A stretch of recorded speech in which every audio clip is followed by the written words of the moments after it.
Attention in the paddock, first call to the grid for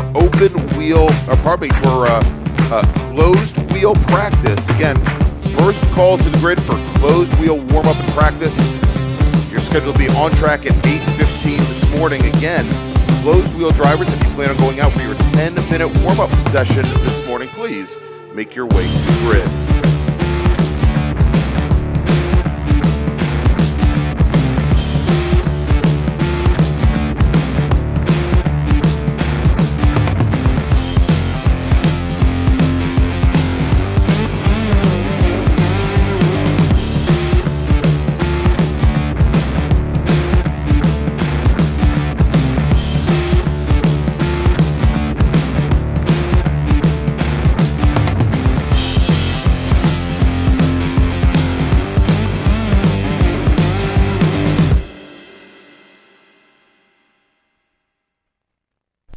Since 1976, Radial Tire Company has been providing the Washington, D.C. area with quality tires and the finest service. They have earned a reputation as a premier specialist in hard-to-find performance tire and wheel applications. They stock tires from all of the top manufacturers for whatever you drive, from small economy cars to SUVs to trucks. Their mission is to assist you in getting the most out of your tires and car. For more information or to schedule an appointment online, browse radialtirecompany.com or call them in Silver Spring at 301-585-2740. Again, that's 301-585-2740.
Attention in the paddock, attention in the paddock.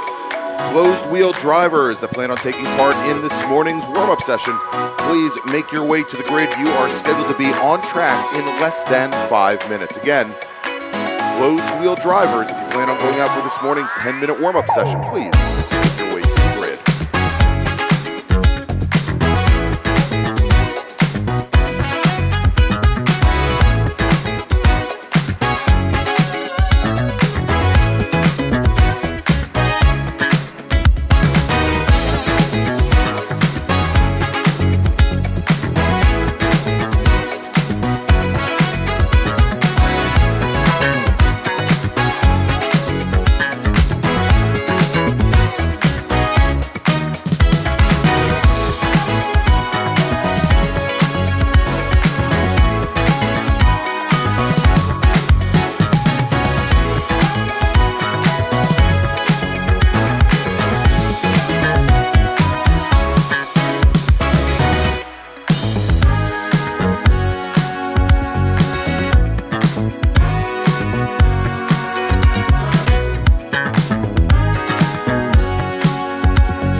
Attention in the paddock. First call to the grid for open wheel drivers that plan on taking part in this morning's 10-minute warm-up session. You're going to be on track in about 10 minutes. Again, open wheel drivers, if you plan on taking part in this morning's warm-up session, please make your way to the grid. OG Racing carries just what you need to get on the track, from driving suits and shoes to helmets, data and video systems, to your favorite brake pads from Performance Friction, Hawk, and Paget. OG Racing has built its reputation during the last 22 years by providing the best customer service in the motorsports business, and their depth of inventory is second to none when it comes to safety equipment. That's why OG Racing has been the highest volume Sparco dealer for 17 yeyears. Come visit their 12,000 square foot showroom and warehouse located in Sterling, Virginia.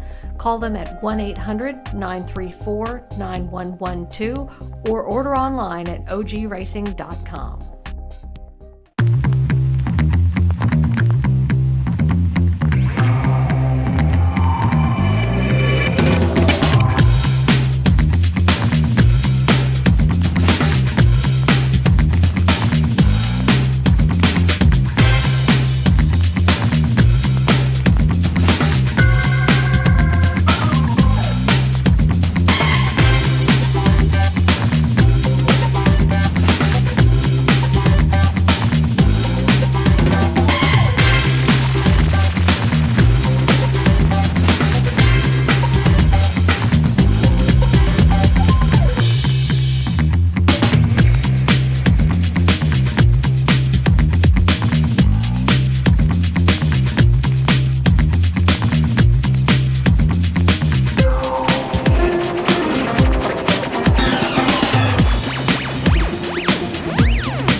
Attention in the paddock, attention in the paddock. Second call to the grid for open wheel drivers looking to take part in this morning's 10-minute practice or warm-up session, 10-minute warm-up session.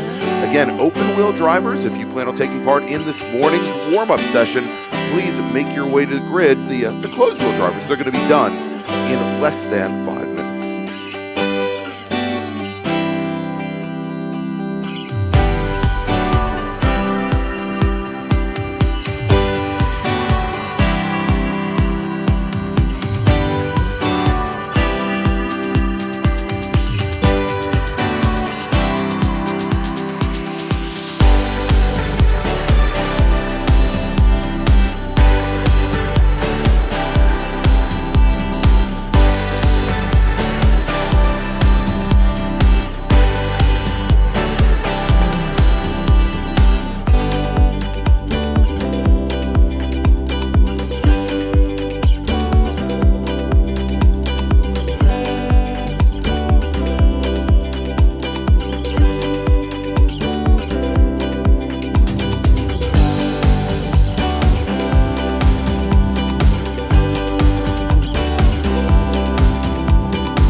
EVSR is proud to partner once again with the Washington, D.C. region of the SCCA as title sponsor of the EVSR Sprint Bracket Road Racing Series. And EVSR's leader, Charlie Greenhouse, is back behind the wheel as he attempts to repeat as series champion.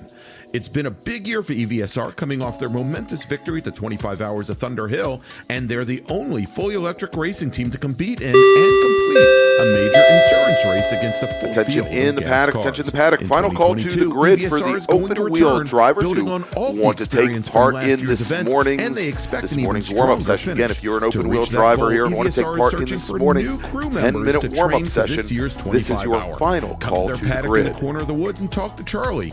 You can help EVSR make history. And if you're not here at the track, check out EVSR.net for more information about their innovative race program.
Since 1976, Radial Tire Company has been providing the Washington, D.C. area with quality tires and the finest service.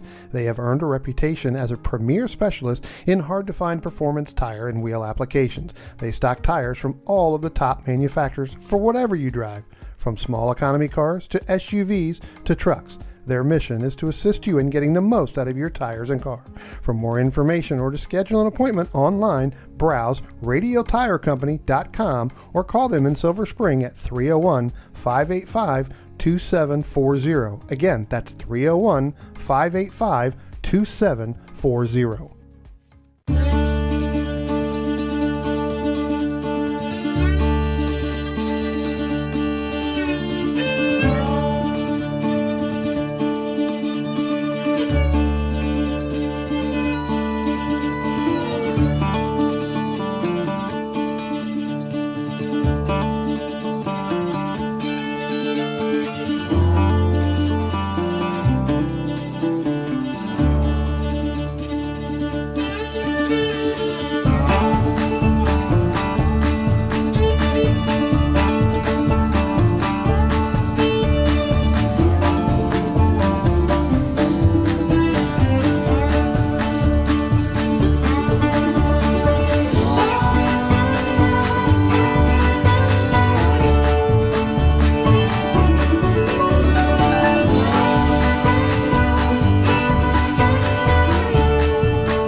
Attention in the paddock, attention in the paddock. First call to the grid for race group number 1, our bracket races, the EVSR Sprint Bracket Road Racing Championship drivers.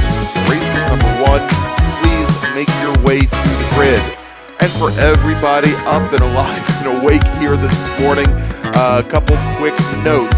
We're going to have a little bit of variation to our schedule today, as we're going to try to get as many races in before lunch and try to get through the race day before some anticipated bad weather comes through later this afternoon.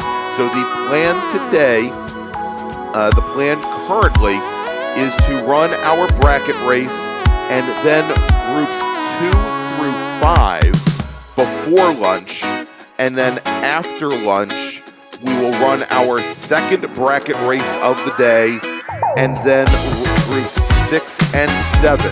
So again, bracket racers, you'll be racing before lunch, and then the plan is for you to be the first group after lunch, and with only 2 groups. Now the reason I said groups 1 through 7 is that our open wheel drivers, we are going back to combining you with the Spec Racer Ford. So open wheel drivers, you will be driving in group number 5 today.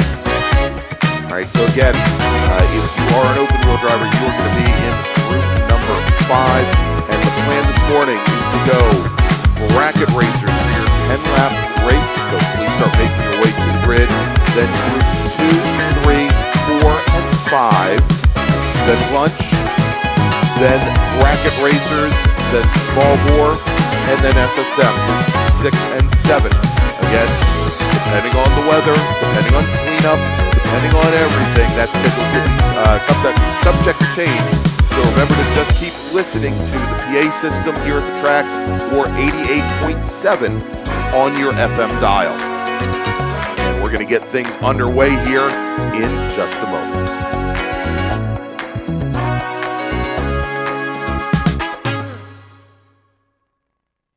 OG Racing carries just what you need to get on the track, from driving suits and shoes to helmets, data and video systems, to your favorite brake pads from Performance Friction, Hawk, and Paget. OG Racing has built its reputation during the last 22 years by providing the best customer service in the motorsports business, and their depth of inventory is second to none when it comes to safety equipment. That's why OG Racing has been the highest volume Sparco dealer for 17 years.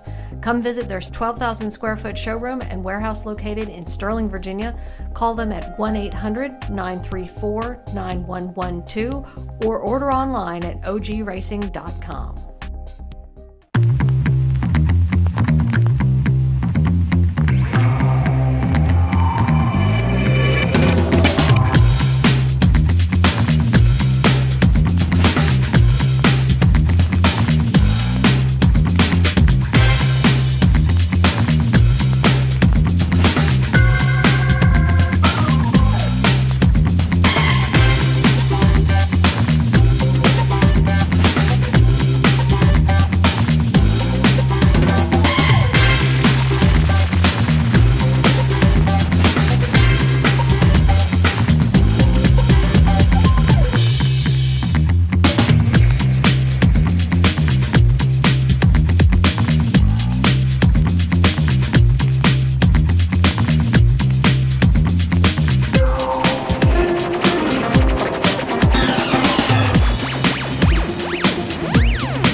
Good morning, everybody, and welcome to Summit Point Raceway for day number 3 of the MARRS Labor Day Spectacular.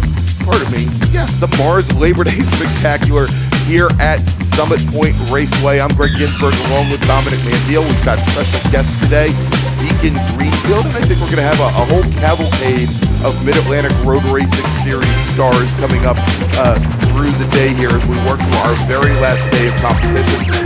Unfortunately, Brian Donati is not able to be here today. I think he explained last night. He's got an event up at Watkins Glen. He's on the road right now, heading up there for that event that starts tomorrow.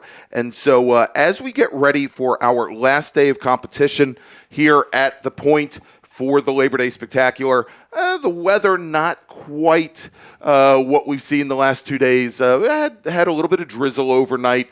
It's a bit overcast, which means it's quite a bit cooler here in the broadcast booth by about 20 degrees than it has been the last couple of days.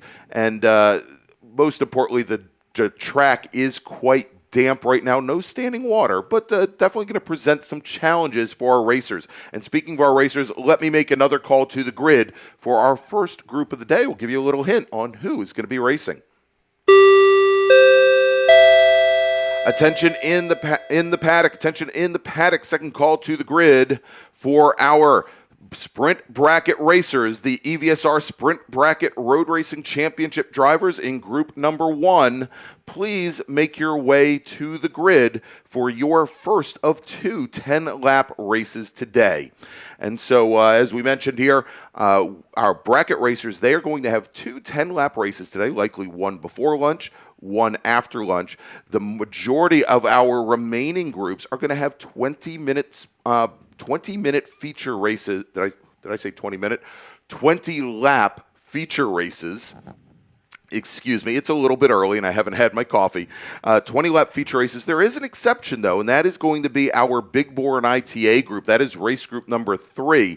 They are going to have a 24-lap race today. So they're going to be out for quite a while. Thankfully, again, the temperature's a little bit cooler than they have been for the majority of the weekend. But as we get ready for those Sprint Bracket racers to get on board and get on the grid and get ready to go, I wanted to wish a good morning to Dominic. Thank you for joining us after you spent, and you're going to be back in the car later today, but you spent a lot of time behind the wheel this weekend, right?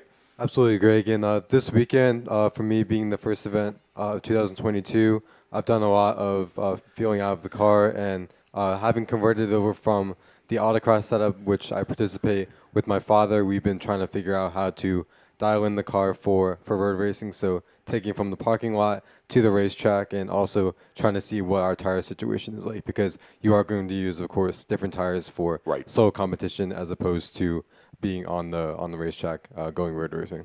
All right, and welcome, of course, to Deacon Greenfield. Welcome, Deacon. Deacon, another racer with us here in the Mid-Atlantic Road Racing Series, his very first season racing in SSM. Good morning, Deacon. Good morning, Greg. Yeah, it's a nice morning. It's pretty damp, but it's been a good weekend.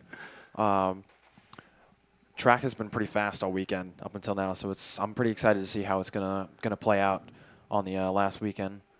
Yeah, I mean, it's been very fast. Obviously not going to be as fast today if the track stays damp, but you know, I know we've got a lot of rookies, for example, in your class in SSM and across the Mid-Atlantic Road Racing Series that this may be their very first rain race or damp track race that they've ever experienced. So it's definitely going to bring some big challenges on this last day of competition. But I mean, probably the best thing for them is with these extended length races, with these 20-lap feature races, it'll give them time to kind of get into a groove and try to figure out what works best for their car. Right, and we will be the last class for the day, so hopefully some of this will be running and we won't have as much standing water, if any. Yeah, I mean, it doesn't look like there's much now, but I would suspect that they're the usual places down at the entrance to Turn 6. I think they had reprofiled the track coming out of Turn 2, going into Turn 3. There used to be a river that ran right across the track that really upset most rear-wheel drive cars. I don't believe that's there any longer, but there are definitely some areas in the carousel that have that challenge. So let's do this, Brian, because probably not Brian, Deacon and Dom, because I know we are under 5. Let's make a final call to the grid, because the grid's looking kind of light for our bracket racing drivers. Attention in the paddock. Attention the paddock. Group 1 bracket racers, please head to the grid. You're going to be going on track in less than 5 minutes. Again, bracket racing drivers, Group 1, please make your way to the grid. And with that, now that we are under 5 minutes, what I'd like everybody here at the track to do is to please stand, face the flag. If you're wearing one, please remove your hat for our national anthem.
right, and we are ready to get underway here from Summit Point Raceway for the MARRS Labor Day Spectacular.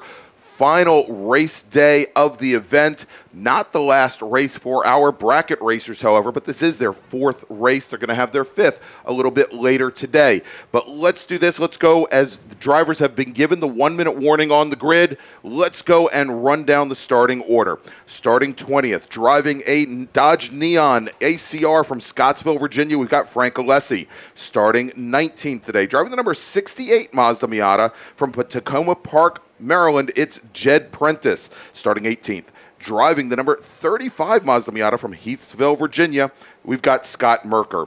From Silver Spring, Maryland, driving a Ford Focus in the 17th position, it's Steve Martin. Then we've got Bill Windsor. He's driving the number 83 Mazda Miata. He is starting 16th today. Starting 15th, driving the number 114 Nissan Sentra SER,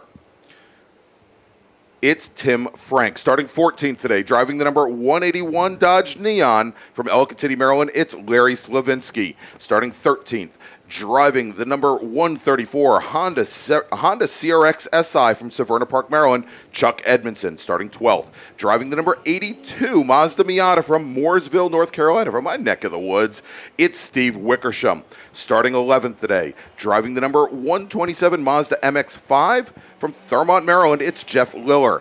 Eric Prepsius in his Spec Racer 4 Gen 3 is from Frederick, Maryland. He starts 10th. And starting right next to him on the inside of row number 5, Alan Rothman. Rothman's from Freehold, New Jersey, also driving a Spec Racer Ford. Starting 8th today, driving a Honda Civic. He's out of Stafford, Virginia, and he's driving the number 13 car. It's David Albrecht. Starting 7th today, driving the number 25 Spec Racer Ford, it's Aaron Meisner. David Alessi, driving the number 34 Honda Prelude out of Palmyra, Virginia, starts 6th. And starting right next to him on the inside of row number 3, driving the number 30 Spec Racer Ford, hailing from Washington, D.C., it's Mac Harrison. Chris Benedetto from Harrisburg, Pennsylvania. He's driving a BMW 335, and he will start in 4th. Right next to him, Stephen Shue out of Gibson Island, Maryland, driving a Spec Racer Ford. He is going to start 3rd in that number 81 machine. And your front row today, driving the number 05 Chevy Silverado pickup truck from Charlestown, West Virginia, it's Bill Smith. And on your pole today for our first race of this last day of competition, Nick Jones driving his Chevy Camaro, the number 178 machine. He hails from Annapolis, Maryland, and he is our pole sitter. All right, so we've had a couple more people join us here today. We have now up in the booth, and I don't think all of them are going to be on. I don't have enough mics for everyone here, but I've got like half of the rookie class here from 2022. I've now got Morgan Burkhardt, driver of the ITA Honda CRX. I've got, not on mic at the moment, but we have Jameson Huffman, driver of the number 89 SSM machine, and they're going to be joining me here today for all the action. Now, Dom, I know we had Kathy McLeod, one of our stewards, come up. Did she have some information that we need to know about coming into race 1 here? So nothing pertinent to anything on track. But okay, it's just a quick note. Okay, sounds good. All right. And so as we have the field now, they are on their pace lap, and they will be coming up here in just a moment. You know, quickly for those who do not and have not had any experience with bracket racing, it is, and the pace car is on the pit lane. Actually, I guess, Dom, we'll talk a little bit more about the bracket racing here in just a moment, as we have a number of different classes that are based on fast lap times here at Summit Point, and we'll talk about it in a moment. But we have a green flag in the air, and Nick Jones in his Chevy Camaro not out for today's race. So taking the pole, moving up from position number 3, was Stephen Shue in his Spec Racer Ford Gen 3. Bill Smith in the orange number 05 Chevy Silverado pickup truck to the outside going into turn 1, and it looks like he's been able to hold Stephen Shue off going in, but here with the damp track, looks like a number of drivers having a little bit of a challenge getting down into turn 1 for the very first time. And I think actually, Dom, one of those drivers having a challenge might have been Stephen Shue, because I don't see him coming out of turn 2 going into turn 3. in this pack of cars. Oh, we got a spinner going out of turn number 3. It's a blue surf. I can't really see the number, but he's off driver's left into the grass. And That's going to be Eric Prepsius in the 51 car.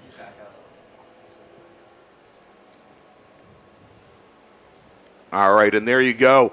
Stephen Shu, who was our pole sitter today, he did spin center of track, so the entire bracket field managed to avoid him down at turn 1.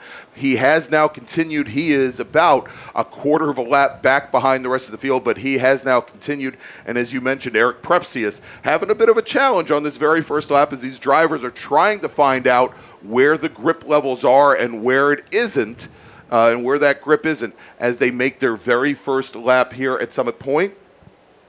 And we had another Spec Racer Ford that had some challenges apparently down at turn 1 that has just continued. And I believe that may have been the 30 of Mac Harrison.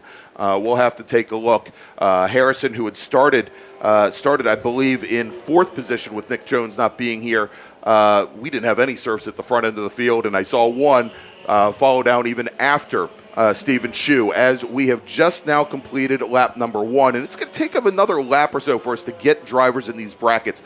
But as this race is starting, what we do, and again, this is very much like bracket drag racing, in that we set certain time brackets, certain time zones, 2 seconds a piece. And what we're looking for, Dom, is we're looking for consistency for the most part, that you qualify in a particular bracket and you want to try and stay in that little time slice.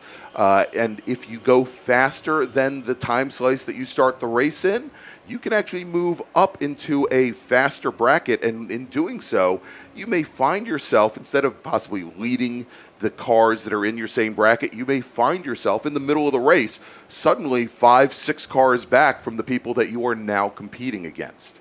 Absolutely the case. And this is really a group where a consistent drive and being able to match your line lap after lap is going to be really important, because, Greg, as you mentioned, if you do go quicker, you could move up into another bracket, and then you might not necessarily be racing the driver that's in close proximity to you on track. So you're going to always be as consistent as possible as you go through this race. And I also noticed that Nick Jones, I believe, was late to the grid today, so he is on the track. Just had to start from the back of the grid. Well, there you go. I guess that's always the challenge of being the very first group on track. Got to wake up and figure out where you are. All right, so what Nick Jones may find from the back of the pack, he may find himself in the same bracket and competing against Bill Smith, who is at the very front of the pack, as Bill Smith now crosses the stripe to complete lap number 2 of 10. And given that these are very short races, Dom, let me quickly make a call to the grid for our next race. Then we'll see if we can get some insight from our guests here today. Attention in the paddock. First call to the grid for race group number 2. That's ITB, ITC, and ITS, and B-Spec. Please make your way to the grid. Again, race group number 2, please make your way to the grid. All right, so we should have those times start to roll in here in just a moment, but there are a couple of drivers that were scheduled to appear that have not come out. Aaron Meisner in his Spec Racer Ford, as well as Alan Rothman in his Spec Racer Ford, Scott Merker in the Mazda Miata, not making today's first race of the day. Hopefully we'll see them out a little bit later. We know that Aaron had some issues yesterday, actually on Saturday, over at turn 10 in his first race. Hopefully didn't break anything with the car, but we'll see if he, Mr. Rothman and Mr. Merker, come out for our final race of the day. And Greg, in contrast to yesterday, Bill Smith in that Chevy Silverado did make it to the grid, but didn't end up turning a lap and had to go back into the pack before as the rest of the field went out. So definitely enjoying a much better day at the front of our field. Yeah, with some damp weather here. Now, you know, and you'll see here as we're watching this field on track, and this probably should not surprise anybody, that, you know, the track right now, there's really no standing water, but it's somewhat damp. And Morgan, I'm sure you can probably attest to this. Besides Bill Smith at the front of the field, what we're seeing, and we're going to start to get these bracket times come in, but our drivers that seem to be having the most luck on track besides Bill Smith are all of our front-wheel drive racers. We've got David Alessi now, who's only about 2 car lengths back from that Chevy Silverado truck, driving a Honda Prelude, driving a last generation, I guess, late 90s, early 2000s Honda Prelude. We've got David Albrecht in his EK mid to late 90s Honda Civic hatchback. We've got Chuck Edmondson in his Honda CRX. And just by nature of being able to put the power down, let the car pull you through a corner, and deal with a lot of the understeer that you might have to deal with, they seem to be in much better shape than, say, the BMWs and some of the other cars out here. Well, Greg, these front-wheel drive cars are going to be a lot nicer to drive through these corners. They're going to be a lot more friendly. They're going to inspire you to try and get that little extra tenth through each corner. They're going to be able to pull out of slides with the front wheels. You just put your foot on the floor and hope and steer where you want to go. And then these rear-wheel drive cars, you have to be a lot more gentle and kind of dance it around and hope it sticks and keep hunting for grip. Yeah, I would say, and that's exactly right now. And I think Bill Smith, he's probably got the biggest challenge of all in that Silverado pickup truck. I'm sure you'd agree, Deacon. He's got rear-wheel drive. He's got big, wide tires, but that truck doesn't have a lot of weight in the back either, much like the same issues you have driving a pickup truck on the streets in really poor weather. It's going to be very difficult to get the power down. He's got to be doing a lot of throttle manipulation right now, Deacon. Yeah, Greg, that Chevy Silverado is basically a converted NASCAR, and it's pretty cool to see a David and Goliath style battle between a Prelude and a NAS truck.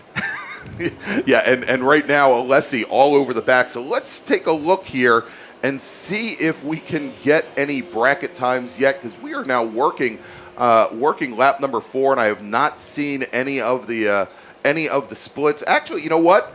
I have seen the splits, and for the moment, we've got, and this probably isn't going to be a surprise now. This is bracket racing not being bracket racing, but because of the damp weather, all of our drivers at the moment are in the exact same bracket. This is what is actually the slowest bracket, and that is for the bracket that if you run anywhere from a 1 minute 33 seconds here at Summit Point Raceway all the way up to 10 minutes 10 minutes per lap. And I think I've only seen one GT1 car get close to that at one point.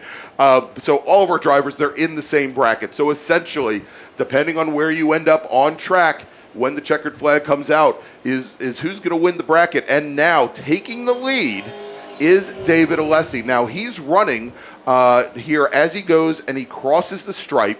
He has just run a 1:38 and change, so he's still got about 5 seconds before he ends up in another bracket.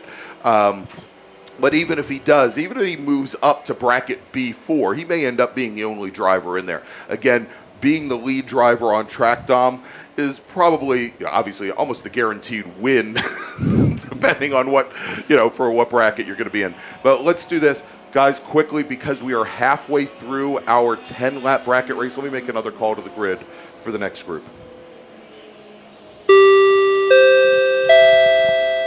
Attention in the paddock, attention in the paddock. Second call to the grid for race group number 2. That is ITB, ITC, and ITS, and B-Spec.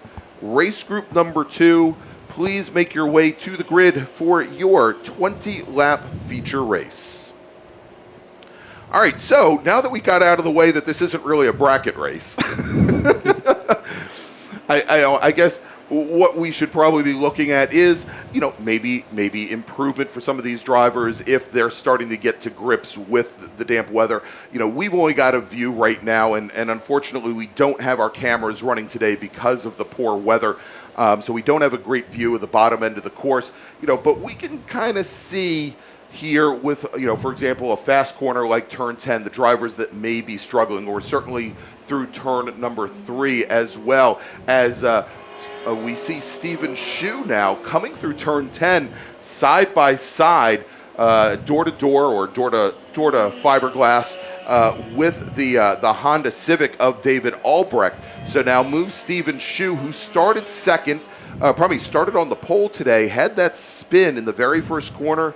He has now worked his way up into up into now third position overall. And I mean, you know, we talk about the strengths, obviously, of front-wheel drive cars, but to have a rear-engine car like a Spec Racer Ford, a car that, you know, perhaps might be a little bit tail-happy to begin with in the dry here in damp conditions, and I would be very surprised if any of these drivers are driving wet tires since there's no standing water. They're all going to be on DOT slicks, essentially, except for maybe Bill Smith.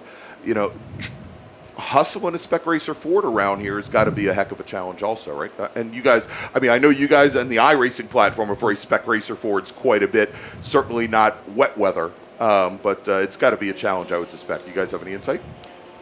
Yeah, the surfs in iRacing are especially difficult with balance, so it's always a tricky situation getting them around a track anytime, but iRacing still doesn't have wet weather yet. Right. So it is it's interesting to see how they perform in real life. And I'm thinking, as this track is starting to dry out, I can already see a little bit of a drier line going through turn 3, and I'm going to guess it's more of the same around the track. I'm thinking Bill Smith and all of the rest of the surfs, including Steve Shue, they might be able to run down David towards the end of the race. But I'm not sure they're going to have quite enough time as this track starts to dry out.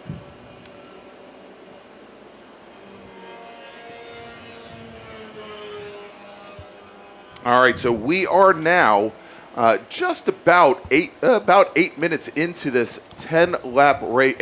8 minutes into a 10-lap race. We are 7 laps in to this 10-lap race. 3 laps left to go here at Summit Point, and I understand we had some issues with the PA system over here at Summit Point. I think we have that resolved now, and so we will go and make another call to the grid for race group number 2. Attention in the paddock, attention in the paddock. Second call to the grid for race group number 2. Please make your way to the grid. Race group number 2, that's ITB, ITC, and ITS, as well as B-Spec. Please make your way to the grid.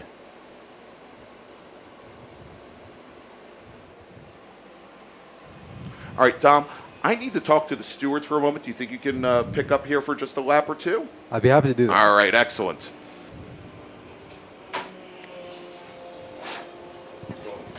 And so talking about the Spec Racer Fords, as we were mentioning before, Steve Shue in particular is one who seems to thrive on being the hunter in these races where at times he won't go out for a Saturday qualifying session, so he'll start from the back and just seems to be able to find enough race pace in order to move through the field. And at times he started tail end on the field and ended up with a podium finish. So definitely a driver who likes to make his way through the field and picks his battles where he should. As we do have our cars now crossing the stripe, and Morgan, as you mentioned, looks like we're seeing some wider gray areas, especially going up to turn number 3. So of course these drivers also have the I don't know if you call it honorable mention of being the first on the track on the morning where you really have an in-between track where, as you mentioned before, not really standing water, but also not dry as well. So they're still really trying to figure out what the track can offer them as far as grip is concerned and how far they can push, especially into all of these heavy braking zones. That's exactly right. Pretty much when you're first group on the track after it's rained overnight, or first group on the track after it has rained, it's really just an experiment every single lap that you go through into a corner. So it seems as if Steven Shue and especially David Alesi have gotten this really figured out, and Steve has got the balance of his Spec Racer Ford really figured out, and he's starting to run down Bill Smith.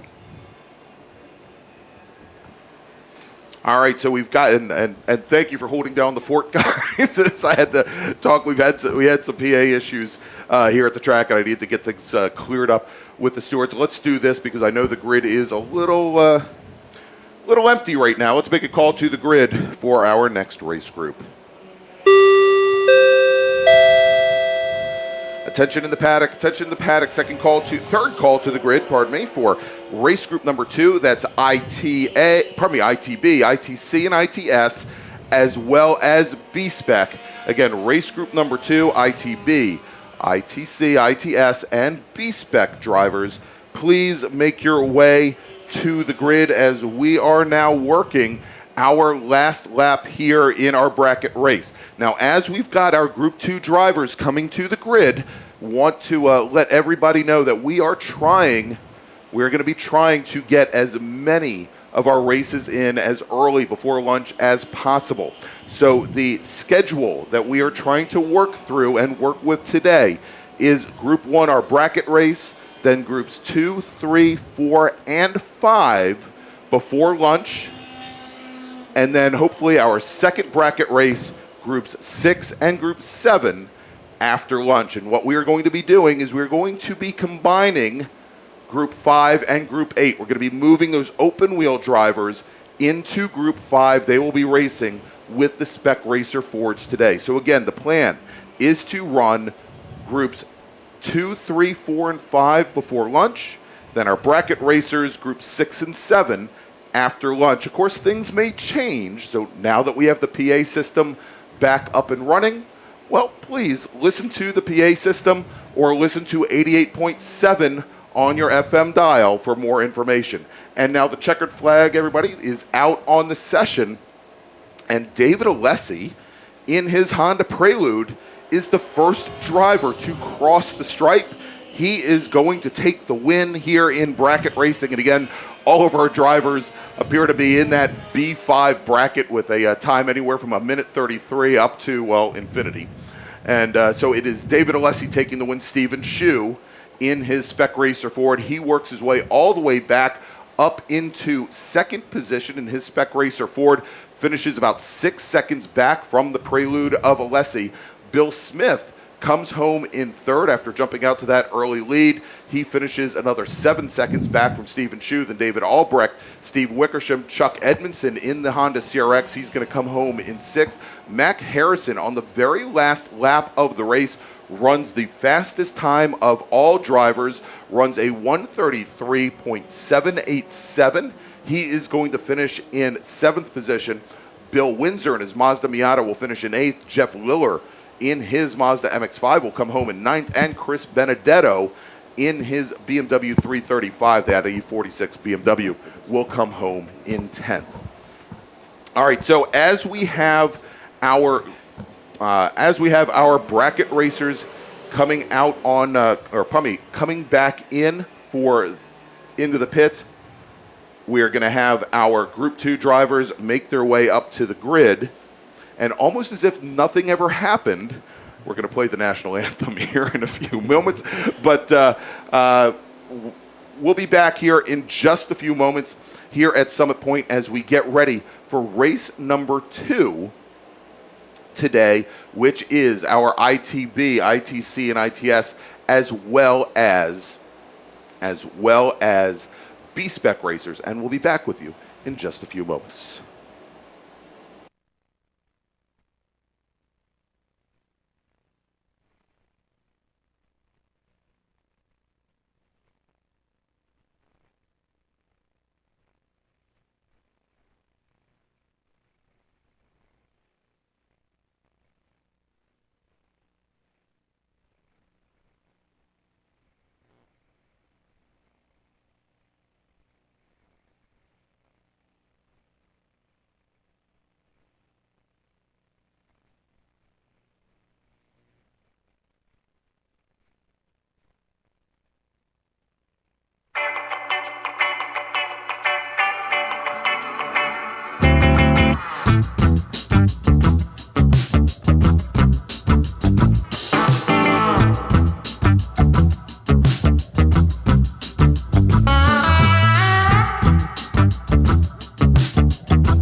right, and we are back here at Summit Point Raceway for the Labor Day MARRS Spectacular. It's day number 3, the final day of competition. I'm Greg Ginsburg, along with Dominic Mandiel, Deacon Greenfield, Morgan Burkhardt, Jamison Huffman. We've got Dom heading out right now to start getting his car ready. He's going to be racing a little bit later this morning. But let's do this, Deacon, because my understanding is it did not go out over the PA system. And we've got a little bit less than 5 minutes before our IT group and B-Spec drivers go out for their pace lap. Let's ask everybody here at the track to please remove your hats, face the flag, stand for today's our nation's national anthem.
All right, so let's go racing. Oh my gosh, it feels like deja vu. Deacon, I swear we were just here 10 minutes ago.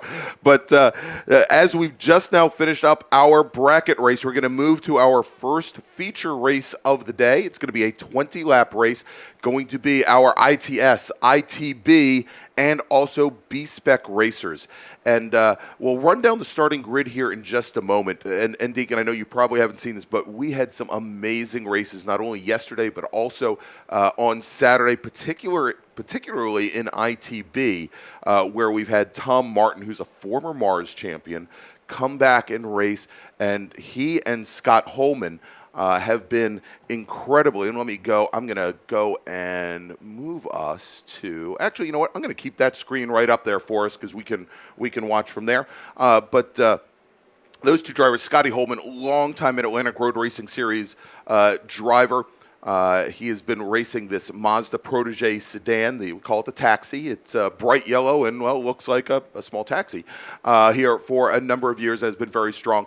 Those two drivers have been dicing it up for the last 2 days. Doug Kinzer, who had some car issues.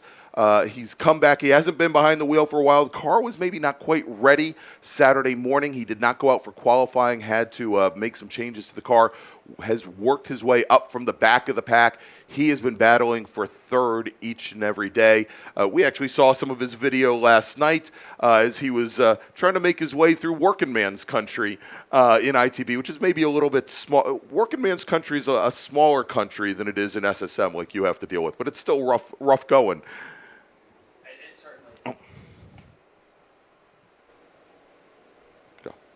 Yeah, it certainly is smaller in ITB with the smaller field, but ITB still had some great battles yesterday. I did get a chance to go down to 5 and saw that, and I know Doug's been battling with oil leaking issues out of his rear axle, rear boot, but he's done a great job, and that little MR2 has been scooting around the track pretty well.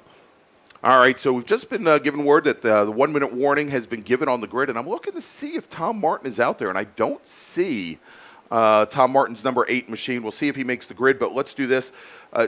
Deacon, let's go down. We'll run down the starting order for today's IT race. Starting 18th overall and 11th in ITB. Haven't seen him out this weekend. Don't know if he'll appear. Driving a Honda Civic DX from Silver Spring, Maryland, we've got Andrew Ortiz. Starting 17th overall, 10th in ITB.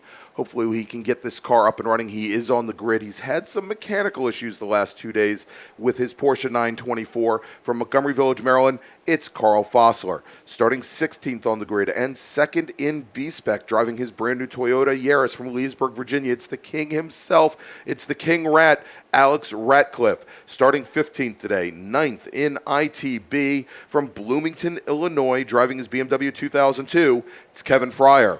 Starting 14th today, 8th in ITB, also driving a BMW 2002 from Darnestown, Maryland, John Kinberg. Starting 13th today and 7th in ITB. We'll see if he brings this car out, and I don't see it on track. He had some issues on the very first lap yesterday, driving what would be a beautiful Alfa Romeo GTV from Leesburg, Virginia, Patrick Pegues. Starting 12th today, and your pole sitter in B-Spec from Lyndhurst, Virginia, driving a Mini Cooper Coupe, Ryan Moran. Starting 11th today, 6th in ITB, driving the number 89 BMW 2002 from Pasadena, Maryland, Alton Fryer.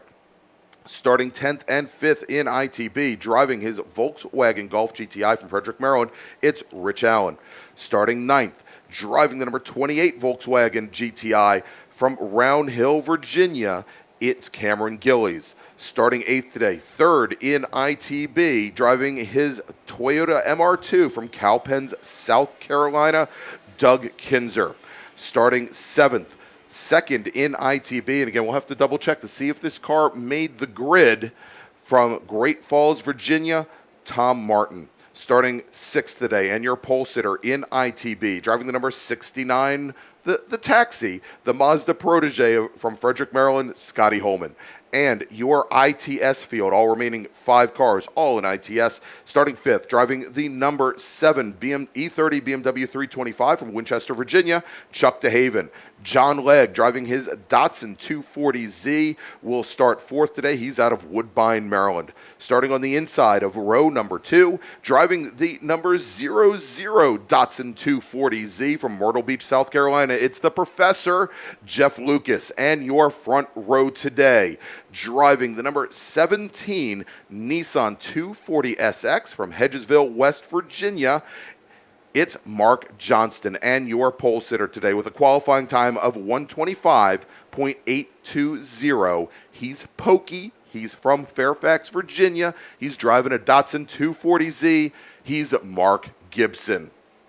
And there is your starting lineup for race number 2, our first feature race of the day, Deacon, as the pace car is on pit lane, and Mark Gibson now leading the field through turn 10 as Josh Burkhardt, our starter, looks the field over, and green flag is in the air as they start to make their way down towards turn number 1, and we see the windshield wipers on here, Deacon, through most of the field. So there may be a little bit of mist coming down as we've got Gibson still to the inside. Jeff Lucas trying to make a move down to the center, right between both Gibson and Johnston as they head into turn number 1. Yeah, they were 3 wide by the braking zone into 1, and then the taxi cab with Mazda Protege is off. He must have an issue on the runoff for turn 1. But it looks like Mark Johnston actually catches the lead going into 3. Great start on the green flag as he heads up 3, followed by the 00 and the 13 of Mark Gibson in 3rd. Yeah, so Gibson, as he went into turn number 1, 3 wide with Lucas and with Johnston, not making out so well. He's going to fall back to 3rd. And now with Scotty Holman going off the Pump House Road over towards the skid pad, and with Tom Martin not making the race today, looks like Doug Kinzer is currently your leader in ITB, and that is going to then move Rich Allen in the number 44 machine up into 2nd, Cameron Gillies up into 3rd.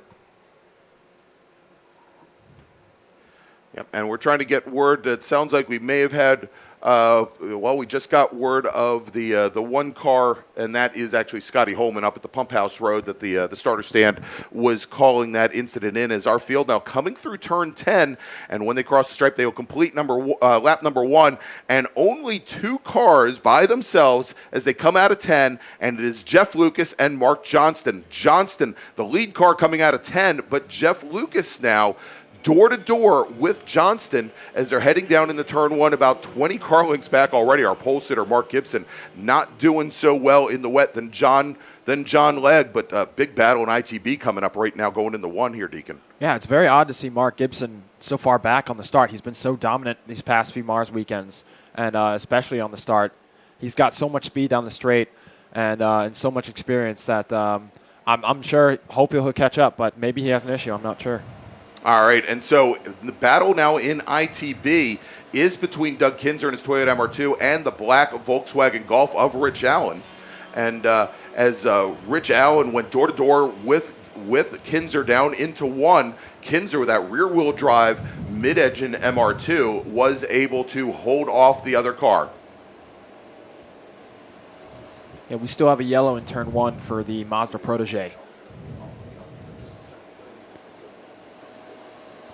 It's seeming like this is going to be a very interesting battle between Doug Kinzer and Rich Allen, with the front drive VW Golf of Rich Allen and the mid-engine rear drive MR2 of Doug Kinzer. So they're going to definitely have strengths in different places. So it'll be interesting to see how that plays out over the next 20 laps. All right, and so I've brought somebody else into the booth with us here today. We've got with us, and all of a sudden I am drawing a blank. Introduce yourself, young man. Hello, my name is Murphy Nichols. I'm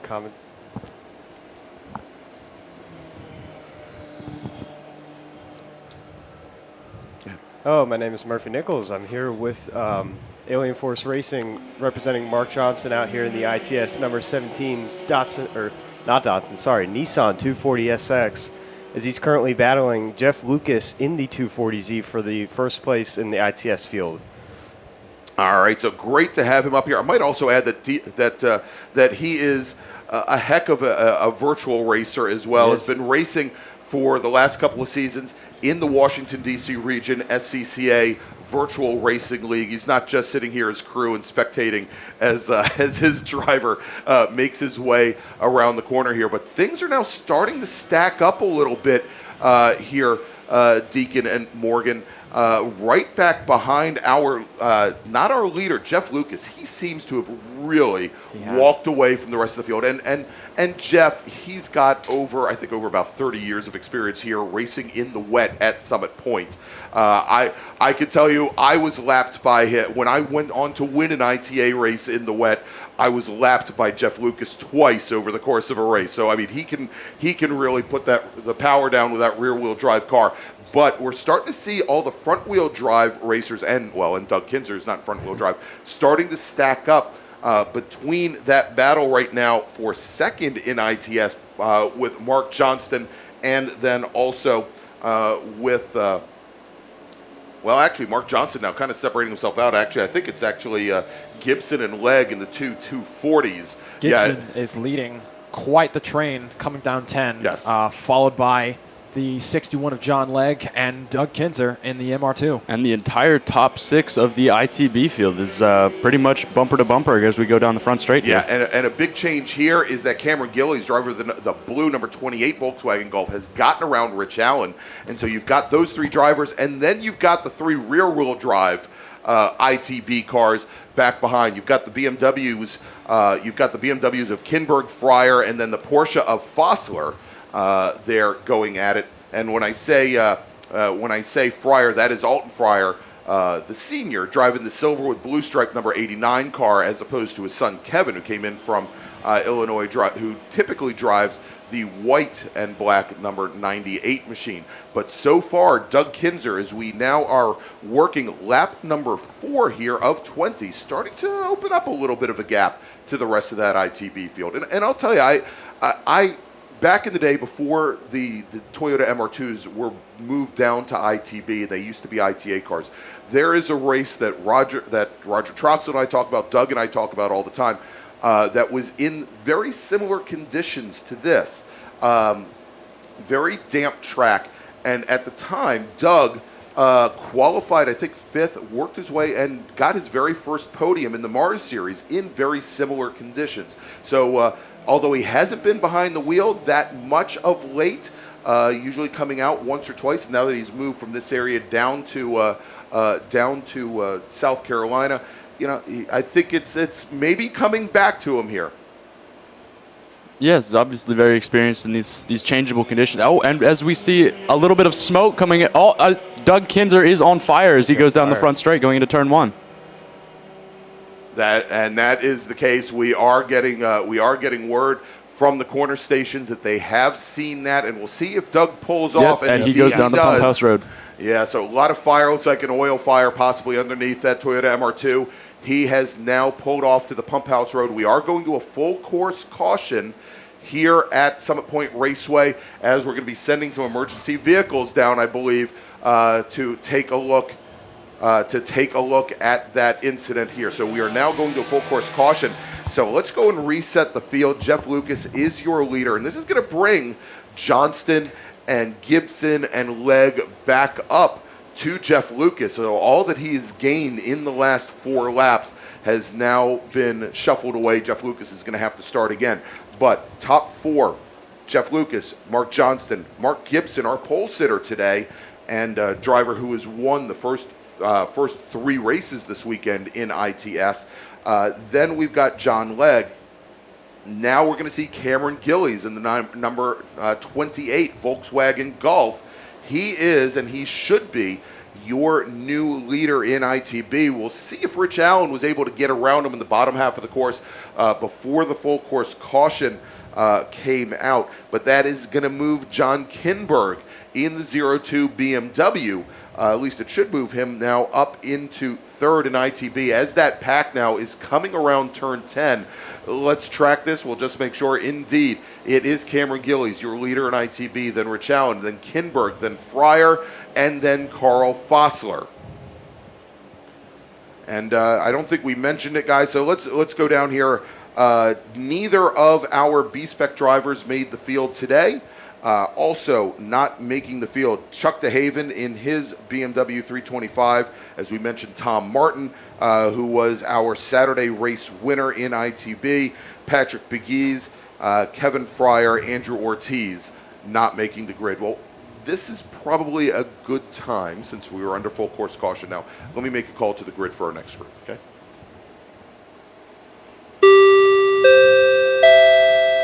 Attention in the paddock, attention in the paddock. First call to the grid for race group number 3, Big Bore and ITA. Please make your way to the grid. Big Bore and ITA drivers, please make your way to the grid. All right, so we are under full course caution here at Summit Point Raceway. And now this is going to be a very, very interesting few laps, depending on how long the cleanup at the Pump House Road is for Doug Kinzer. All these drivers' tires are going to start to cool off, and they're going to have to work them back in. As it's a changeable track. It's not wet and it's not dry. It's a bit damp, so they'll have to be staying on that dry line and trying to keep as much heat as possible into these tires. All right, and that is definitely the case, Morgan. So real quick, we've got a little bit of some housekeeping to do here. This weekend here at Summit Point, the Labor Day MARRS Spectacular, big charity weekend for the Washington, D.C. region of the SCCA. We had a large number of charity events on behalf of the Boys and Girls Clubs of the Eastern Panhandle on Saturday. And Saturday evening, we did have a raffle and gave away a number of high-quality, very expensive prizes. And there are 2 things that have not been picked up yet, that have not been claimed. A digital photo package and a Disney wine set. If you have won these prizes, and I'm going to read off the ticket numbers for the winners for these 2 prizes. If you have not picked them up yet, you need to see Taylor Hyatt. She is paddocked over by Pinto Alley, just across from the tech shed. You can't miss that bright yellow number 131 H Production Volkswagen Golf belonging to Taylor. So if you have ticket number 290-263-29, again, that's 290-263-29. You have won a digital photo package from Bill Stoller. And if you have ticket number 290-262-5, 260-262-46, you've won a Disney wine set. Again, that's 290-262-46. You have won a Disney wine set. Again, for a digital photo package, 290-263-29. For a Disney wine set, 290-262-46. If you have these ticket numbers, you may bring your tickets over to Taylor Hyatt. She is located in Pinto Alley with her bright yellow Volkswagen Golf directly across from Tech, and you can claim your prize there. And I want to thank you most importantly for everybody who donated in one form or another over the course of this weekend. Your proceeds going to a very worthy cause, the Boys and Girls Clubs of the Eastern Panhandle. So thank you so much.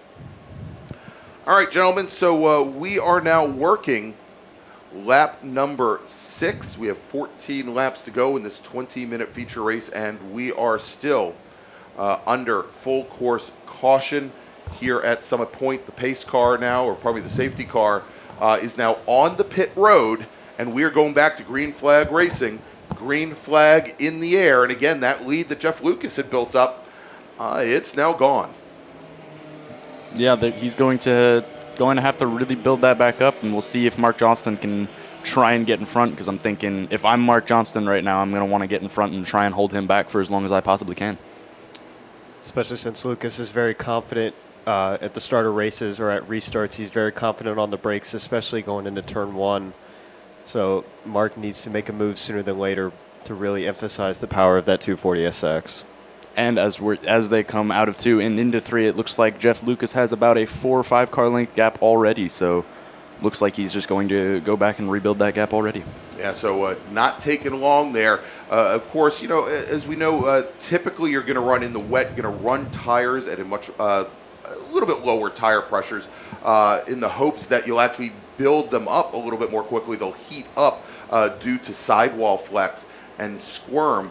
But the temperatures in those tires, you know, they've dropped considerably over the couple laps that they were spending behind the pace car, and that is certainly problematic. As looks like we've got, I'm going to make another call to the grid in a few moments, but it looks like we've got one taker sitting on the grid right now, and that's our friend. We just had him up here, Jamison Huffman. It looks like he's getting things ready for race number 3 today. As Jeff Lucas now rounds turn 10, he's opened up now about a 6 car length advantage over Mark Johnston, and Johnston has been driving these 240SX chassis now since the early 2000s. He started off running in ITA with a single overhead cam motor, moved to the double overhead cam motor later on. This chassis, I believe, actually came to him by way of Kirk Doney, who was a former Mid-Atlantic Road Racing Series champion. And, you know, again, very strong runner. He knows the platform very well, and he also, over the years, has had very many rain races. As we check here, Johnston's still managing to stay within about 12 car lengths of our leader. Gibson about 20 car lengths back from there, and then John Legg a few car lengths back. But I think what we're seeing now is whether or not Rich Allen can find a little bit more grip out there in that Golf. Because for the second time now this morning, we see Cameron Gillies in the number 28 Golf start to stretch things out a little bit over the 44 car, and lead right now in ITB about 6 car lengths.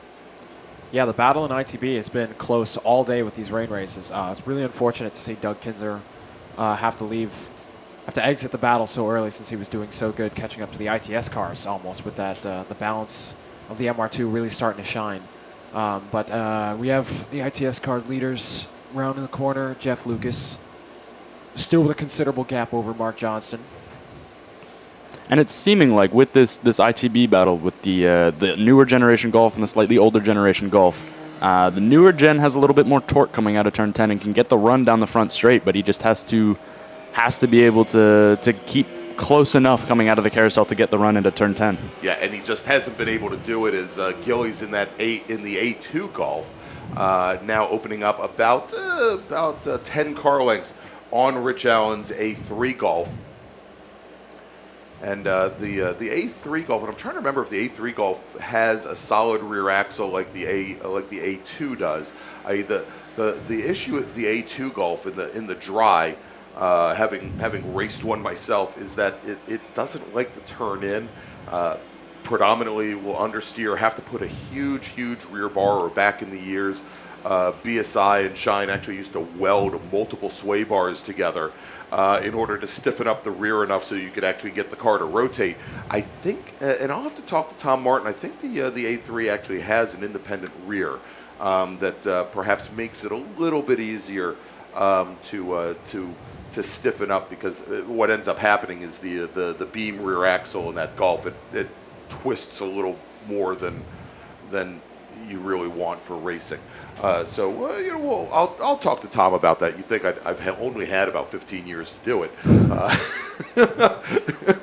and I've never looked underneath his car, so I don't know here. As Jeff Lucas now makes his way out of turn 10 down the front straight, completing lap number 10. So we are now officially halfway through this 20-minute feature race. It's Jeff Lucas, your leader. Mark Johnston now 3 seconds back. Mark Gibson, John Legg. That is your ITS field. Cameron Gillies continues to lead Rich Allen here in ITB. Jonathan Kinberg now about 10 car lengths back from Rich Allen, starting to make up a little bit of ground on Allen, but Kinberg has Alton Fryer all over the back of him right now. That is the battle for third place in ITB. Carl Fossler in his Porsche 924. Maybe the Porsche likes the rain. That car is running, I think, better than it's run all weekend here. But Carl Fossler currently running fifth in ITB. And with that, now that we're halfway, let's make another call to the grid for our next group. Attention in the paddock, second call to the grid for race group number 3. That's Big Bore and ITA. You are going to have, and hopefully the word got out to the field, but you are scheduled to have a 24-lap feature race today. 24 laps, fuel those cars appropriately. Don't want anybody shutting down on the front straight here on lap number 21. But race group number 3, Big Bore and ITA, please make your way to the grid. And yeah, as we're seeing the ITS battle for the lead, just Jeff Lucas pulling a couple tenths, few tenths every single lap. So he knows this car and he knows this track, especially in changeable conditions like the back of his hand. So he's kind of just out there cruising right now. Yeah, the gap between second and third, Mark Johnston and Mark Gibson, is about half of the straightaway, as Mark Johnston was getting into the braking zone as Mark Gibson in the 240s. He was just coming across the start-finish line. So that ITS field battle has really stretched out. And it's the same thing in ITB with Cameron Gillies and Rich Allen. Cameron Gillies really holding on to the back of John Legg at the back of the ITS field and kind of stretching out a little bit every single lap over Rich Allen, who is in turn stretching out over the hot battle for third place with Kinberg and Fryer.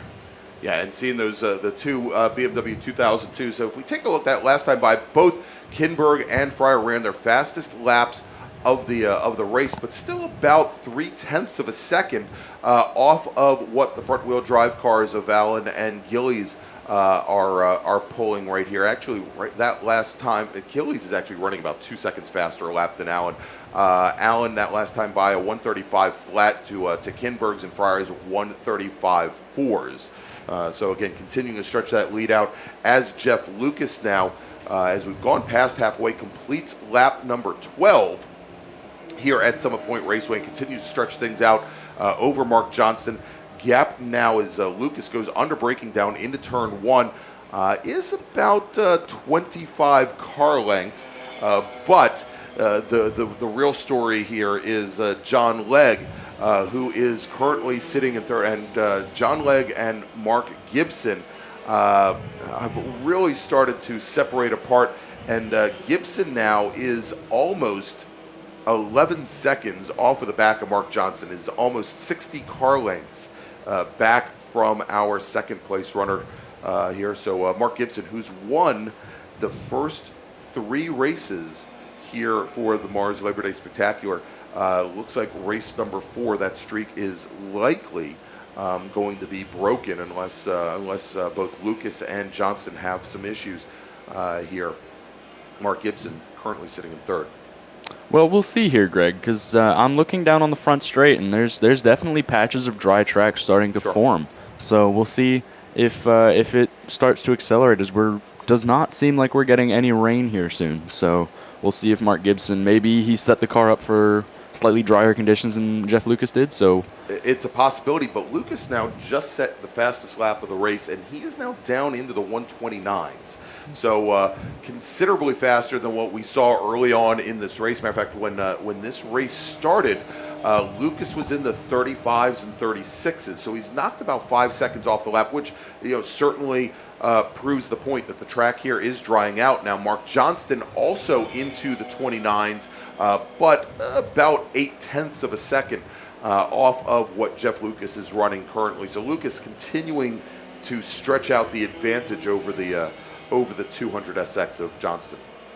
And it also seems with John Legg sitting in 4th place in ITS, seems to have been kind of giving Cameron Gillies a little bit of a draft down the front straight and helping him pull away from Rich Allen, which is no longer the case as John Legg starts to pull out a gap on our ITB leader.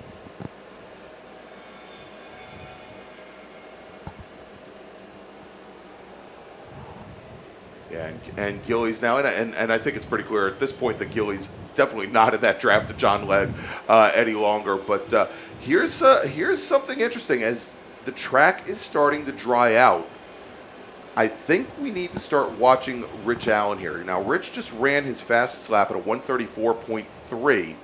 However, both Kinberg and Fryer in the BMW 2002s knocked about 0.3 of a second off of that time. And if you saw here as they were going into turn 3, they've now closed things down to about 10 car lengths. Things are getting a little bit tighter here. So as the conditions are changing, we may find that advantage now is moving to the rear-wheel drive cars and away from Rich Allen's front-wheel drive car. Now, we also know from watching Rich Allen race in the past, he has a tendency to overwork the front tires. And depending on his setup, he may have been working the front of that car rather hard compared to the guys that were maybe a little bit off the pace early on. And I saw early on in the races, Rich Allen was still fairly close to Cameron Gillies.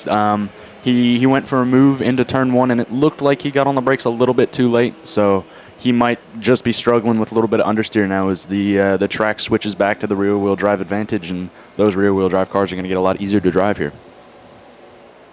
And we'll continue to track this as they go down into turn 1. And now that last lap, Allen, Kinberg, and Fryer all turned their fastest laps of the race. Kinberg, though, almost a half second faster than Rich Allen. And so, again, the gap somewhere around, I'd say actually closer to 15 car lengths between them as they cut round turn 3 and start to head down to the bottom of the race course, to the talent section of the course, as we have 6 laps remaining here at Summit Point for our first 20-lap feature race of the day. And so let's make another call to the grid for our next group. Attention in the paddock, attention to the paddock. Race group number 3, that's Big Bore and ITA. Please make your way to the grid for your 24-lap feature race. Again, Big Bore and ITA drivers, please make your way to the grid. And so, again, I want to remind everybody here at the track of the proposed schedule. The plan here is currently, the plan is to run Groups 3, Group 4, and Group 5. That's Big Bore and ITA. That's Spec Miata. And that is also Spec Racer Ford and Wings, to run all those races before lunch. Then to have our second bracket race immediately after lunch. Then Group 6 and Group 7. So that is the plan to run all the way through Group 5, and then bracket racers, you would be the first group after lunch, and then we would round out the day with our small bore feature race and wrap things up here from Summit Point for the MARRS Labor Day Spectacular with SSM. Put on a heck of a race there until the very last lap yesterday. And now, as we're seeing on this last lap, the gap between Richard Allen and Jonathan Kinberg and Alton Fryer has come right down. Kinberg and Fryer almost 2 seconds faster on that last lap. So we're seeing that gap is going to be a dogfight to the end for second place. It'll be interesting to see how Rich Allen in that Golf GTI holds off two BMW 2002s. Yes, and we've seen that Golf, or well, the previous iterations, what cars that Rich Allen used to drive previously, get very, very wide when it needs to be, but it will be a challenge as Cameron Gillies is coming out of turn 10. He's your ITB leader. We should see Rich Allen and those BMW 2002s, a Kinberg and Alton Fryer coming out of turn 10 now, and the gap is down now only to 5 car lengths separating them. And so as they go across the stripe, Rich Allen does run his fastest lap of the race, and he actually picked up a couple of tenths that last time by. Was about 6 tenths faster than John Kinberg. So he put it down when he needed to. Now, here's the thing, Morgan, and unfortunately, he is a very good distance back even after the restart. Mark Gibson has just turned the fastest lap of the race, and about 6 tenths of a second faster than our leader, Jeff Lucas, and more importantly, about 1.8 seconds faster than Mark Johnston. But with only now 3 laps remaining, I don't know if that's going to be enough. I don't think, unless Mark Johnston or Jeff Lucas has a bit of an issue, I don't think it's going to be enough to catch him. But it seems as if Mark Gibson is just that little bit more confident and comfortable in the dry conditions rather than the wet. Especially, Go ahead, Murphy. especially now that Mark Gibson sets another fastest lap of 1 minute 28.1 seconds, further getting closer to the back of Mark Johnson. The track is certainly drying up. There's quite a few patches on the straightaway, and especially turn 1 is the favorable driving line is looking pretty dry. So it's pretty interesting to see Mark Gibson picking up so much speed as the track dries further. We have a car off in 10. Indeed we do, and that is Alton Fryer, driver of the number 89 BMW 2002. He's been sitting right on John Kinberg's tail this entire time.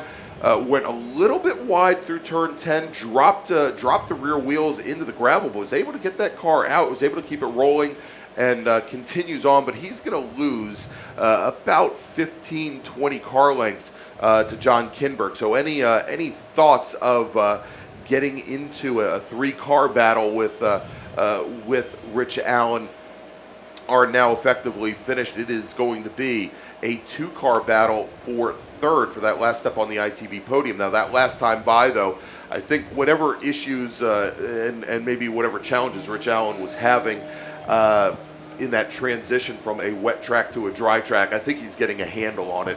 That last time by, he once again set his fastest lap of the race and was a little bit over a second faster than John Kinberg. So the speed of that Volkswagen Rabbit and the torque coming out of the corners, especially in the dry, I think starting to show its strength over the BMW. And it looks to me, and this is exactly what I would do if I was in Cameron Gillies' position.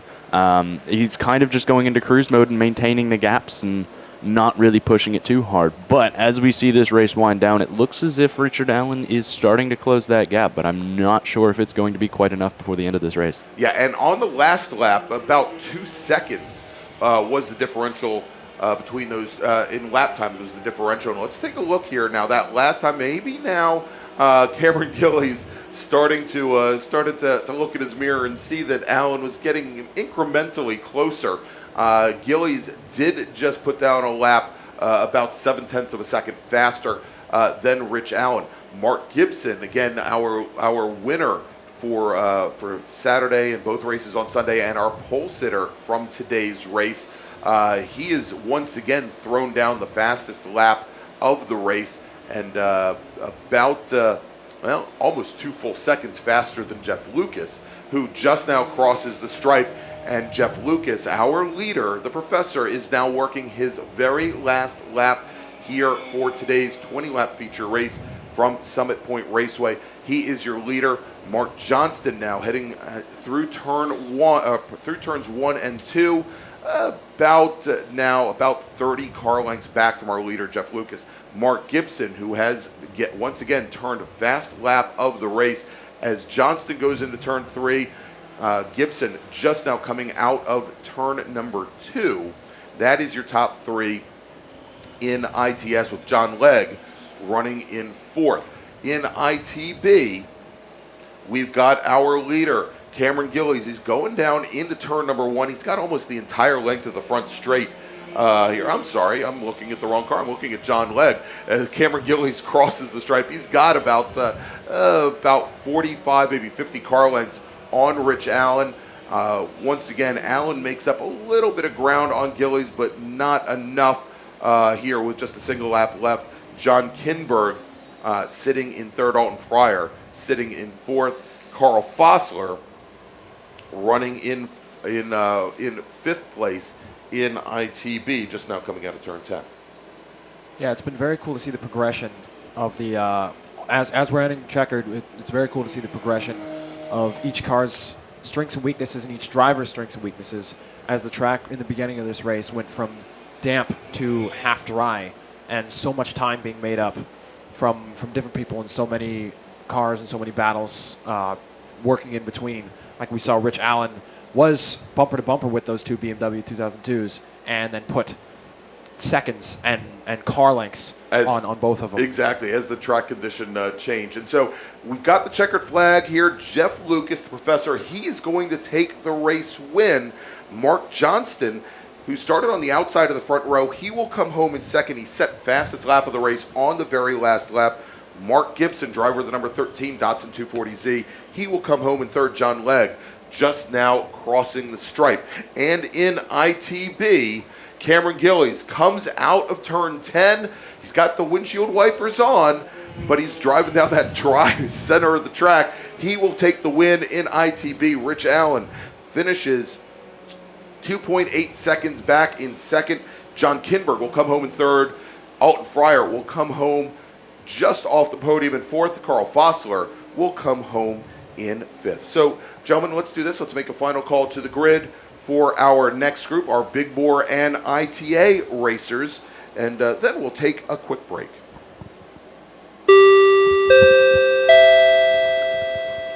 Attention in the paddock, attention in the paddock. Final call to the grid for race group number 3.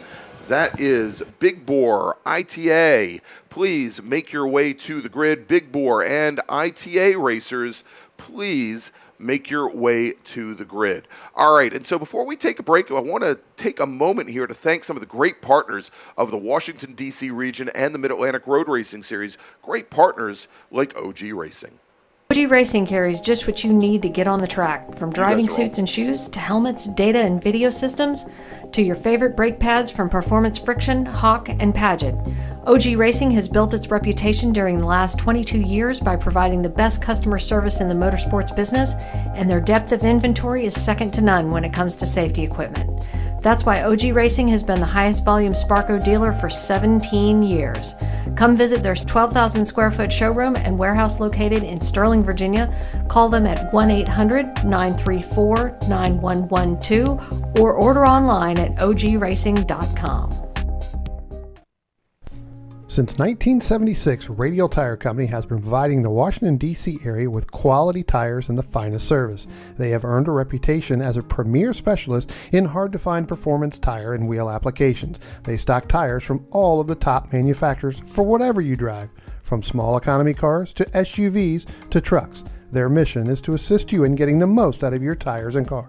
For more information or to schedule an appointment online, browse radialtirecompany.com or call them in Silver Spring at 301-585-2740. Again, that's 301-585-2740.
Since 1976, Radial Tire Company has been providing the Washington, D.C. area with quality tires and the finest service. They have earned a reputation as a premier specialist in hard-to-find performance tire and wheel applications. They stock tires from all of the top manufacturers for whatever you drive, from small economy cars to SUVs to trucks. Their mission is to assist you in getting the most out of your tires and car.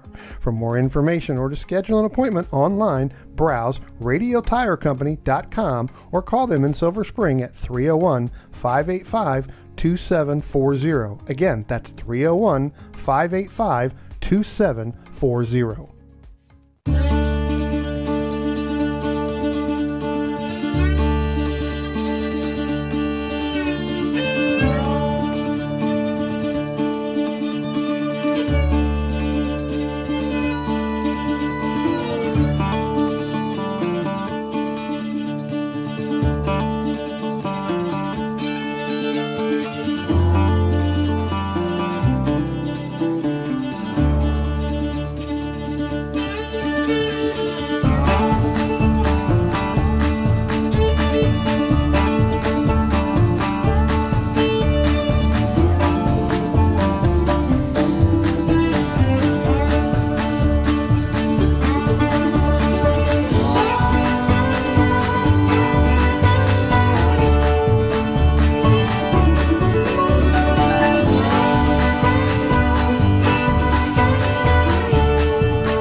And we're back here at Summit Point Raceway for day number 3 of the MARRS Labor Day Spectacular.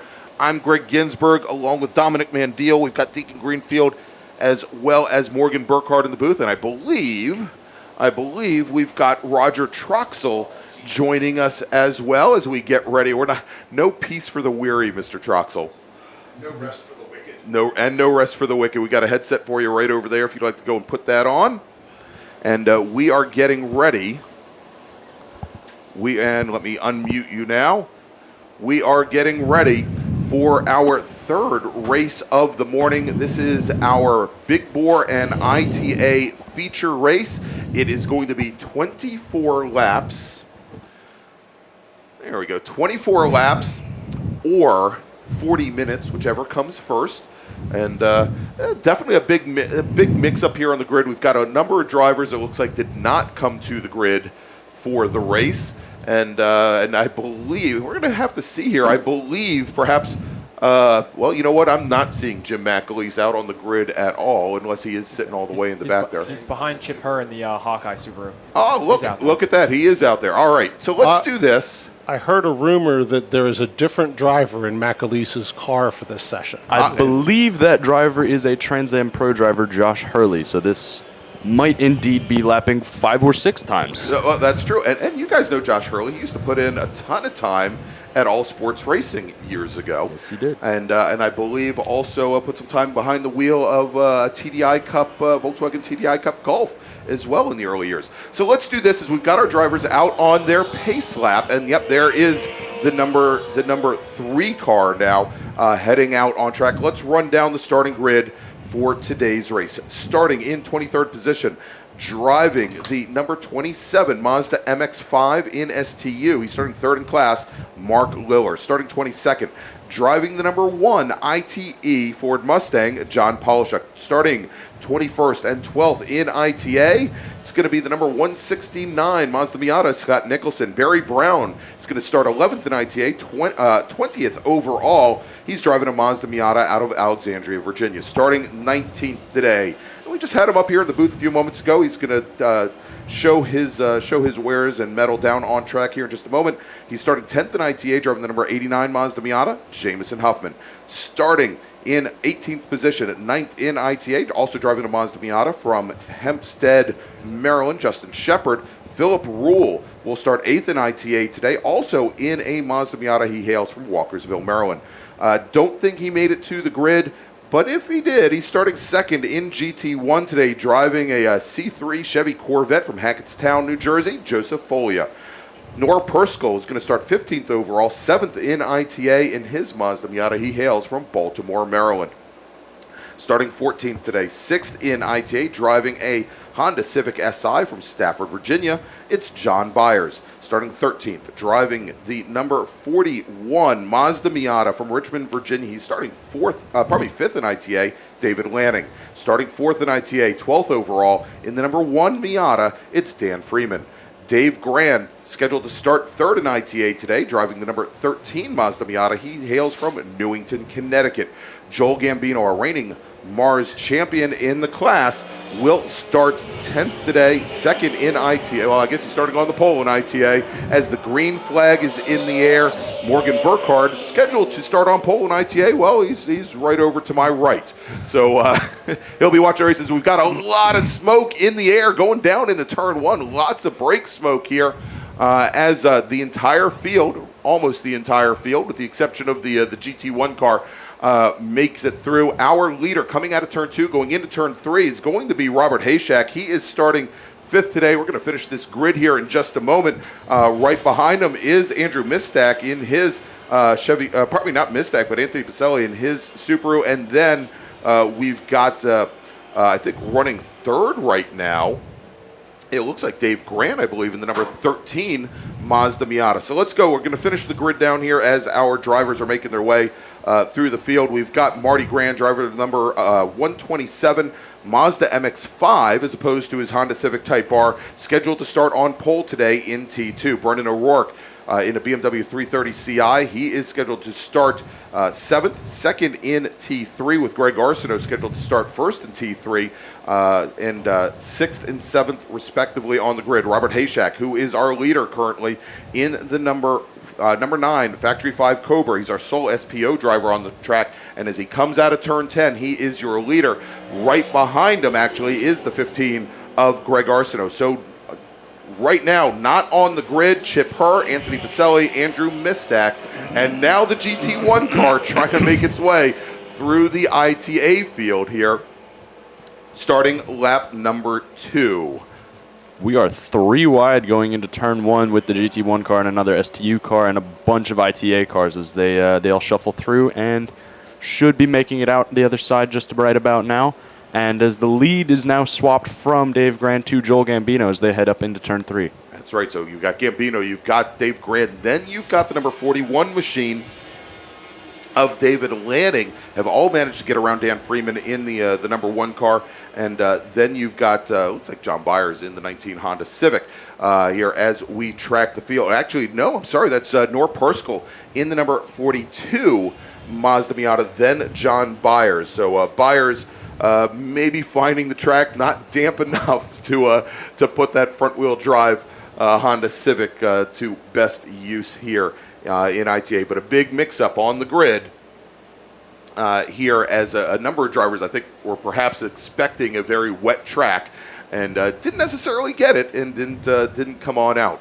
And in all the commotion going into turn 1 with all the lockup smoke and all this, we've seen Dan Freeman get shuffled from the 2nd row on the grid way down to actually, I'm not sure where, but he's next to last, I think. He's somewhere, that's right. He's if we take a look now as our drivers come across the stripe here to complete lap number 2, Dan Freeman, you got it. He's falling back behind John Byers. He's actually trying to get around the 78 car of Philip Rule, now currently running 7th in ITA, so dropped considerably, as you said, from 2nd in ITA on the grid all the way back to 7th position, as Dave Grant and Joel Gambino separating themselves out just a little bit from the 41 machine here. And indeed, you're right, it is Josh Hurley that is in that number 3 Chevy Camaro, and he has now worked his way up into 3rd position overall after he laid back the first lap. I think saw all that, and I'm not sure, Roger, but I think the huge cloud of brake smoke that we saw going into turn 1 on the first lap might have been Mr. Hurley locking things up, maybe trying to get a handle on that GT1 machine. I figured he was checking up because all the Miatas were side by side going into one, and he's probably on what is essentially a test session for him. So he was being patient. And now he has cleared the entire field.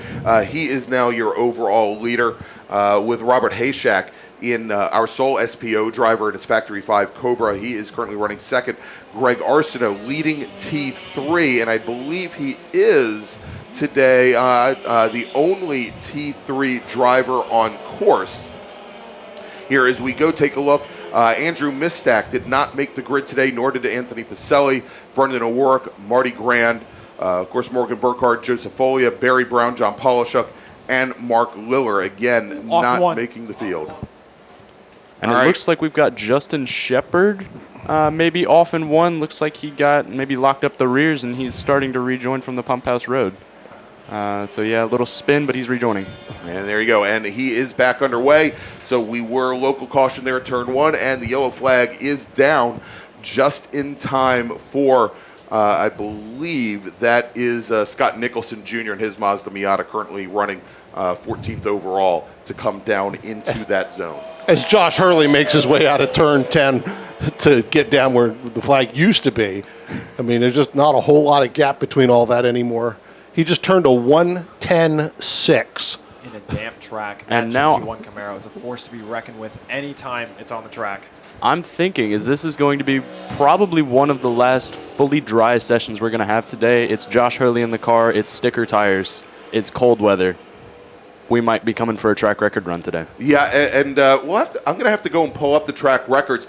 Just as a frame of reference, Jim McAleese yesterday ran a 1:13 here as his fast lap during our feature race. I'll have to go back and check the early race in the morning to see if he ran anything faster than that. But yeah, indeed, that number 3 machine driven by Hurley now down at a 1:10.650. And like I said, I'll try and get the track records here. Looks like Dave Grand may have made a small mistake of some kind. He was pretty close to Joel Gambino, and there's now probably a 1.5 or 2 second gap between them. Dave Freeman's made his way past John Byers and is looking faster than his current situation on the track. All right, and just for reference, GT1 track record set by Jim McAleese here back in 2019. Fast time for him, a 1:09.517. So we'll keep a look after that. That was the last lap that Josh Hurley just turned in the GT1 was only a 10th off of that record.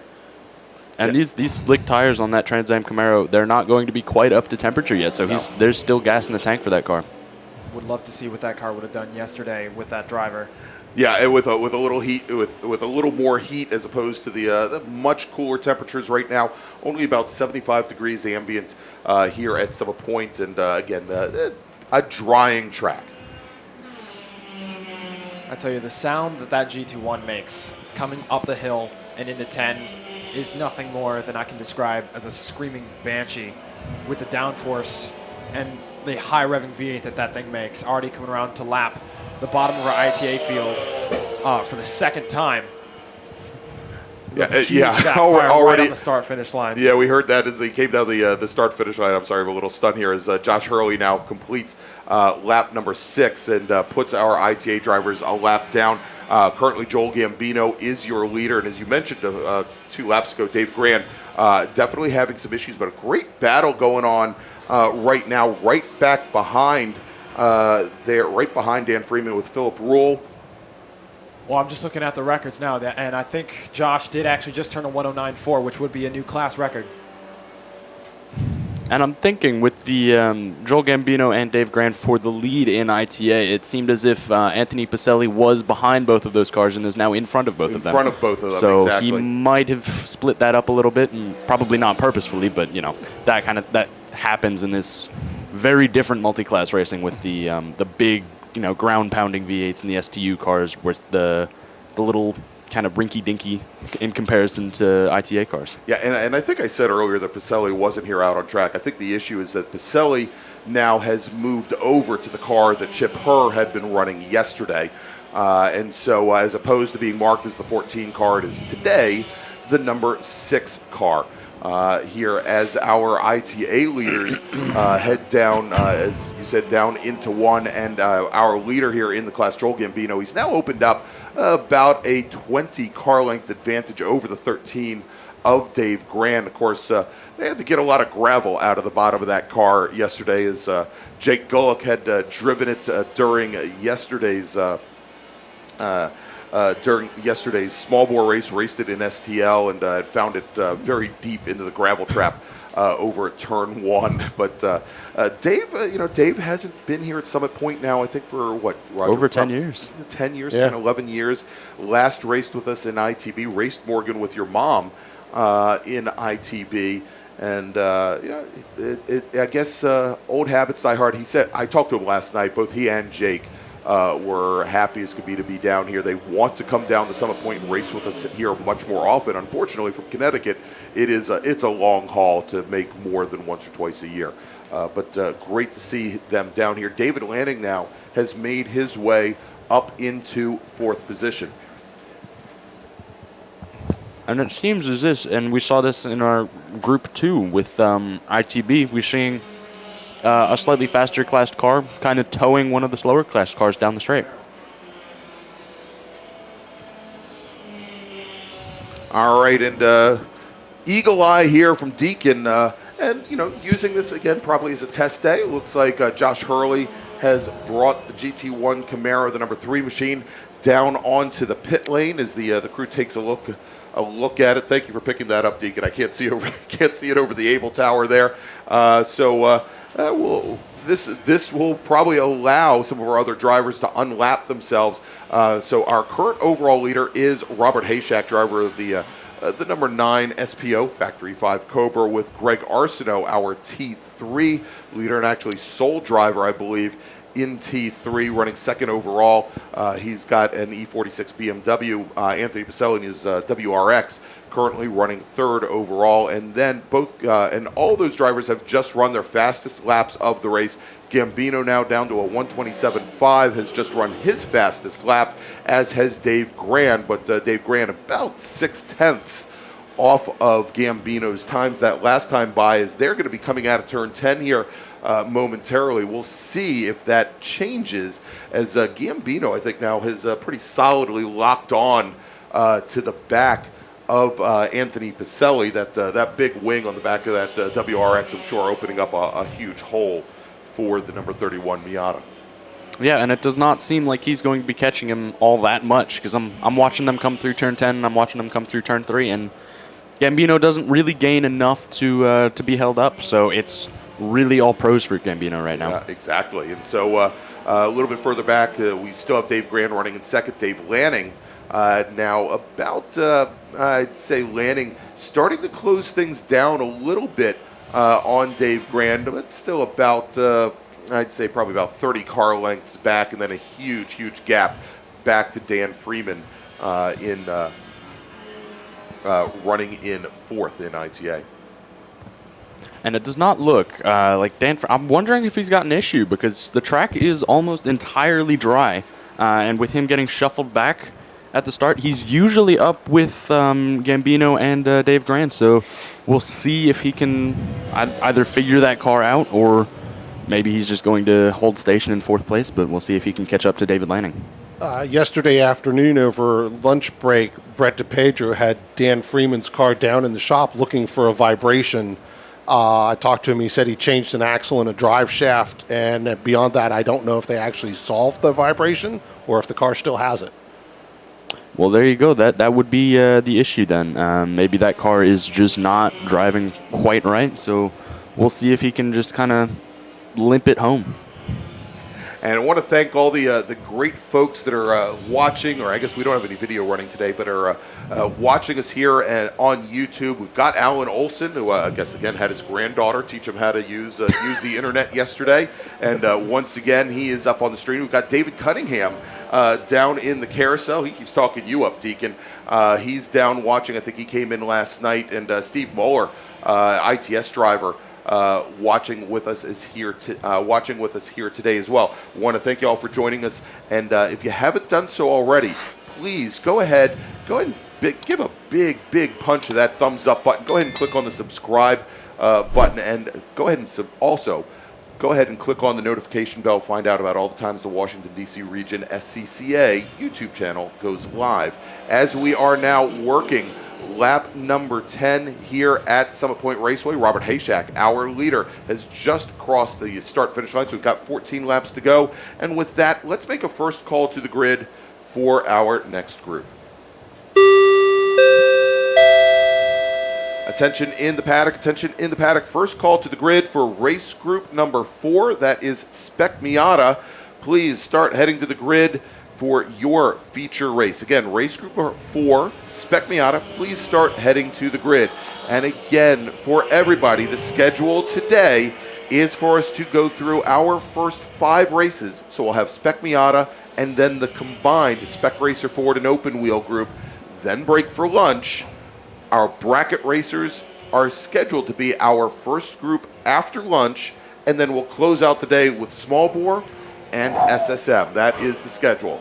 And Roger, you're watching Hurley in that GT1 car. Something exciting there? Well, they just came out of the pits. I watched his crew bring a huge toolbox down to the pit lane to make adjustments with it.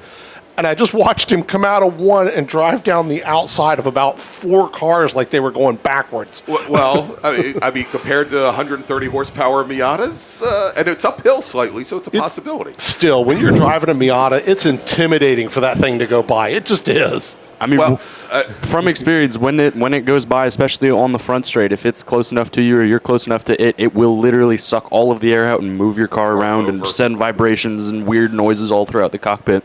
So it's very intimidating whenever he gets big in the mirror.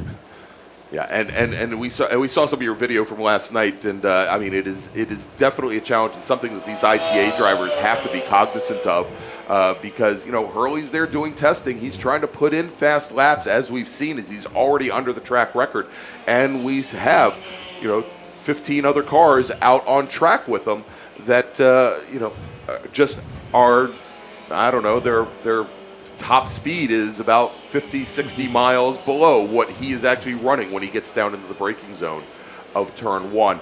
As we mentioned, we are now 11 laps in, just a little bit under halfway through this race. And hey, everybody, Mike Collins is back. He checked in a little bit early for the SM race, but he is here and ready to rock. So if we take a look at the order here, Hayshak, your leader in SPO in T3, Greg Arsenault running second overall. Joel Gambino, though, I believe, and we'll have to double check this and see if this is still the case, but last time by, it looked like Gambino had actually gotten around Pacelli, driver of the STU Subaru WRX. Now, that car that Pacelli is in, that's the car that Chip Herr had been driving this weekend, had some challenges both on Saturday morning and also yesterday morning as well.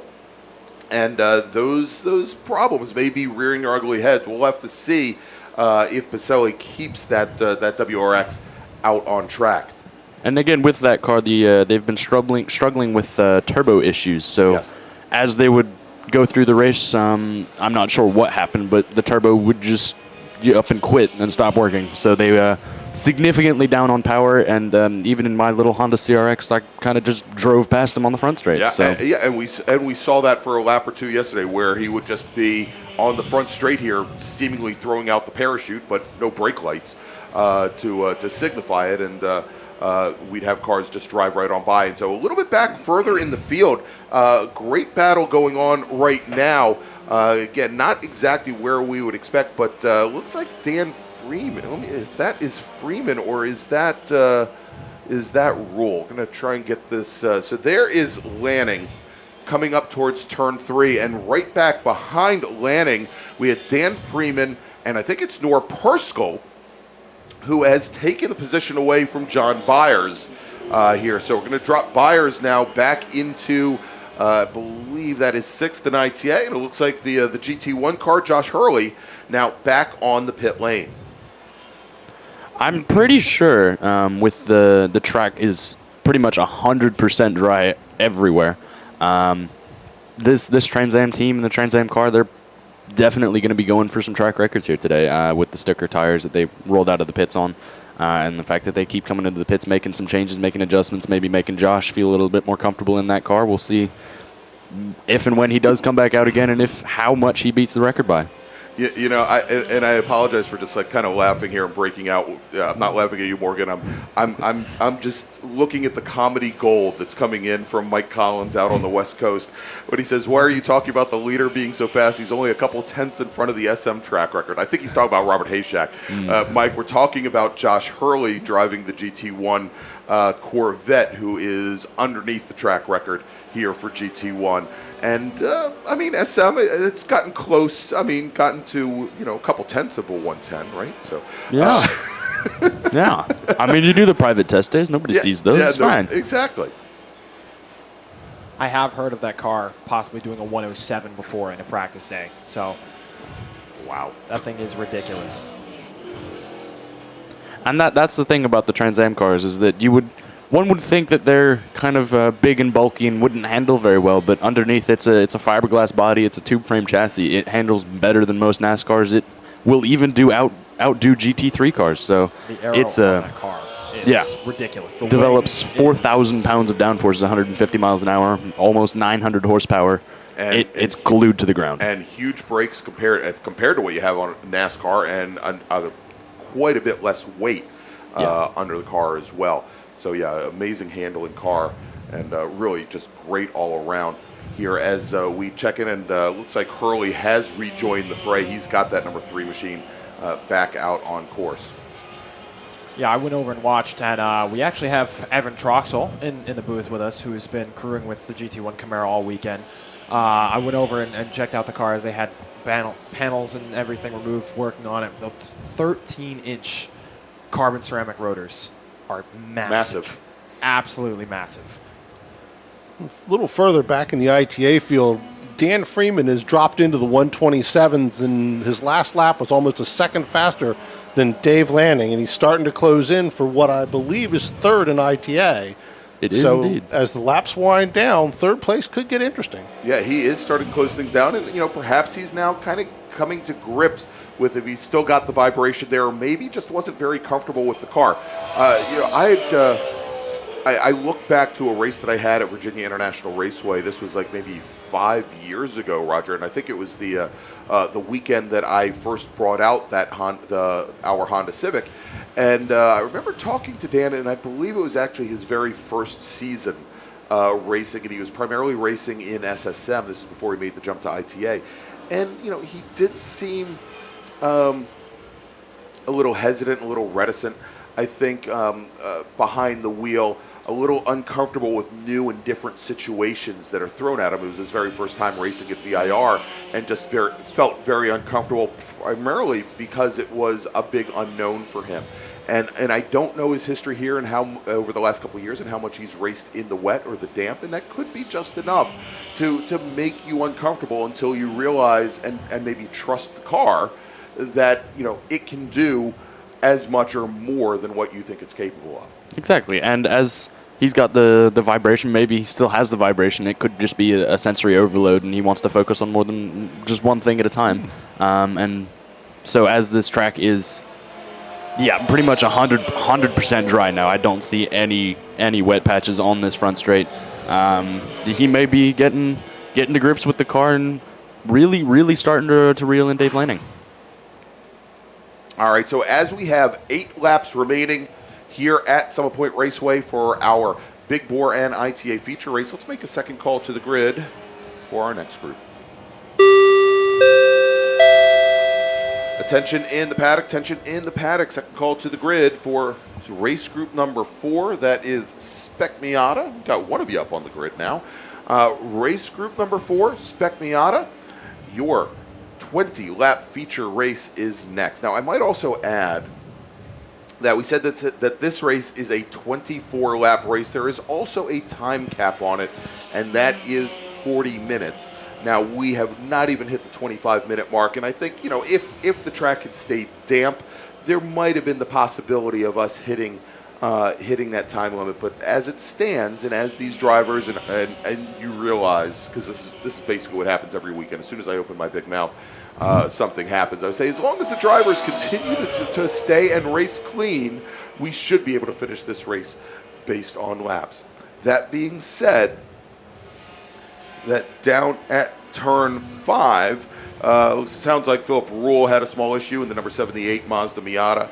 He spun the car, outbraked himself there going into 5, but he has gotten the car back underway here as he works lap number 8.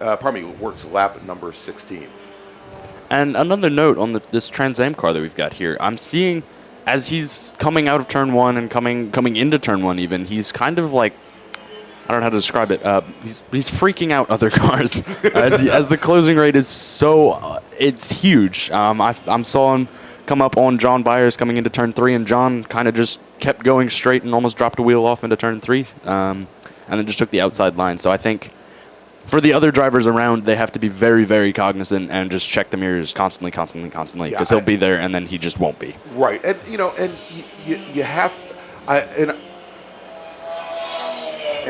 I understand obviously here that you need to be. Besides, you need to be cognizant because they don't know the driver behind the wheel. They haven't seen him on the grid. They haven't talked to him. They don't know his past experience.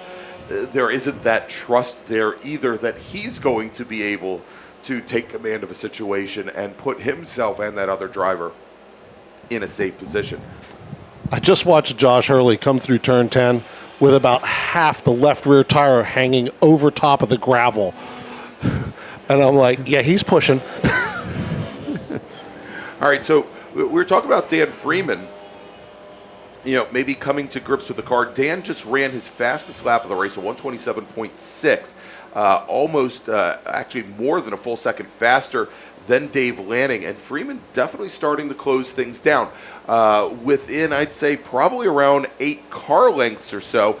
Another good little battle going on back behind as we have, I believe it's Justin Shepard and Philip Rule. Rule having that spin a little bit earlier. Justin Shepard now looking to move up to 8th in ITA as he follows Rule down into turn 10. Not going to do, or into turn 1, pardon me. Not going to do it this time by. And as I think they've both recovered from spins, Justin Shepard having his incident at turn 1. Right. And Philip Rule having his incident at turn 5. So they're both recovering, and it seems as if Justin Shepard's got the legs on him, as they are also coming up to Jamison Huffman for, what is that, 6th in ITA? Huffman currently running 7th in ITA. As we jump back now over to this battle for 3rd in class, 3rd in ITA, Dan Freeman now with a good run out of 10. Pulls out of the draft, I think, rather early. Now, we have seen over the last couple days where Freeman will get on the brakes much earlier than other cars, even when he pops out to try and make the pass. He does it once again, but it looks as though he may have been a little bit softer on the brakes. And as they come into turn 1 and out of turn 2, Dan Freeman now takes over the last podium position, takes over 3rd spot away from David Lanning. Yeah, and with the momentum that he had been carrying with in the car, it had to have been seeing David get closer and closer and that car getting bigger. The momentum that he was carrying, it did not look like it was going to take long to get around him. No, not at all. Here, as we watch that battle a little bit further back, though, we talked about Jamison Huffman running in 7th, Philip Rule, Justin Shepard, and now I believe that is the 169 of Scott Nicholson. Those 3 drivers all locked up together as both Rule and Shepard get around Nicholson at the stripe. So move Philip Rule now up into 8th, Shepard in the 9th, Nicholson in the 169 car. Knock him now back into 10th. But a good little scrap there. But Morgan, as you were saying, they're starting to close things down a little bit on the 89 machine of Jamison Huffman, who is currently running 7th in class. Well, Jameson Huffman's his car is an SSM prep car, Right. Running in at ITA for just extra seat time. There's no substitute for it. So with him, the two other ITA prepped cars behind him, it'll be difficult because he's really going to have to carry a lot of speed through the corners to actually make it to the next one in front. Yeah, so the SSM cars, by that rule set, I believe they have they need the dyno somewhere in the 105. 107. Yeah, It's 107 horsepower sealed And about 95 foot-pounds of torque. Exactly. So, and there you go, as Deacon runs SSM and drives a similar car, and that's part of the rule set, and they actually have to get the car dynoed and then sealed, whereas an ITA, at least a 1.8 Miata, is probably going to make somewhere around 130 to 135 horsepower. So, you're giving up, 30 horsepower, and that certainly, at least in a straight line, will make for a huge disparity. But the advantage you have, these cars, as long as you can get into a corner at the same speed, you've got the same advantage at the apex and out. And it, again, comes down to driving. But now we are seeing here where we've got Rule in the green number 78, we've got Justin Shepard in the 00, really starting to close things down on the 89 car. And again, this is the battle for 7th. And as we saw them come down the front straight, we saw Philip Rule and Justin Shepard close up 3 or 4 car lengths on Jameson Huffman. And now they're pretty much bumper to bumper as they come through turn 3.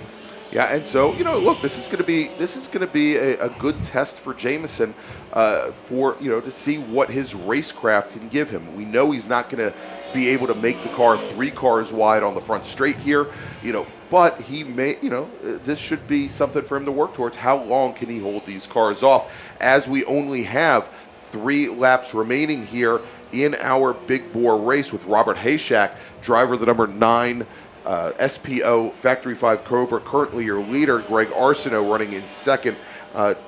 Almost, I believe, he should be coming through turn 10 here in just a moment, but almost, more than the length of the front straight separating those two drivers. Again, that is not for a battle in class. Hayshak in SPO, Arsenault in T3. Joel Gambino, our ITA leader, currently running 3rd overall, with Pacelli running in 4th. As now we've got that battle for 7th in ITA with Philip Rule stepping to the inside of Jameson Huffman, and Huffman not really making any kind of move to defend either Rule or Shepard. They are both going to get by him going down under braking into turn 1. So move Philip Rule now up into 7th, Shepard to 8th, and move Jameson Huffman back to 9th in ITA. Apparently, Joel Gambino has turned on the cruise control as Dave Grant has closed in probably almost half the distance to him in the last few laps. But I'm pretty sure Joel has this one under control. Yeah, as he's definitely dialed it back here as he heads into turn 3. Oh, somebody just outbraked themselves into turn 1.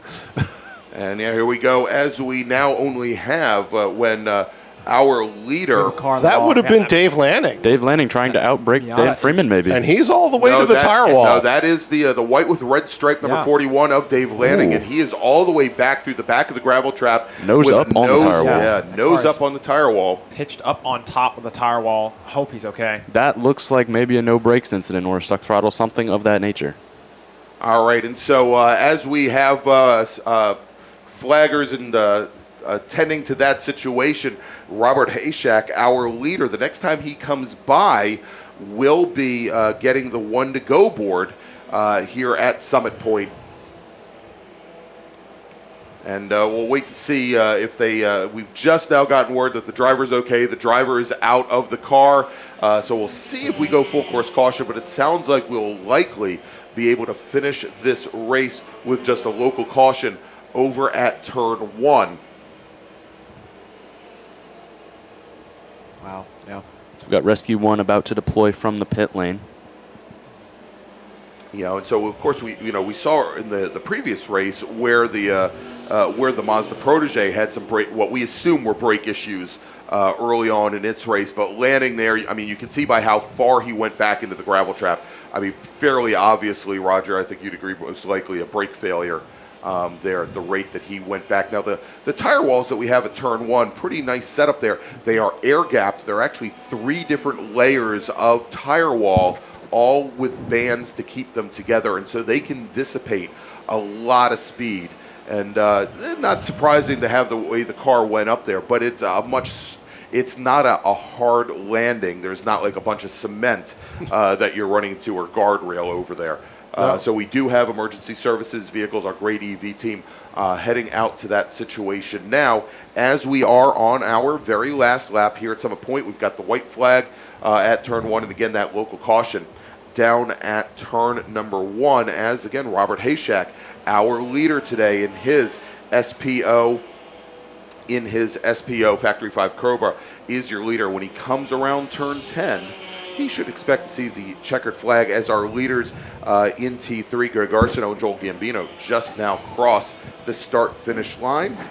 And you said it, Roger. Dave Grand really starting to make up some ground on Gambino, but I think Gambino's just kind of managing the race here as he's now down up into the 129s as Robert Hayshak takes the checkered flag. He is your winner today here at Summit Point in our 24-lap feature ITA and Big Bore race.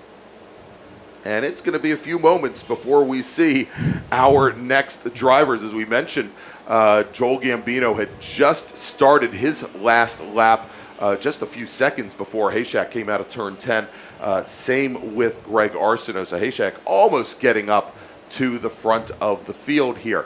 But so we're going to, because I got caught out by this back in July, I think, and actually on Saturday morning when I thought Jeff Lucas would take the third step on the podium, and his car went dead stick on the very last lap. So I'm going to wait a little bit until we can be sure. Coming out of turn 10 now, Greg Arsenault, he is going to finish second overall. He's going to take the win in Touring 3. And now coming across the line, some of our mid-pack ITA drivers, but now taking the checkered flag. Joel Gambino, he's going to take the win in ITA. Dave Grand will complete this race. He comes home in second. A great weekend for Dave Grand, again, after having been away for oh so long. Anthony Pacelli, he's going to finish this race in 5th position overall. He takes the win as our sole STU driver. And then finishing on the last step of the podium here in ITA, Dan Freeman in the number 1 ITA Mazda Miata. With a very good comeback from being shuffled back at the start so badly, making his way back through the field and getting around David Lenning, and then unfortunately David having his issue at turn 1. Still not sure what's happened yet, but yeah, good drive from Dan. And a nod to Jamison Huffman, too. I'm not sure if it's his best lap ever, but he did pull a 130.2 in that race, which is pretty good for an SSM car, which is arguably down on power. So I know he has the skill to push that car even further. He's been struggling with his fuel pump went dead yesterday or 2 days ago on Saturday, and he's replaced that. He wasn't getting enough fuel, and now he has way too much fuel. So exactly. So the car not running happy one way or the other, and taking a little bit of time. It's probably going to take a little more time on the dyno to try and get that completely right time that they just don't have over the course of the weekend. So we've got some more emergency services vehicles responding to the incident down there to get Mr. Lanning's car off the tire wall. Again, the driver's out, driver's okay.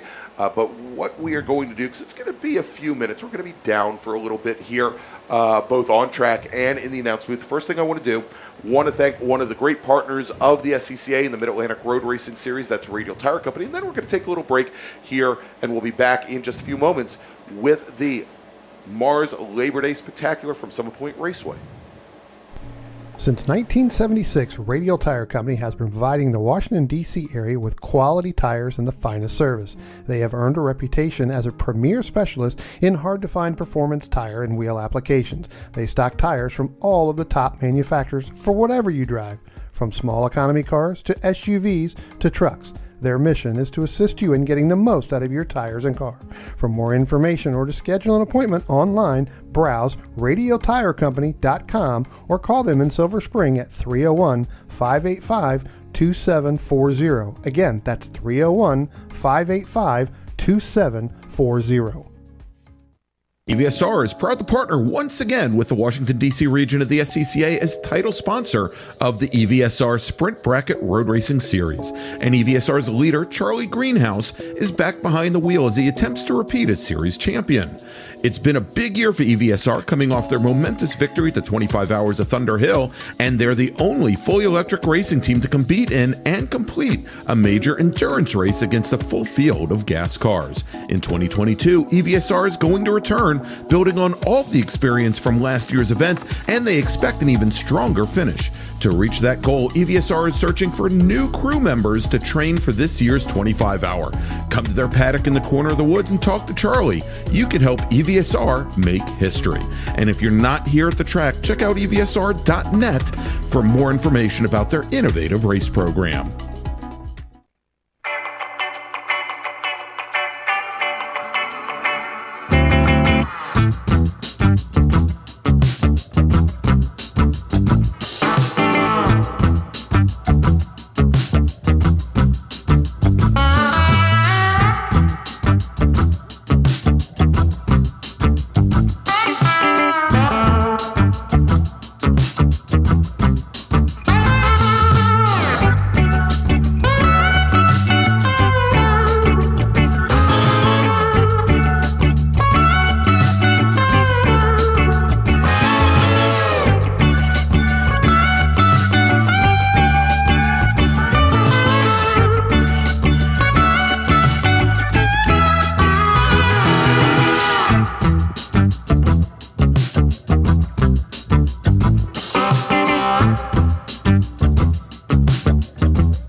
Since 1976, Radial Tire Company has been providing the Washington, D.C. area with quality tires and the finest service.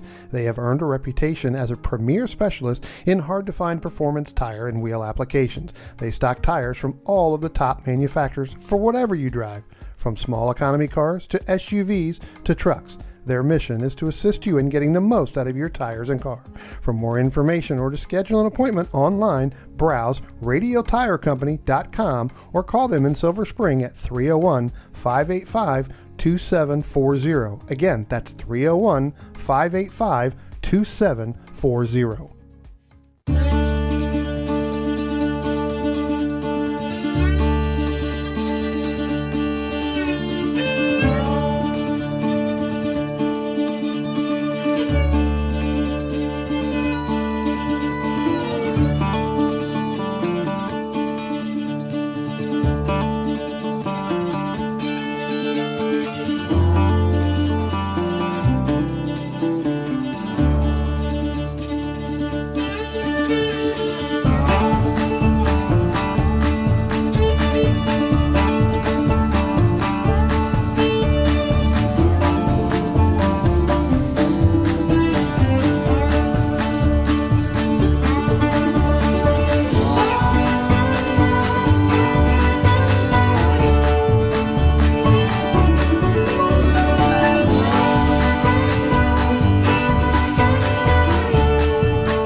Racing carries just what you need to get on the track, from driving suits and shoes to helmets, data and video systems, to your favorite brake pads from Performance Friction, Hawk, and Paget. OG Racing has built its reputation during the last 22 years by providing the best customer service in the motorsports business, and their depth of inventory is second to none when it comes to safety equipment. That's why OG Racing has been the highest volume Sparco dealer for 17 years. Come visit their 12,000 square foot showroom and warehouse located in Sterling, Virginia. Call them at 1-800-934-9112 or order online at ogracing.com.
All right, and we are back here at Summit Point Raceway for the final day of the MARRS Labor Day Spectacular. I'm Greg Ginsberg. I've got with me up in the booth, I've got Roger Troxel, I've got Morgan Burkhardt, I've got Deacon Greenfield, and a whole cast of characters I'm sure will be filtering through during the day. I've got Ethan Troxel here as well, providing emotional support to the rest of the team.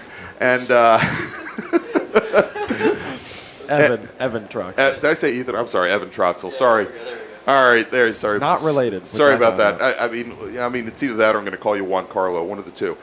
So here, as we get ready for our very next race, it is Spec Miata and large 27-car field. We've got two races today based on the NA, or, well, in the case of Spec Miata, I guess NA and NB Miatas will have SSM out a little bit later today that are going to be based on just those first-generation 1.6-liter NA Miatas.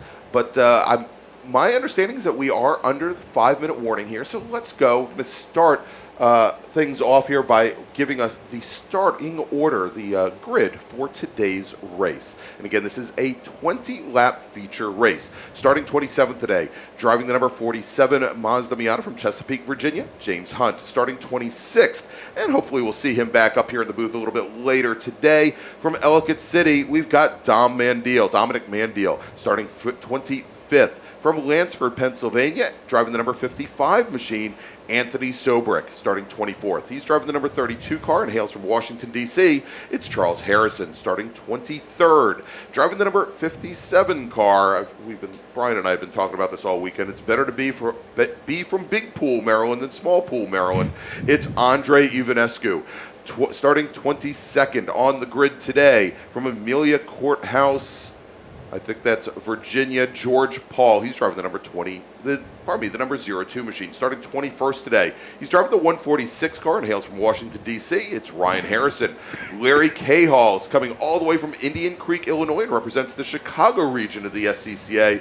He's driving the 81 car, and he starts 20th. Rich Ura is from Fairfax, Virginia. He is starting 19th, driving the 61 machine. Nicole Cooper-Cephalo is driving the number 82 car. She comes to us from Mountaintop, Pennsylvania, and she starts 18th.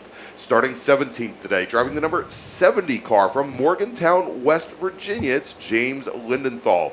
Starting 16th, driving the number 08 car from Gurnee, Illinois, it's Robert Cahall. Starting 15th, driving the number 15, starting 15th, driving the 04 machine from Cherryville, North Carolina, representing the Central Carolina region, it's Stephen Figura. Starting 14th, driving the number 39 car from Towson, Maryland, Andrew Wagner. Steve Sturm is driving the number 90 machine. He still hails from McLean, Virginia. He is starting 13th today. Starting 12th, driving the number 54 machine and coming to us from Owings Mills, Maryland, we've got Michael Cohen, while Matt Richard from Hockinson, Delaware, he's starting 11th in the number 29 car. Ted Cahall, he's driving the number 78 car. He's from Christiansburg, Virginia, and he starts 10th. Starting 9th, driving the number 111 car, representing the Florida region, but hailing from Frederick, Maryland, it's David Levin. Then we've got John Ayer. He's from Mountaintop, Pennsylvania. He's driving the number 19 car, and he is starting 8th. Jeremy Butts.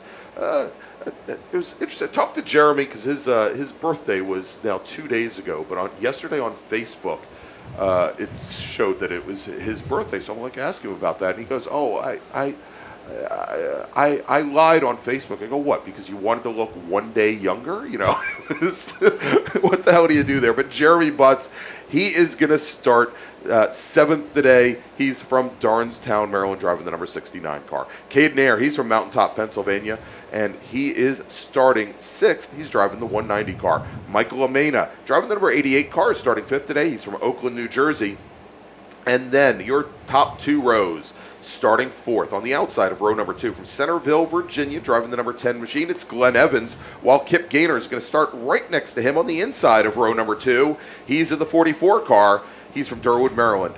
And your front row today, it's John Hotz the King, starting on the outside of row number 1 from Sparks, Glencoe, Maryland. He's driving that 63 car. And your pole sitter today with a qualifying time of 126.666, Nick Bruni, and Nick is from Arlington, Virginia. So there you go. That is your starting order.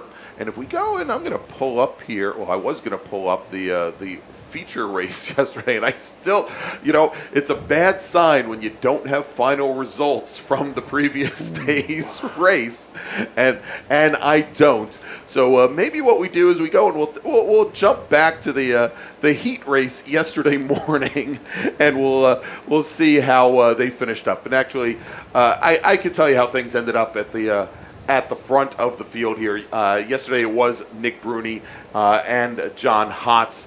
And as Brian Donati and I were watching this race unfold both yesterday morning and also yesterday afternoon, we're pretty convinced that that John Hotz was driving about 3.5 to 4 miles a lap here at Summit Point, as he was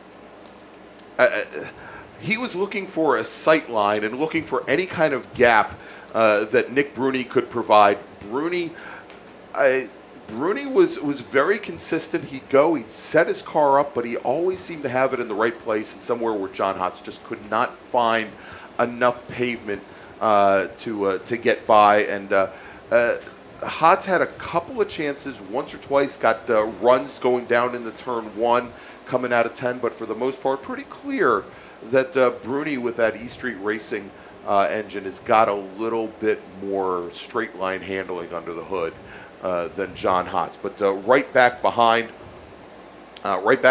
them, Jeremy Butts and Michael Amena seemingly locked at the hip. It doesn't matter what group they're racing in. They could be racing in Spec Miata. They could be racing in Touring 4. They always seem to be door to door. But Kip Gaynor, at least in the morning, managed to finish just ahead of them, with Lamena and Butts finishing just off the podium. But real tight, close racing here, really for the previous 3 races, both Saturday and the 2 races that we saw yesterday. I was amazed looking at the names at the top of this field and realizing how long the top 3 people have been racing here at Summit Point. Kip Gaynor was an instructor when I went to driver's school here in, I believe, 1991. So Wow. His level of experience here is vast. And to still be competitive at the front, I think, says a lot about his skill set. John Hotz has been around a long time. Nick Bruni's probably been here for at least a decade now, I remember when he came in at what was the peak of MARRS Spec Miata, when there were 50-car fields or 52-car fields. And he worked his way to the front of the field too. So, yeah, I mean, it's interesting. I look back to when I went and had my second driver's school, and I had to finish up the school in one of Peyton Wilson's Spec Miatas, and at the time, I think, at least nationally, and Mike Collins, I'm sure, will chime in when Spec Miata became a national class, but I think it had been around for maybe 4 or 5 years at that point. And at driver's school, I think I turned like a 129.5 or maybe a low 130, and Peyton Wilson, said to me, "Hey, you could probably do this. You're pretty quick around here," and it's amazing to see how time and experience, and also obviously changes in tires. Back then, I think most of the Spec Miatas were on Toyo tires for the most part, and of course they've been on a Spec Hoosier now. Yeah, the original Spec tire was the Toyo RA1. Yeah, exactly, and so and that's what we see SSM still driving on.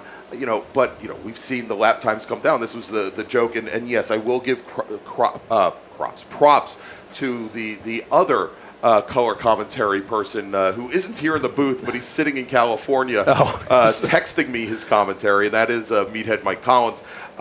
Where when he made the joke that hey, what are you talking about the leader for? Because Spec Miata is like only a tenth off of that. I mean, we've got track records now in here at Summit Point Raceway. The track record in Spec Miata now is down to. And by the way, Mike Collins is your track record holder here at Summit Point, down to a 124.8. So that is quick. Yeah, it's amazingly quick for for a car, maybe a 1.8 liter machine, and 6 seconds. And Mike and I went to driver's school together. I mean, it's 6 seconds faster than I was able to turn in that car. Then again, I only ran one session essentially. One session in it, but I'm not. I say this over and over again, to watch the drivers, whether it be an SM or SSM, the driving and the racing is so different than some of the other closed wheel groups that we see, that they are almost for the entire length of a racetrack inches off the car ahead. They've got no sight lines in many cases. They have to work together very closely under the draft. And I mean, it's in many cases a different level of racing.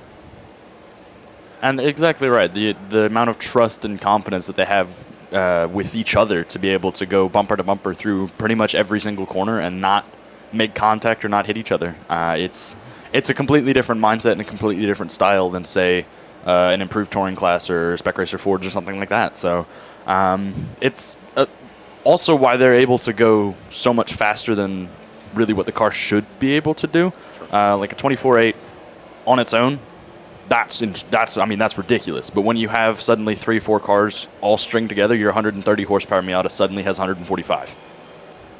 It's true. The draft in Spec Miata is a huge benefit. And so Mike, maybe deflecting a little bit, and maybe, and I know that very few people use the word modesty and meathead in the same sentence. Does anybody do that? But Mike did say that he set that record right after the last repave here back in 2018, and he thinks that that's going to stand probably at least until the next repave, and I think that's definitely the case here. And he set that record was set in April at the I believe that probably, and he'll chime in, I'm sure. He said it was 53 degrees outside. Yeah, it was 53 degrees. They were Group 2, and I think given the April date, it was most likely either the first MARRS race or it might have been the majors here, that year. But our field is now on their pace lap, and Mike chimed in, and this is how I know that the lag is actually pretty, the latency is pretty good on YouTube, because he came back in like less than 20 seconds here, that the group is now on their pace lap. And again, if you like what you're seeing, if you like what you hear, please go ahead and give us a thumbs up. And if you haven't done so already, go ahead and subscribe to the Washington, D.C. Region SCCA YouTube channel and click on that notification button to find out, notification bell, find out every time that we go live. And I'm getting word now that the light is out. The lights are out on the pace car. And Roger, you know this from your work. I mean, it's not uncommon for the lights to be out on an MGA. I was just about to comment that it's an old MGA, and for the lights to go out is just not that uncommon an occurrence. So, you have to wonder, is it really that the pace car is coming in, or is it just that it's an MG? All right, pace car now on the pit lane. So at least Roger had the power. And by the way, that's Mr. McLeod's MGA. It's a beautiful car. A pace car on the pit road. Beth Burkhardt looking over the field. Green flag is in the air, and we are underway here at Summit Point Raceway for 20 laps of Spec Miata action. We are 3, maybe even 4 wide already with the car going 2 in the dirt. The nose ahead of Bruni as they cross the start line. And so we saw this before where John Hotz got a great start yesterday afternoon as well. Bruni was able to pull up right alongside as they got down under braking into turn number 1. And for the second day in a row, looks like we've got the Gainer machine, the 44 machine, might have been able to sneak underneath John Hotz, but no, John Hotz manages to take over second position as they come out of turn 2, going into turn 3, and look at this door to door. Who is it? It's Mike LaMena and also Jeremy Butts as they come through 3 and start to make their way down to the bottom of the field. Yeah, that 61 really wanted to position off the start, touching the grass 3 wide right as the green flag had gone. Before even pit out, so we'll see if there's a call on that or not, but I doubt it. It wasn't deep, but it was definitely a jock for position. Yeah. And an interesting thing about the weather, we were supposed to have rain right about now-ish, but it looks like it's been delayed another 20, 30 minutes, so this race should go completely dry. Completely dry, and that may complicate things for the Spec Racer Fords. And possibly our Club Ford drivers and Keith McDonald and his FE2. They're going to be racing with them a little bit later. But now as we come out of turn 10, here onto the front straight, it is once again, and we saw this yesterday as well, a 2-car battle at the moment between Nick Bruni, John Hotz, locked right on his rear bumper as they cross the start-finish line to complete lap number 1, about 10 car lengths back, and again, going down into turn number 1, door to door, side by side, it's LaMena, but this time he's got Gainer to his left. Jeremy Butts sitting right behind as they come out of 2 and start to make their way up to 3. And it seems as if Bruni and Hotz are going to try and just work together and run away from the 2 cars behind, which seem to be fighting and just kind of aiding that effort. Yeah, and so coming out of 2, going into 3, we had Gainer and LaMena door to door once again. Gainer to driver's left, LaMena to the driver's right, but right behind, as we mentioned, the 69 car, Jeremy Butts, right there, Caden Air in the number 190 car, who's been very strong all weekend out of Mountaintop, Pennsylvania. He was right beside Jeremy Butts as well. So 2 by 2 here in that second group. John Air, driver of the number 19 machine, along with Ted Cahall, Mike Cohen, and Robert Cahall, quite a bit further back already as they went down to the bottom of the course. And when I say quite a bit back, we're talking about like 4 car lengths in Spec Miata speak there, but already dropping off. But much like we saw yesterday, as they come out of turn 10 to complete lap number 2, Nick Bruni and John Hotz once again have opened up a huge lead over the rest of the field, about 20 car lengths now with just 2 laps in the books. And they are, I suspect, here over the course of a 20-lap race, going to work together, try to just work together to separate themselves out quite a bit more from the field so that they can start battling. Because, I mean, otherwise we would expect John Hotz to be moving from driver's left to driver's right to driver's left to driver's right, all maybe like 3 or 4 times between 2 and 3 like he did yesterday. But that's the way it stands. Now that second group of Gainer, Butts, probably LaMena, who's gotten around Kip Gainer, Butts, Caden Air, John Air, and I think now also Ted Cahall. I'll have to take a look. I think the Red 78 is part of that second group as well. But a big group there, but still about 20 car lengths off of our leaders. And it seems like our top 2 are going to just like you said, Greg, just work together. And third and fourth, I seemed to me as they came down the front straight that they were going to work together, but it seems like who's in fifth place right now? On the last lap, Nick Bruni and John Hotz both turned mid 128s, and the lead car of the second group was at a high 129. So it just shows how important the draft and working together is around here. And if that second pack can't work together, the two front runners are already gone. And it did look like Jeremy Butts was trying to shuffle his way towards third place, and now they're not really getting the bump drafts that our leaders are getting. All right, sounds like we've got a car off driver's right on the outside of turn number 4, and I believe that may be, we'll have to take a look, I think it might be the 190 car of Caden Air. That is off as he's dropping through the order like a stone, and it looks like they're going to be sending some emergency services folks out to get that car removed now. Again, that's on the outside, driver's right across from the turn 4 flag station. Yeah, that 190 was going a bit slow, coming out of 3 on driver's left, so obviously getting out of the way, so likely either an engine issue or whatever. But yeah, that car was going slow through 3 and obviously didn't make it the whole way around. All right, so we've got one of our emergency vehicles heading out to look after the 190 machine now. So we should have a local caution over at turn 4, but we are green flag racing everywhere else as we are now working lap number 4. And as we are, let's make a first call to the grid for what should be our last race before lunch. Attention in the paddock, Spec Racer Fords and our open wheel drivers, that's going to be Formula Enterprises 2 as well as Club Ford. Please start making your way to the grid for your 20-lap feature race. Again, race group number 5, that's Spec Racer Ford, and our open wheel drivers, Club Ford and Formula Enterprises 2. Please make your way to the grid. All right, so now working lap number 5 here. Nick Bruni, who's just turned his fastest lap of the race at a 127.5, is pulling John Hotz right along. And Hotz now started to notice just a little bit. Morgan, I don't know if you saw this, but maybe Hotz taking a little look to the inside of Nick Bruni that last time by coming down into turn 1.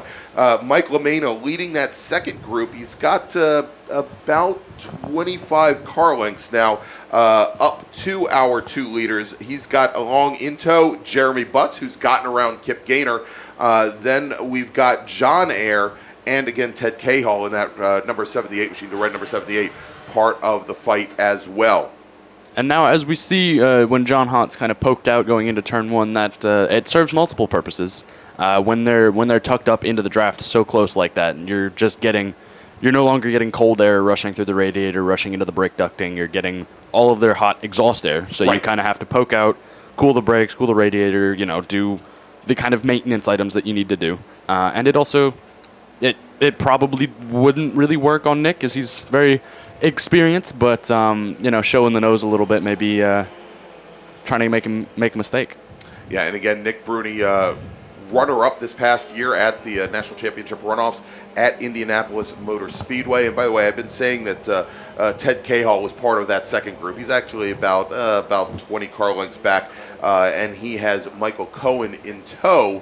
As we look at that second group, now starting to split up just a little bit. As we've got Lamena and Butts, they are still nose to tail, but about 5 car lengths back from there. Kip Gaynor having to move to the inside to try to defend against John Ayer going into turn 3. John Ayer had an off-track recovery going side by side around the outside, but managed to recover it. But it looked like a 4-off dip through the gravel up 3. And I've just been informed that our car off at turn 4 is dead transmission, so he's not going anywhere anytime soon. All right, so they will likely then have to go and get a rollback to go and get that car picked up as they were trying to flat tow him out. Or actually, it looks like we've pulled him into the pit. Do they have him in here in the paddock? Looks like we've got the emergency services folks that went out to retrieve him. Luckily, he's able to find neutral, I guess. All right, well, as they do, our leaders now coming out of turn 10 to complete lap number 6. And you can see, as softly sprung as these Miatas are with the rear ends just dipping down just millimeters off the gravel trap on the very edge of that extended exit curbing that we have here at Summit Point Raceway's turn 10. And with that battle we saw last lap going into turn 3 with Kip Gaynor and John Ayer, both Gaynor and Ayer have now fallen about 25 car lengths back from the battle for third between LaMena and Butts, who continue to stay nose to tail and try to work their way presumably up back towards the leaders. 19 look at the inside of Kip Gaynor, up 3 again. And they come out clean this time. And so Mike Collins saying that, if Hotz were to maybe push the issue with Bruni this early on in a 20 lap race, Bruni might let him go and just kind of sit back there and wait till the end of the race. I mean, I think we've pretty much established Bruni's got a little bit more motor than John Hotz has. Hotz has spent the last 2 days trying to find a way to get by, and even under the draft, going down out of 10 and into 1, he's had trouble getting up even alongside the number 16 machine. So we could definitely see that. And it might honestly be a better decision for Bruni to kind of just let John go, as they're both running fairly similar laps, and they have a very good gap back to third and fourth. It might just make Bruni's job that much easier towards the end of the race. He can just draft right on by and motor by him into turn 1 or turn 3 or wherever he decides to do it. All right, and so here's something that we've seen the last 2 days is even though we are working currently lap number 7 of 20, Mike LaMena already getting a little bit on the defensive side going down the front straight, shading over driver's right. He's got Jeremy Butts just following him down into turn number 1. But, as if we see those two maybe start to pick up the battle a bit, there's always a chance there. You could see John Ayer, who is in that red and gray number 19 machine, start to close things down on that battle for third. For the moment, it looks like Ayer has perhaps, even though he had that off just a lap ago, looks as though he might have worked his way clear of Kip Gaynor. Gaynor now about 4 car lengths back. And I believe that battle for third is now going to be a 4, maybe even 5 car battle once they start fighting even harder, as they've already shown that they're not afraid to go wheel to wheel already in this race. So they might slow themselves up even more. Exactly, and we've got history behind us. They've done it now 2 days in a row. So I think if we go by that, certainly something to look after here as Nick Bruni once again coming out of turn 10 with perhaps his largest lead of the race, now about 2 car lengths over the number 63 of John Hotz. So Hotz maybe having a little bobble somewhere down in the lower half of the course. He drafts back up to the back of Bruni, though, as they get to the 200-foot mark here going down into turn 1. But we'll have to continue to watch that and see if Hotz continues to maybe lose a little bit of pace to the number 16 machine down on the bottom half of the course, as we now have about 30 car lengths back from them, both LaMena and Jeremy Butts. Now, a little bit further back in the pack, I've been watching here one of these other little fights go on, and this has been actually the battle for 13th with the number 70 of James Lindenthal and Ryan Harrison. Haven't seen any big moves from them yet, but nose to tail. The other one here is the number 08 machine, and this is much further back in the field. And let me pull up. That's Robert Cahall. He's got Nicole Cooper-Cephalo as well as Steven Fregura in the 04 machine. Those two drivers lock nose to tail. And I think we got a great battle going down the front straight right now, Morgan, right? Yes, indeed we do. I believe that is Dominic Mandiel, and I'm not actually sure who that is, but we just went side by side with a car right behind as they're coming out of turn 2. Red Miata. Oh, and they're going back up from 2 into 3. They're going side by side again. So nice little battle here. Yep, door to door, we've got Mandiel on the inside. Then we've got the 57 car. That's Andre Ivanescu and I believe Charles Harrison in the number 32 along with him. That is right now the battle for 16th. And remember that Mandiel started in 26th position, or was scheduled to start in 26th. Now, I will say that we have a number of drivers that did not make today's race. Glenn Evans, David Levin, Matt Richard, Andrew Wagner, George Paul, Anthony Sobrick, and James Hunt.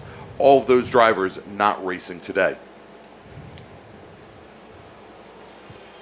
John Hatz on that last lap managed to catch the gap back up to the rear bumper of Nick Bruni after a 2-car gap. Although with these Miatas, especially the second gen NB, provides a pretty good draft. Whoa, as we have a car off in 10. Oh, and he's coming back across the track, impacts the tire wall at the pit wall. And I think that is I believe that is the 81 machine. Yeah, red 81. Yeah, so the 81 car off along the wall, that is Larry Cahall. He is moving. Yeah, he's getting the car, trying to get the car. Of course, the grass is damp, so it might be a little bit hard for him to get that car back underway. But your typical. He's rolling. He's attempting to get back in. Yeah, and we're getting back going. And he's going to get back on the pavement just ahead of our leaders. But yeah, he brings the car in. There's a good amount of damage on the left-hand side of the car, which is what took the brunt of the impact here. So it looks like Larry Cahall's job is done and race is done. I mean, typical move we see here, Roger, all the time. A lot at Labor Day. You go wide over into the gravel trap at turn 10. You crank the wheel over all the ways. You thought you were going to save it before you got to the gravel trap, and when those front wheels hit the pavement, you're all the way back over driver's right and into the pit wall. So it looks like Larry Cahall's day is now done.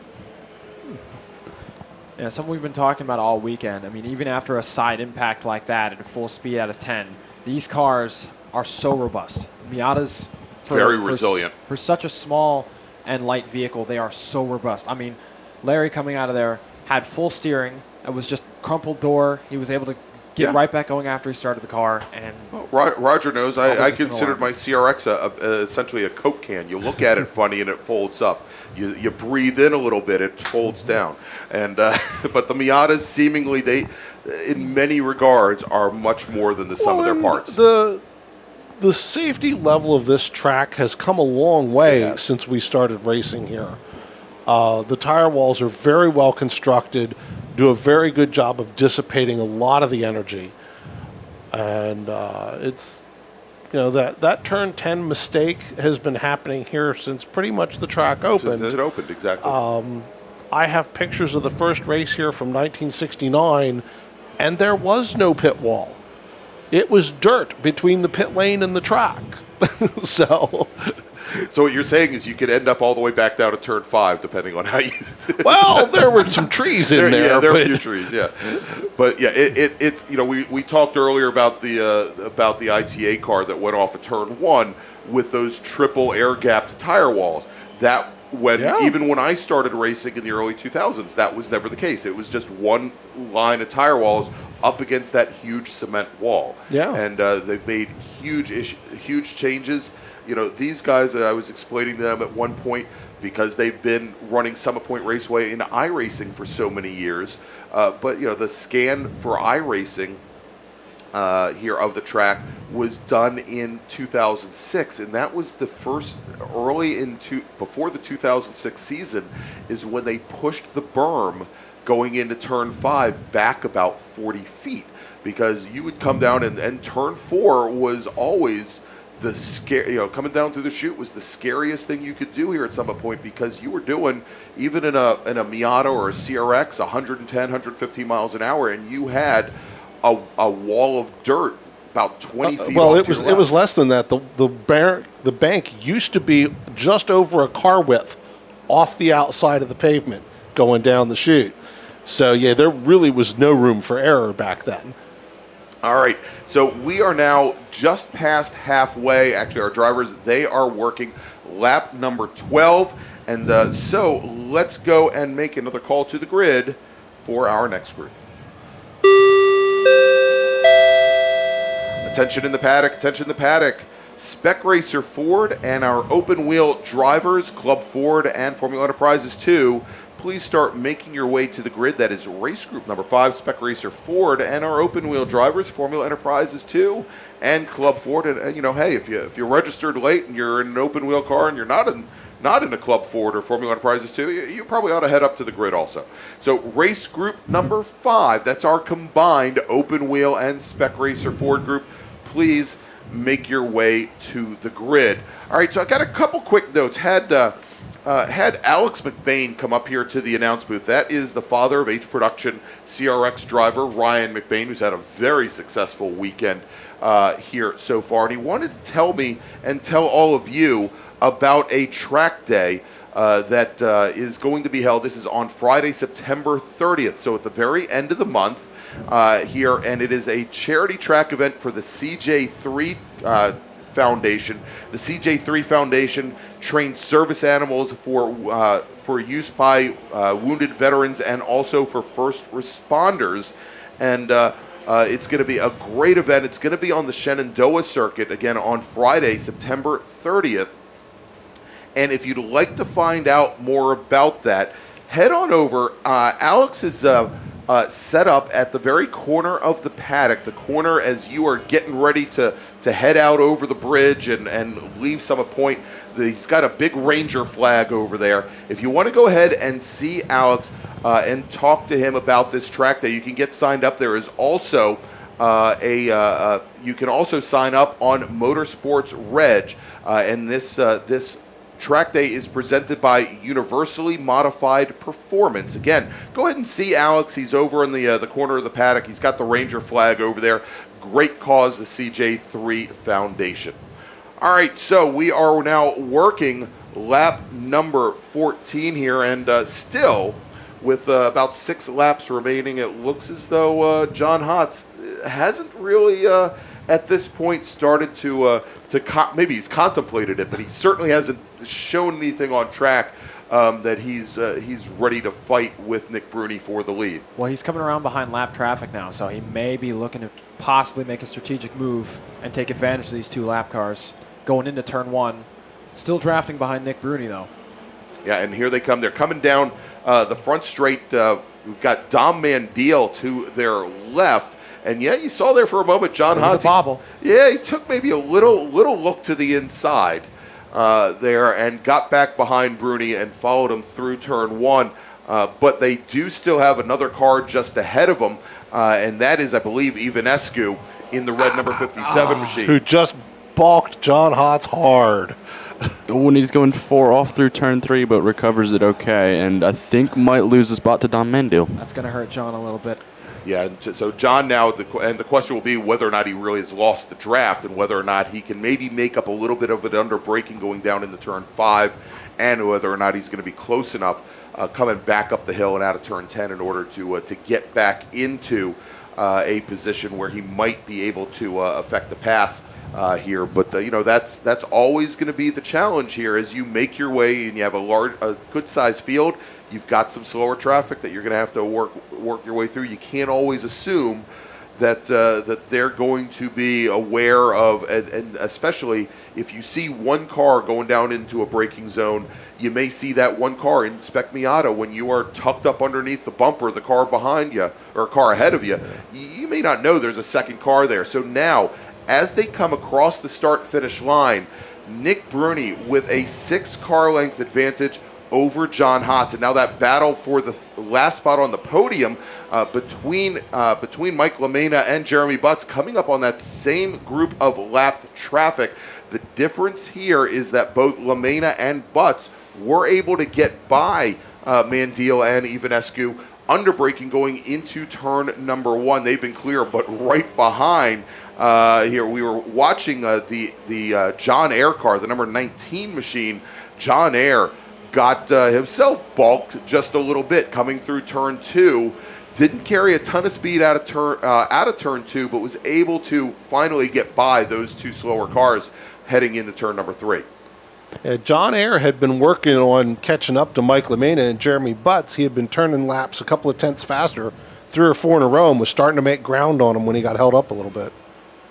And this is the thing with the Spec Miata kind of racing that we've got. All the cars are, roughly identical. They're all built to the same specs, so it's not as easy to make moves and passing. So if John Hotz is able to catch up to the back of Nick Bruni, it's going to be very difficult to get around him because they've both got roughly the same power numbers. It's the same chassis, so there's no strength and weaknesses in different parts of the track. So he's going to have to get a really good run either coming out of turn 10 or coming out of turn 1 and just kind of throw it in there and hope it sticks.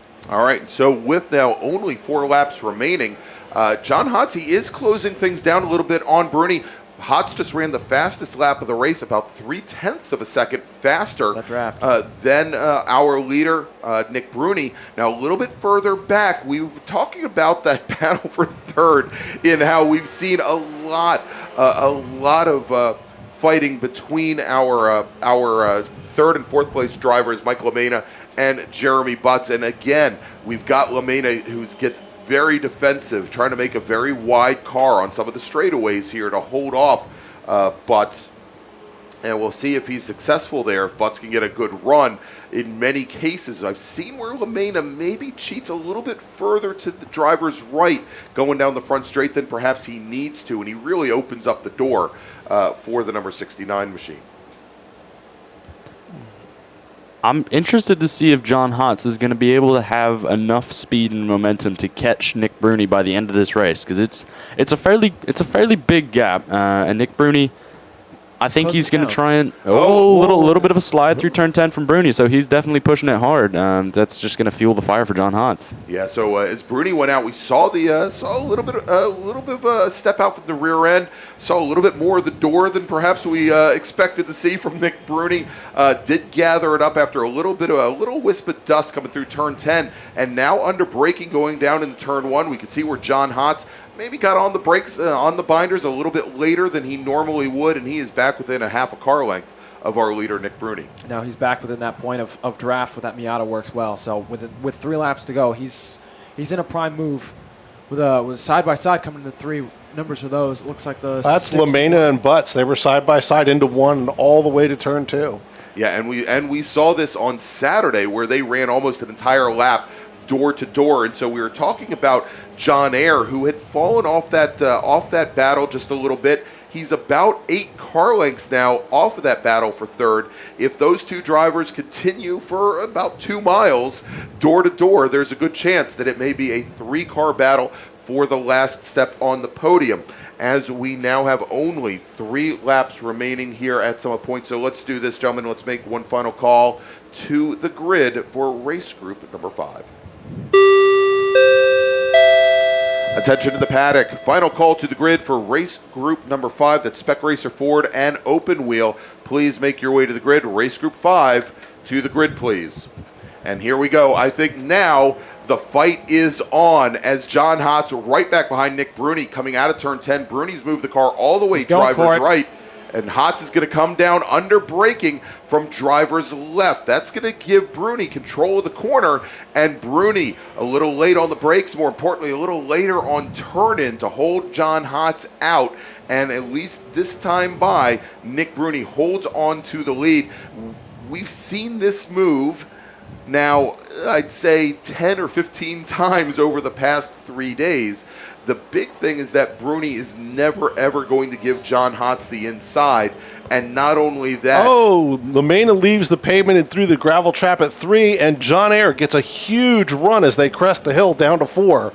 Yeah, and so LaMena, he does keep the car moving, but that is going to be great for the number 19 car of John Ayer as they head down in the bottom half of the course. And so the next time by, when our leaders come out of turn 10, and John Hotz, he hasn't left himself a lot of opportunity, the next time by when our leaders come by, we'll have 1 lap to go here at Summit Point. But as I was saying, Nick Bruni, he's always kept the inside. He's always pushed Jeremy Butts John Hotz to the outside to driver's left, and it hasn't left him a lot of opportunity. It looks like he's got a pretty good run. He's pulling out fairly early, but he's trying to make Nick cover him.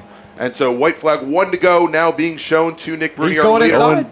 And now Hotz moves to the inside, and we see a little move by Nick Bruni, just a couple inches to go and cover the move. And here we go once again. John Hotz, he is moving from left to right to left to right, trying to find enough ground, enough room to get around Nick Bruni. He's never really... He's gotten side by side coming out of turn 1. All right, and as they come now down into turn 2, and now John Hotz shades to the inside, try to get around Bruni, cannot get it done.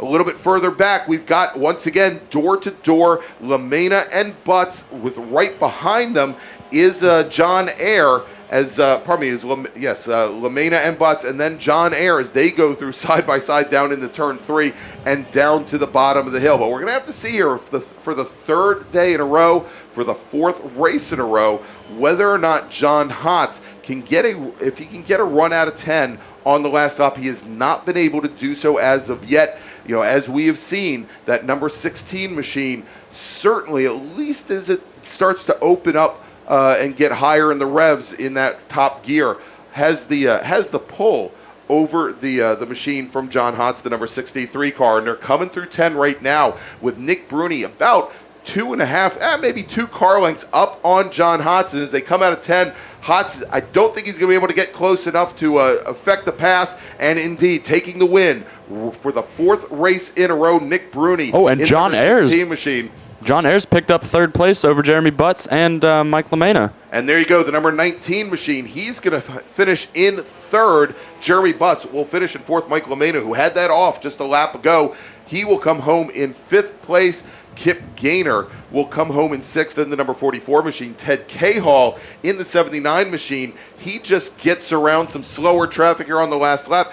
And Ted Cahall, he is going to finish in seventh. Steve Fragura will come home in eighth. Nicole Cooper-Cephalo will finish in ninth. And Robert Cahall, driving the 08 machine, he will come home in 10th. Yeah, that was some good mind games from John Hotz, trying to make him seem unpredictable on where he would go and possibly trip up Bruni, but Bruni was able to hold the inside. John Hotz comes away with the consolation prize of the fast lap of the race at a 1:26.7. So, I mean, yeah, it's still second place, but get a little bit of hope there to. Yeah, and I'm getting a report, or Morgan's getting a report from. Apparently, Morgan has a bigger spy network down at the bottom half of the course than I do. But there may have been contact between Jeremy Butts, in the 69 machine, and Michael LaMena, the 88 car, going down into turn 5, where they were. We saw them door to door on that last lap, and apparently Jeremy Butts got the best, yeah, he got the best of it. I guess Michael LaMena got the worst of it. We'll have to see what happens in the shed. But another quick little note in Spec Miata trivia that Mike Collins has passed along. He believes that this is the first ever 4-race sweep over Labor Day in Spec Miata. So congratulations to Nick Bruni. Congratulations to John Hotz finishing in second. And John Ayer, driver of the number 19 machine, who comes home in third place. So let's do this, guys. Let us go. We're going to thank some of our sponsors, and we will be back in just a few moments with our what is scheduled to be our final race of the morning, and that is Spec Racer Fords and Open Wheels. But first, let's thank our great partner in the Mid-Atlantic Road Racing Series, and that is OG Racing. OG Racing carries just what you need to get on the track, from driving suits and shoes to helmets, data and video systems, to your favorite brake pads from Performance Friction, Hawk, and Paget. OG Racing has built its reputation during the last 22 years by providing the best customer service in the motorsports business, and their depth of inventory is second to none when it comes to safety equipment. That's why OG Racing has been the highest volume Sparco dealer for 17 years. Come visit their 12,000 square foot showroom and warehouse located in Sterling, Virginia. Call them at 1-800-934-9112 or order online at ogracing.com. All right, so we want to thank everybody here that is here at the track, of course, for the MARRS Labor Day Spectacular, as well as the folks that are listening at home on YouTube. And again, if you are watching or listening from home and you like what you see and you like what you hear, please go ahead, click on that big thumbs up button and go ahead and subscribe to the Washington, D.C. Region SCCA YouTube channel and click on the notification bell to find out when we have more live racing or more live motorsports action for you. You'll be glad you did. So we're going to take a quick little break, and when we come back, we'll have our final, what should be our final feature race of the morning before breaking for lunch. That is Spec Racer Ford and our open wheel drivers, and we'll be right back.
All right, and we are back here at Summit Point Raceway for the third and final day of the Labor Day MARRS Spectacular, great charity event here this weekend on behalf of the Boys and Girls Club of the Eastern Panhandle. And we've got our last race before lunch just about ready to start. And what may be, and I think Morgan talked about this a little while ago, what may complicate things just a little bit for this race is there's a chance that we may have some drizzle and maybe some precipitation during this 20-lap race. I also want to welcome up to the booth Fireball Doug Kinzer. And we'll tell you what, let me go and unmute you all there. There we go. Welcome to the booth, Doug. Thank you. He's going to be sitting in for Morgan here for a little bit. We've got now ready to roll off here in just a moment this fifth and final race of the morning. This is going to be Spec Racer Ford 3 as well as our open wheel group. And it looks like we're going to have a split grid with our open-wheel drivers heading out first. So let's go, and we'll run down the starting order here. We've got a 17-car field in Spec Racer Ford Gen 3. At least 17 cars qualifying over the course of these 3 days. Let's run down their order. Starting 17th, driving the number 51 Spec Racer Ford from Frederick, Maryland, it's Eric Prepsius. Starting 16th in Spec Racer Ford in the number 55 car from Freehold, New Jersey, Alan Rothman. Dan Iacovelli, he's from Island Park, New York. He's going to start 15th, driving the number 18 car. Driving the number 5 car and starting 14th in Spec Racer Ford from Westchester, Pennsylvania, it's Mike Koseth. Tom Goodart from Sunrise, Florida, representing the Washington, D.C. region. He's going to be starting in 13th position. He's driving the 155 car, and our one of two drivers from Florida way here today. Starting 12th in the number 13 machine from Leonardtown, Maryland, it's Andrew Waldorf. Aaron Meisner driving the number 25 car. He's from Baltimore, Maryland. He's going to be starting 11th in Spec Racer Ford. Bruce Kerminga from Millersville, Maryland. He's driving the number 31 Doggone Racing machine. He's starting 10th. Starting 9th, Mac Harrison from Washington, D.C. He's driving the number 30 car. Steven Spano driving the number 67 Spec Racer Ford from Dryden, New York, representing the Glen region. He starts 8th. Joe Blanks, he's from Chesapeake, Virginia, representing the North Carolina region. He's going to be starting 7th today. Sam Schechter is starting 6th. He's driving the number 50 machine, Greg Cirillo's old car. He's out of Boyd's, Maryland. And then starting in 5th position in Spec Racer Ford from Flemington, New Jersey, representing the northern New Jersey region and driving the 56 car, Jason Pintar. Then we've got, what about old age and treachery all together, or maybe just old age, coming off his recent usage of YouTube from Ocklawaha, Florida, representing the Central Florida region, former D.C. region board of director. And in the number 14 car, it's Alan Olson. Then we've got John Hall. He's starting 3rd in Spec Racer Ford. He's from Vienna, Virginia. He's driving that bright orange number 71 machine. On the outside of the front row from Broad Run, Virginia, driving the number 21 machine, it's Brian Cates. Then on the pole, and I think looking for a little bit of redemption because he has not had very good starts all weekend long. Has spun once, has missed a gear once. It's been a challenge for Stephen Shue, driver of the number 81 machine from Gibson Island, and his qualifying time, a 1:20.761. And now over to our open wheel drivers, where we've got 3 cars in Club Ford. We've got Doug Fisher, driver of a Zink Z10C from Moncton, Maryland. Brian Farrell from Arlington, Virginia, also in his Zink, will start 2nd in Club Ford. And our pole sitter in Club Ford, Wayne Nicolette, in a Lola T340. He's out of Cockeysville, Maryland. Keith McDonald will start on the pole, and he is driving a Formula Enterprises 2 chassis. And we have a green flag for our first group, and it looks as though perhaps the number 20 machine of Fisher did not make the grid. And now green flag is in the air for the Spec Racer Fords. And they're already 3 wide. And yes, they are. And also, I think more importantly here, I did not see Brian Cates on the grid, I don't believe, but John Hall was starting from pole position, that he moved up to the front row. And so we'll see here as we have now side-by-side going down into turn number 3, the 24 machine of Brian Farrell and Wayne Nicolette. Wayne Nicolette checks up to make sure that we don't have 2 spinning Club Fords on the very first lap. In Spec Racer Ford, however, John Hall off to an early start with about a 6 car length advantage now over, it looks as though it's Alan Olson, Jason Pintar in the 56 machine, and maybe Sam Schechter in that number 50 machine will get them as they come back by. But John Hall starting off from pole, which not where we expected him to be, and I don't think where he expected him to be.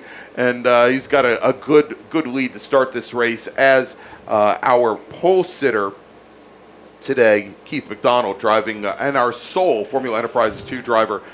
He is out in the number 10 car. He is now starting lap number 2, and here we go, door-to-door, side pod to side pod. And this is a race that Wayne Nicolette has not seen or had all weekend long.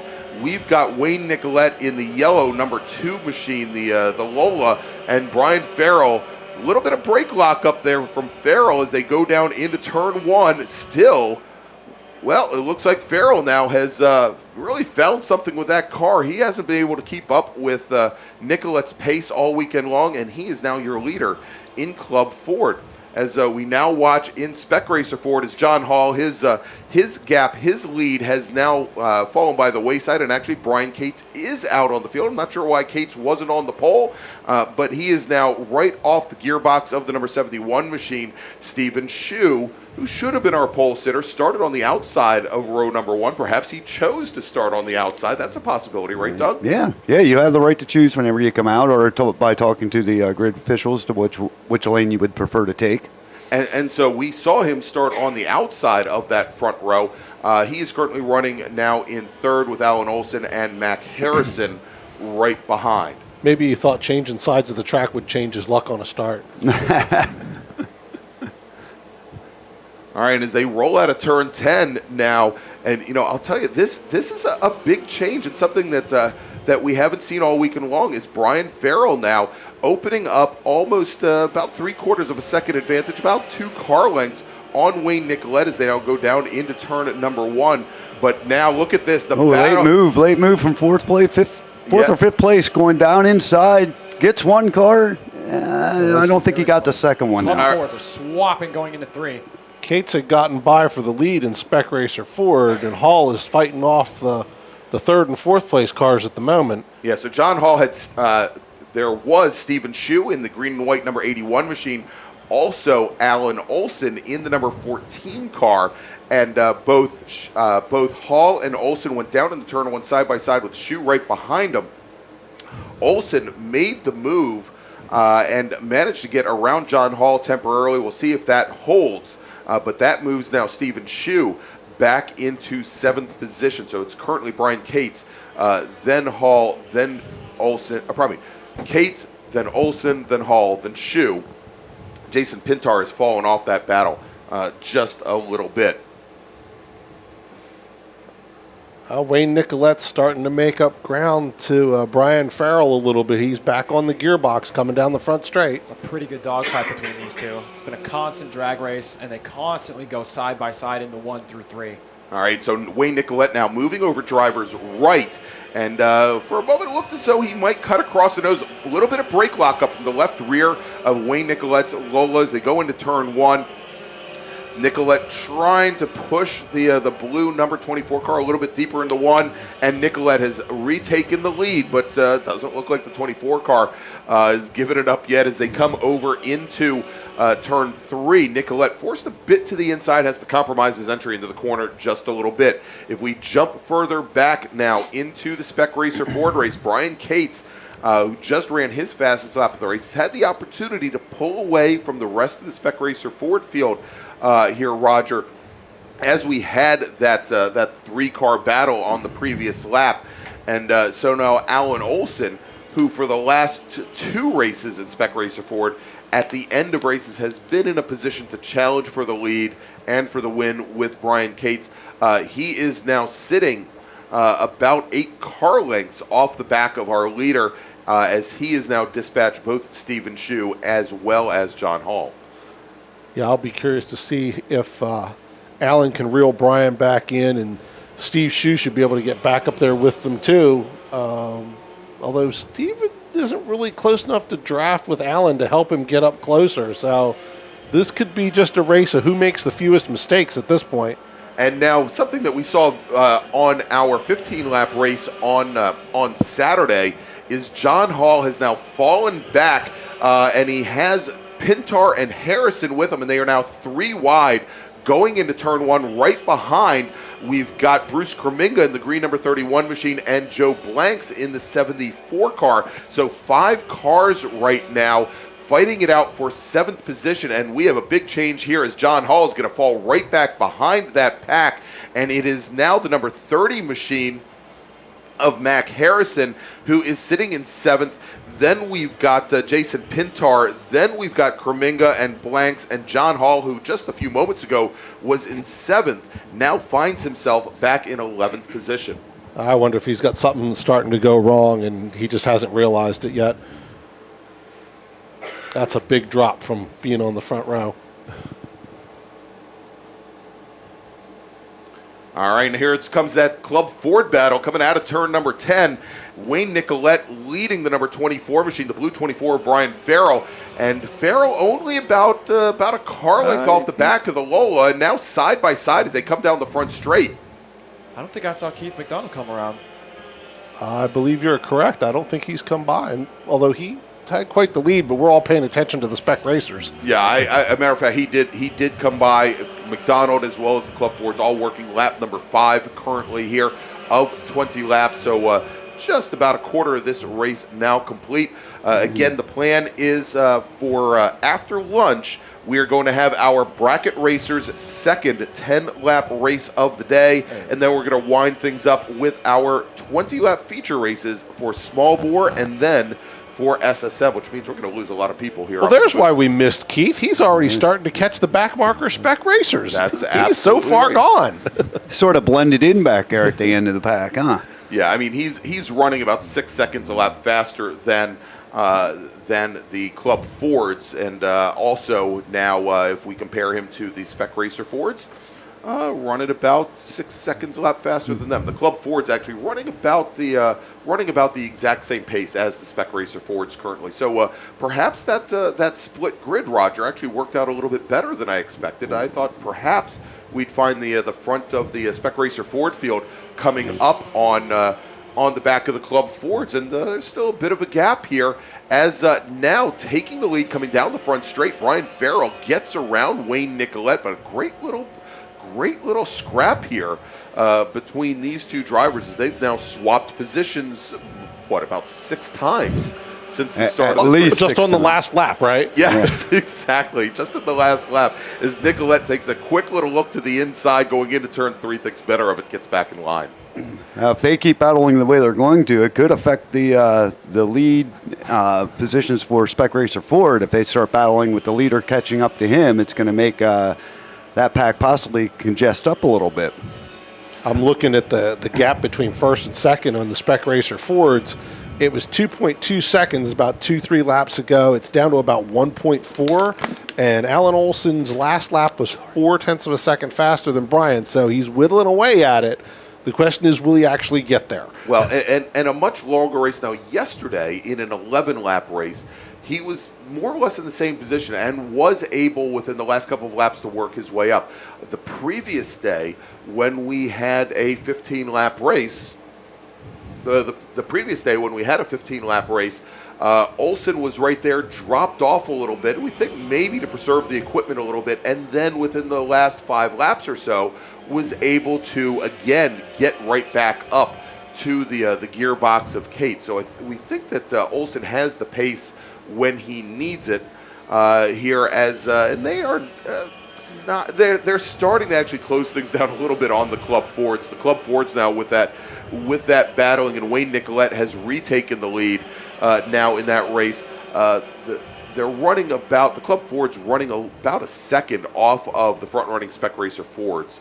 So we may see those 2 different battles for the lead kind of converge within maybe the next 3-4 laps. pretty fierce battle of the serfs going into 3. They were looked like almost 3 wide through 1 and 2. Somebody got shuffled back on the outside, but it's pretty close. Yeah, and this is the battle now for, again, 7th position. This is Mac Harrison, Joe Blanks, Jason Pintar, and Bruce Kreminga. Kreminga, who's just run his fastest lap of the race, has a little bit more pace than the 3 cars ahead of him. But there's they 1 through 3, really nowhere for him to go. A little bit further back in the field, things are closing down just a little bit. With Eric Prepsius, driver of the number 51 machine, and Alan Rothman. That is the battle. I believe, for 14th in Spec Racer Ford. Now, Wayne Nicolette's taken the Club Ford lead back, and in doing so has pulled both of them back into low 121 lap times, which is a couple of tenths faster than the Spec Racers are running. So we'll see if they can keep up the pace to keep the separation. All right, so we are now working lap, and this we'll have to see. This is interesting because I'm only showing, and I'm wondering if Keith McDonald may have a transponder issue because I'm showing him as only having completed 7 laps. When he came by last time, Greg, he was sort of seemed like he backed off pace and is pretty much just in coast mode at this point in time. His last lap was a 132.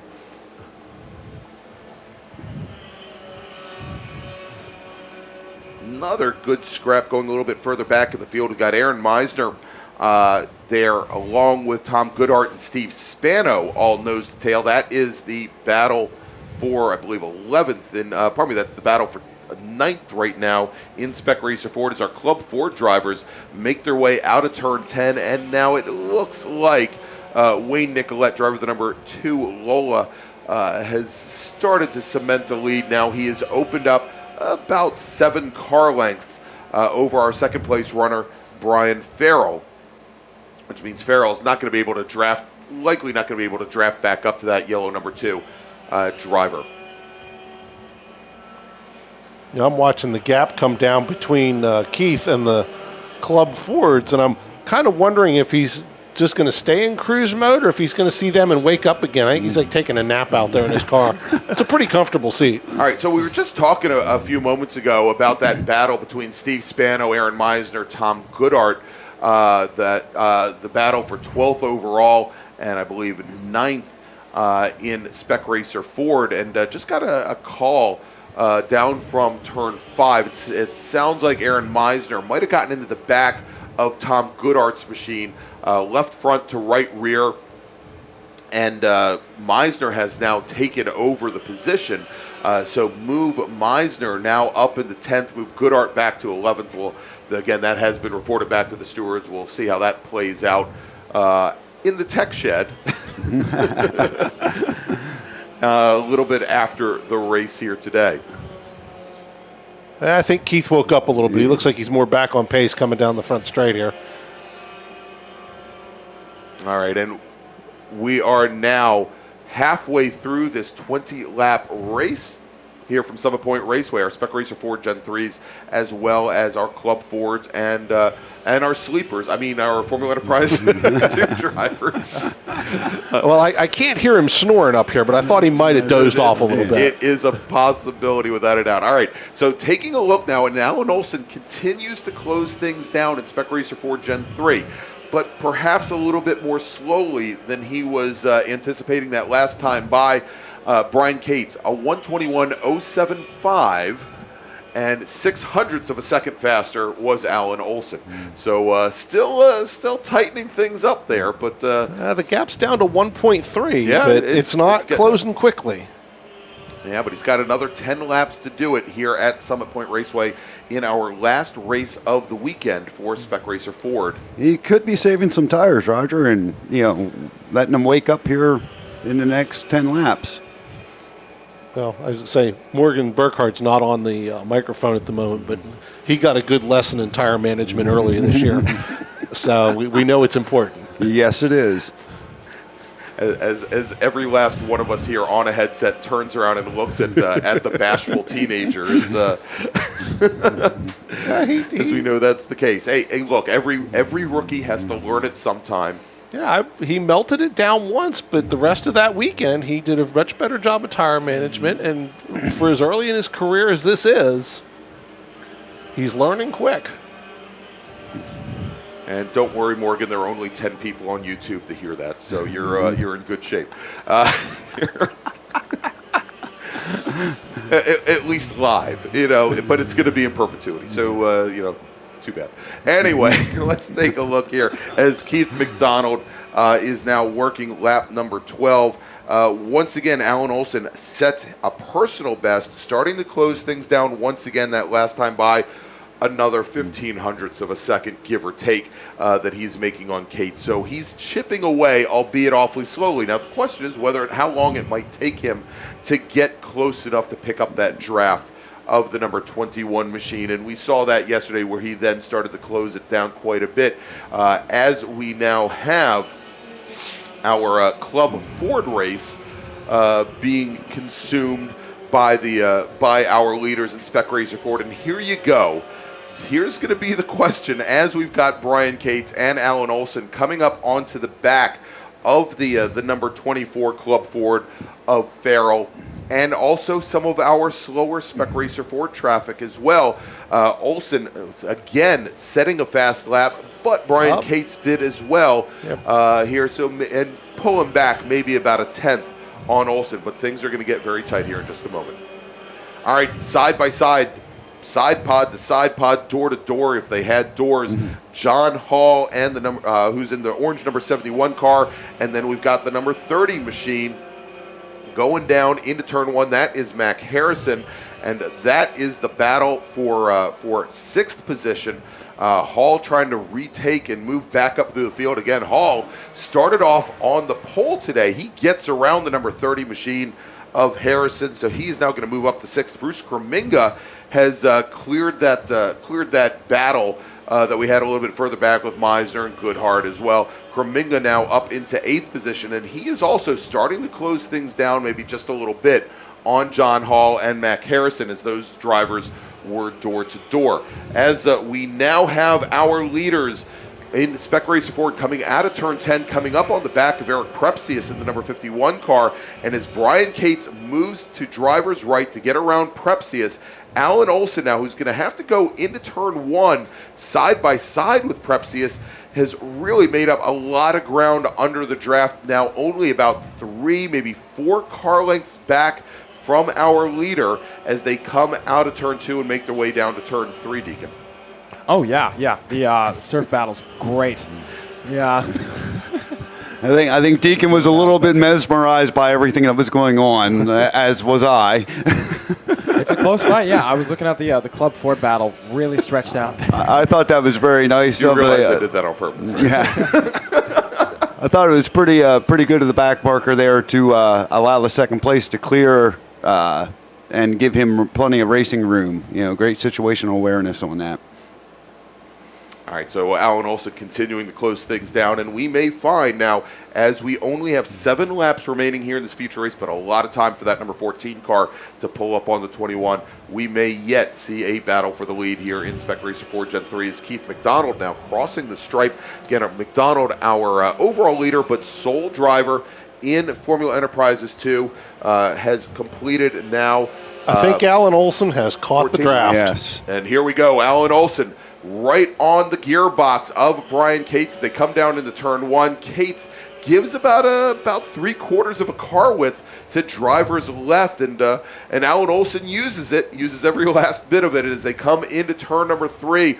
Olson not up alongside Cates yet, but he's right there knocking on the doorstep. Now, Roger, yesterday I was talking about this with Brian.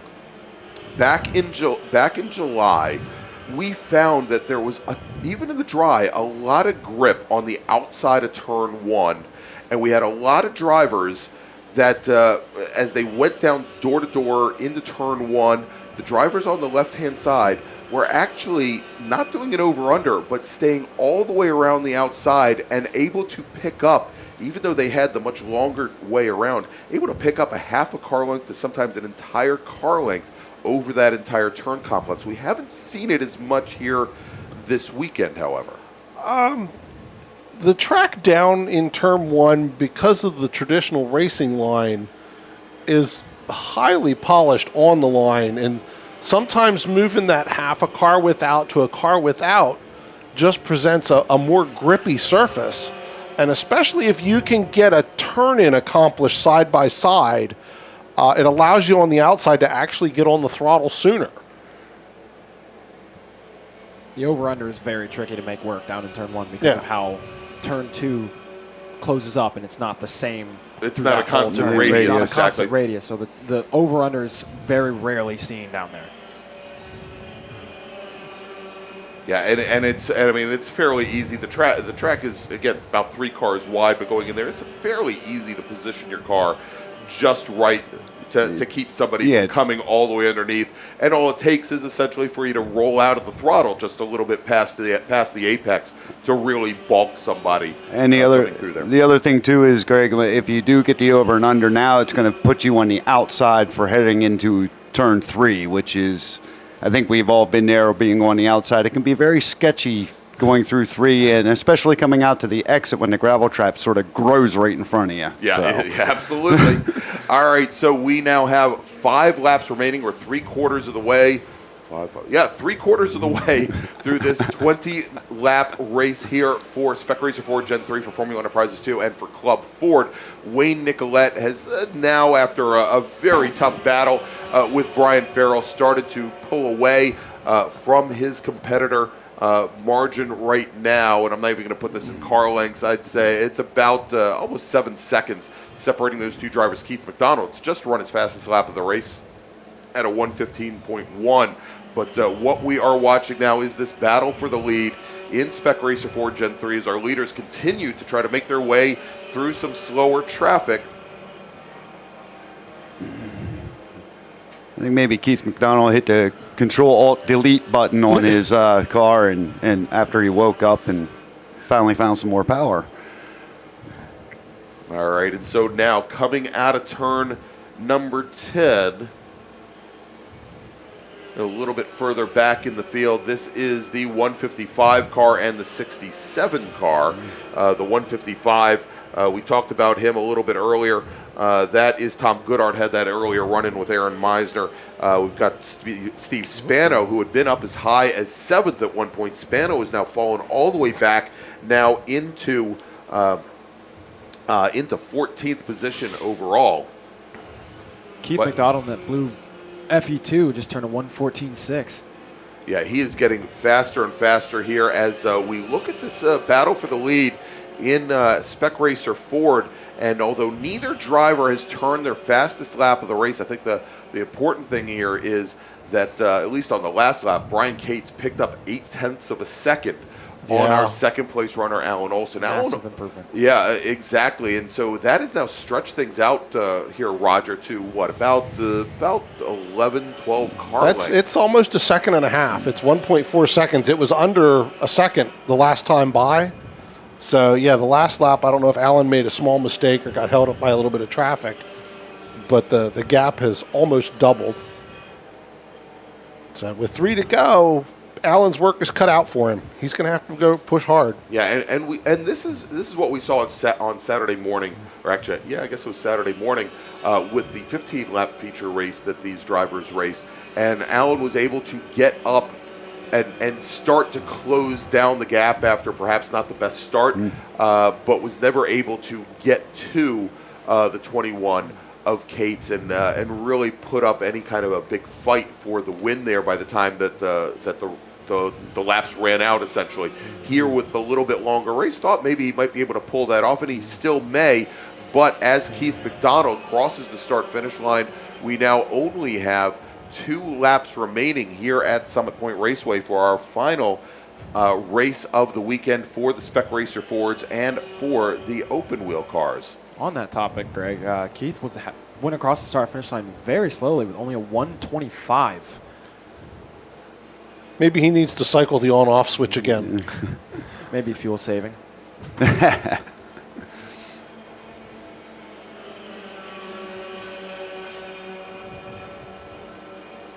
this point, I think he could coast and completely win.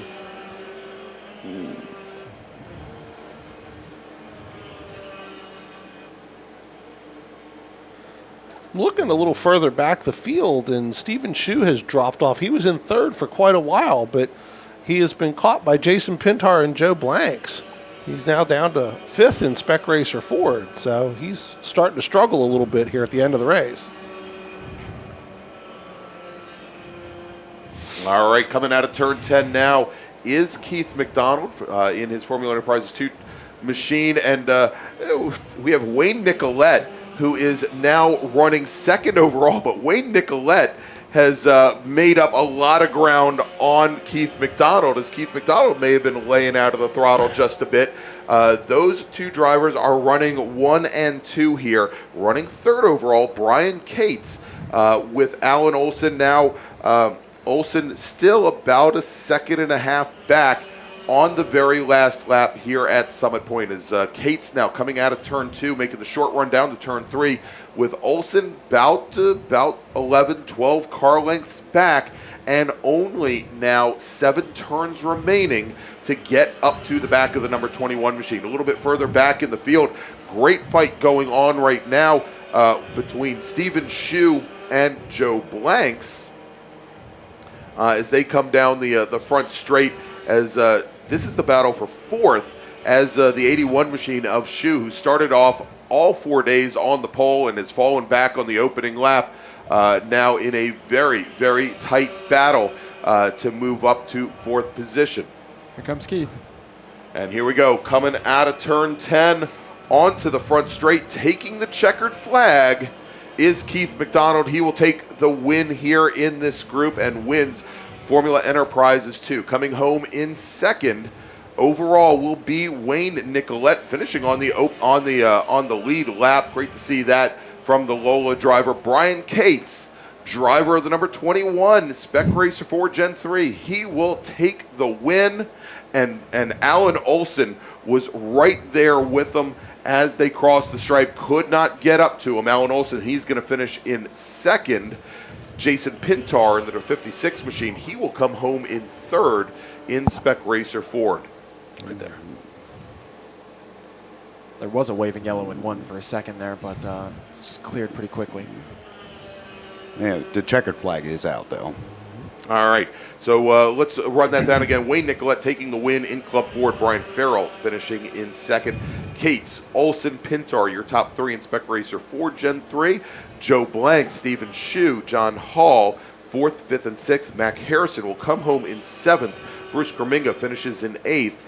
Aaron Meisner will come home in 9th. And Steve Spano will round out the top 10. All right, so what we're going to do here, this is our last race of the morning. Again, scheduled this afternoon, 3 races after lunch. We are scheduled to have our second 10-lap bracket race of the day, then our small bore race, which includes, I'm going to say which includes 3 more times until I remember what I wanted to say, which includes the 3rd annual H Production Challenge presented by 3 Springs Solar.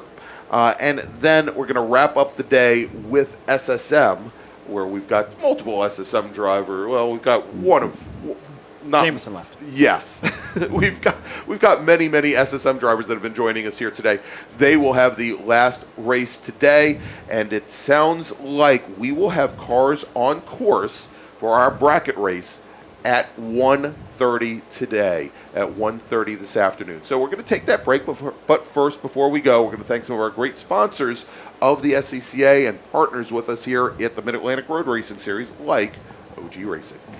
OG Racing carries just what you need on track, from driving suits and shoes to helmets, data and video systems, to your favorite brake pads from Performance Friction, Hawk, and Paget. OG Racing has built its reputation during the last 22 years by providing the best customer service in the motorsports business, and their depth of inventory is second to none when it comes to safety equipment. That's why OG Racing has been the highest volume Sparco dealer for 17 years. Come visit their 12,000 square foot showroom and warehouse located in Sterling, Virginia. Call them at 1-800-934-9112 or order online at ogracing.com. Since 1976, Radial Tire Company has been providing the Washington, D.C. area with quality tires and the finest service. They have earned a reputation as a premier specialist in hard-to-find performance tire and wheel applications. They stock tires from all of the top manufacturers for whatever you drive, from small economy cars to SUVs to trucks. Their mission is to assist you in getting the most out of your tires and cars. For more information or to schedule an appointment online, browse radialtirecompany.com or call them in Silver Spring at 301-585-2740. Again, that's 301-585-2740. All right, so we are going to take a break for lunch here at some point, a 1 hour break for lunch. We're going to have our next race, our bracket racers, with their second 10-lap race of the day. They will be on track at 1:30 p.m.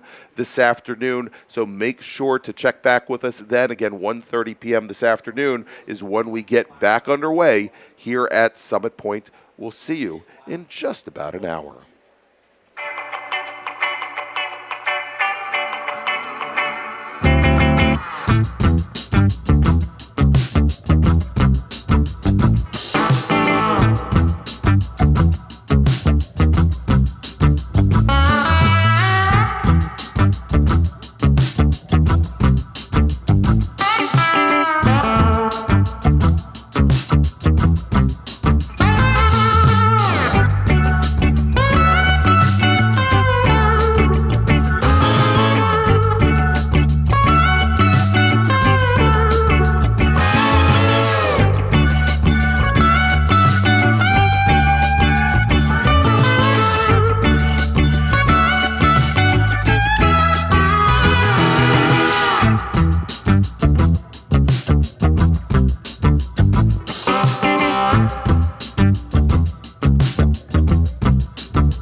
Since 1976, Radial Tire Company has been providing the Washington, D.C. area with quality tires and the finest service. They have earned a reputation as a premier specialist in hard-to-find performance tire and wheel applications. They stock tires from all of the top manufacturers for whatever you drive, from small economy cars to SUVs to trucks. Their mission is to assist you in getting the most out of your tires and car.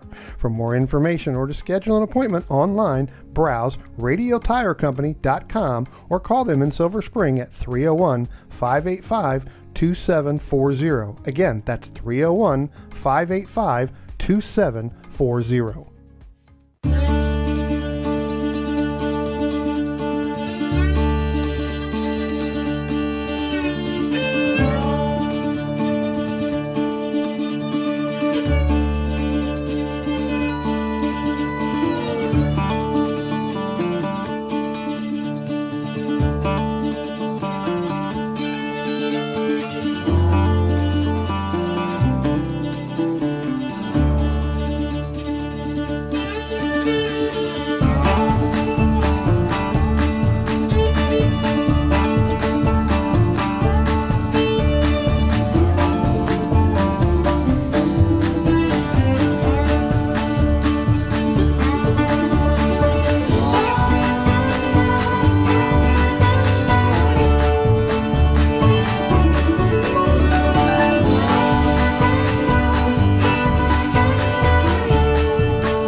Racing carries just what you need to get on the track, from driving suits and shoes to helmets, data and video systems, to your favorite brake pads from Performance Friction, Hawk, and Paget. OG Racing has built its reputation during the last 22 years by providing the best customer service in the motorsports business, and their depth of inventory is second to none when it comes to safety equipment. That's why OG Racing has been the highest volume Sparco dealer for 17 years. Come visit their 12,000 square foot showroom and warehouse located in Sterling, Virginia. Call them at 1-800-934-9112 or order online at ogracing.com.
EVSR is proud to partner once again with the Washington, D.C. region of the SCCA as title sponsor of the EVSR Sprint Bracket Road Racing Series.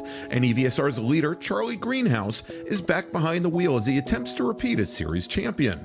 It's been a big year for EVSR, coming off their momentous victory at the 25 Hours of Thunder Hill, and they're the only fully electric racing team to compete in and complete a major endurance race against a full field of gas cars. In 2022, EVSR is going to return, building on all the experience from last year's event, and they expect an even stronger finish. To reach that goal, EVSR is searching for new crew members to train for this year's 25 Hour. Come to their paddock in the corner of the woods and talk to Charlie. You can help EVSR make history.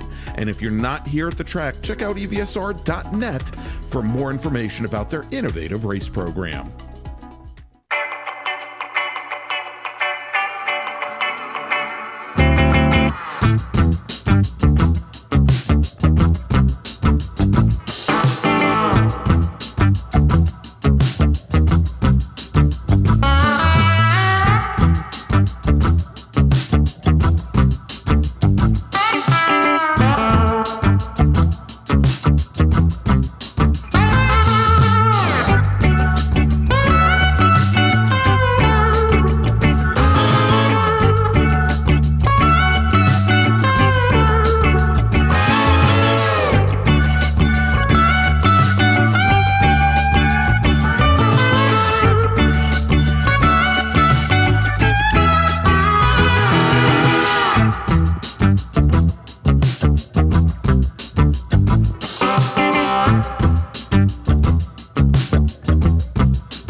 Since 1976, Radial Tire Company has been providing the Washington, D.C. area with quality tires and the finest service. They have earned a reputation as a premier specialist in hard-to-find performance tire and wheel applications. They stock tires from all of the top manufacturers for whatever you drive, from small economy cars to SUVs to trucks. Their mission is to assist you in getting the most out of your tires and car. For more information or to schedule an appointment online, browse radialtirecompany.com or call them in Silver Spring at 301-585-2740. Again, that's 301-585-2740.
Racing carries just what you need to get on the track, from driving suits and shoes to helmets, data and video systems, to your favorite brake pads from Performance Friction, Hawk, and Paget. OG Racing has built its reputation during the last 22 years by providing the best customer service in the motorsports business, and their depth of inventory is second to none when it comes to safety equipment. That's why OG Racing has been the highest volume Sparco dealer for 17 years. Come visit their 12,000 square foot showroom and warehouse located in Sterling, Virginia. Call them at 1-800-934-9112 or order online at ogracing.com.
EVSR is proud to partner once again with the Washington, D.C. region of the SCCA as title sponsor of the EVSR Sprint Bracket Road Racing Series. And EVSR's leader, Charlie Greenhouse, is back behind the wheel as he attempts to repeat as series champion.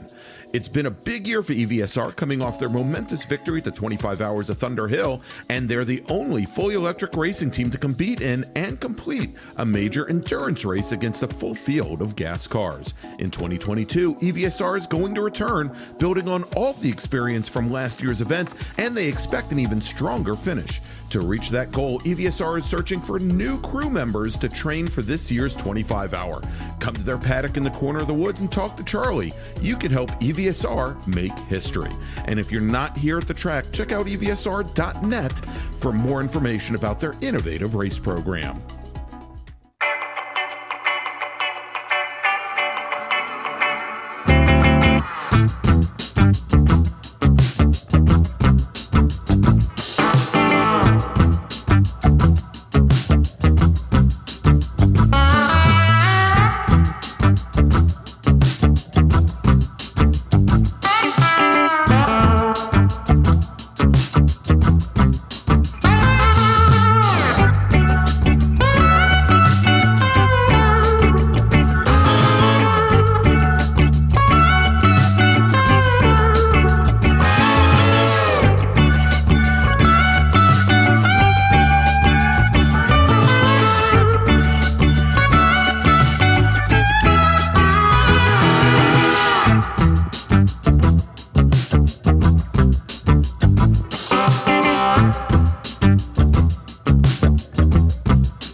Since 1976, Radial Tire Company has been providing the Washington, D.C. area with quality tires and the finest service. They have earned a reputation as a premier specialist in hard-to-find performance tire and wheel applications. They stock tires from all of the top manufacturers for whatever you drive, from small economy cars to SUVs to trucks. Their mission is to assist you in getting the most out of your tires and car.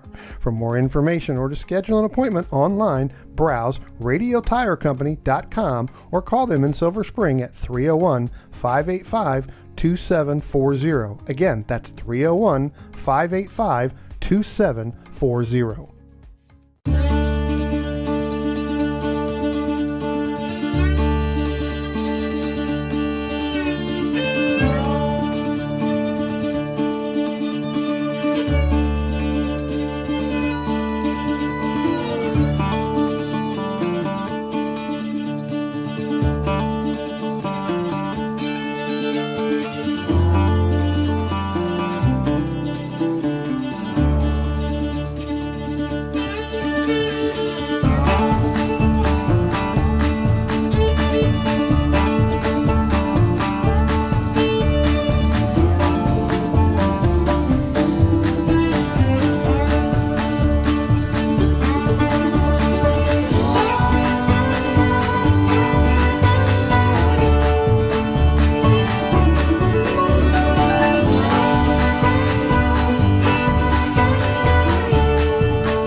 OG Racing carries just what you need to get on the track, from driving suits and shoes to helmets, data and video systems, to your favorite brake pads from Performance Friction, Hawk, and Paget. OG Racing has built its reputation during the last 22 years by providing the best customer service in the motorsports business, and their depth of inventory is second to none when it comes to safety equipment. That's why OG Racing has been the highest volume Sparco dealer for 17 years. Come visit their 12,000 square foot showroom and warehouse located in Sterling, Virginia. Call them at 1-800-934-9112 or order online at ogracing.com.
And welcome back to Summit Point Raceway for the third and final day of the MARRS Labor Day Spectacular here. I'm Greg Ginsberg along with a whole cast of characters. We've got Dominic Mandiel joining us back in the booth today. We've got Doug Fireball Kinzer, Nip Kinzer. We've got Evan Troxel. We've got Deacon Greenfield. We've got Jamison Huffman hanging out with us. We'll probably have Morgan Burkhardt back up here a little bit later, and probably have Roger Troxel up here a little bit later, bringing the temperature to the announce booth here. Maybe going above that beautiful 82 degrees that we currently have now, and hopefully breaking 90. All right, so we have coming up in just a few moments our second 10-lap bracket race of the day, and then we're going to wrap things up this afternoon here, wrap up the entire the entire spectacular, the entire MARRS Labor Day Spectacular, with two 20-lap feature races. Those will be small bore and also SSM. And as the grid has been given the word that they will be sent out for their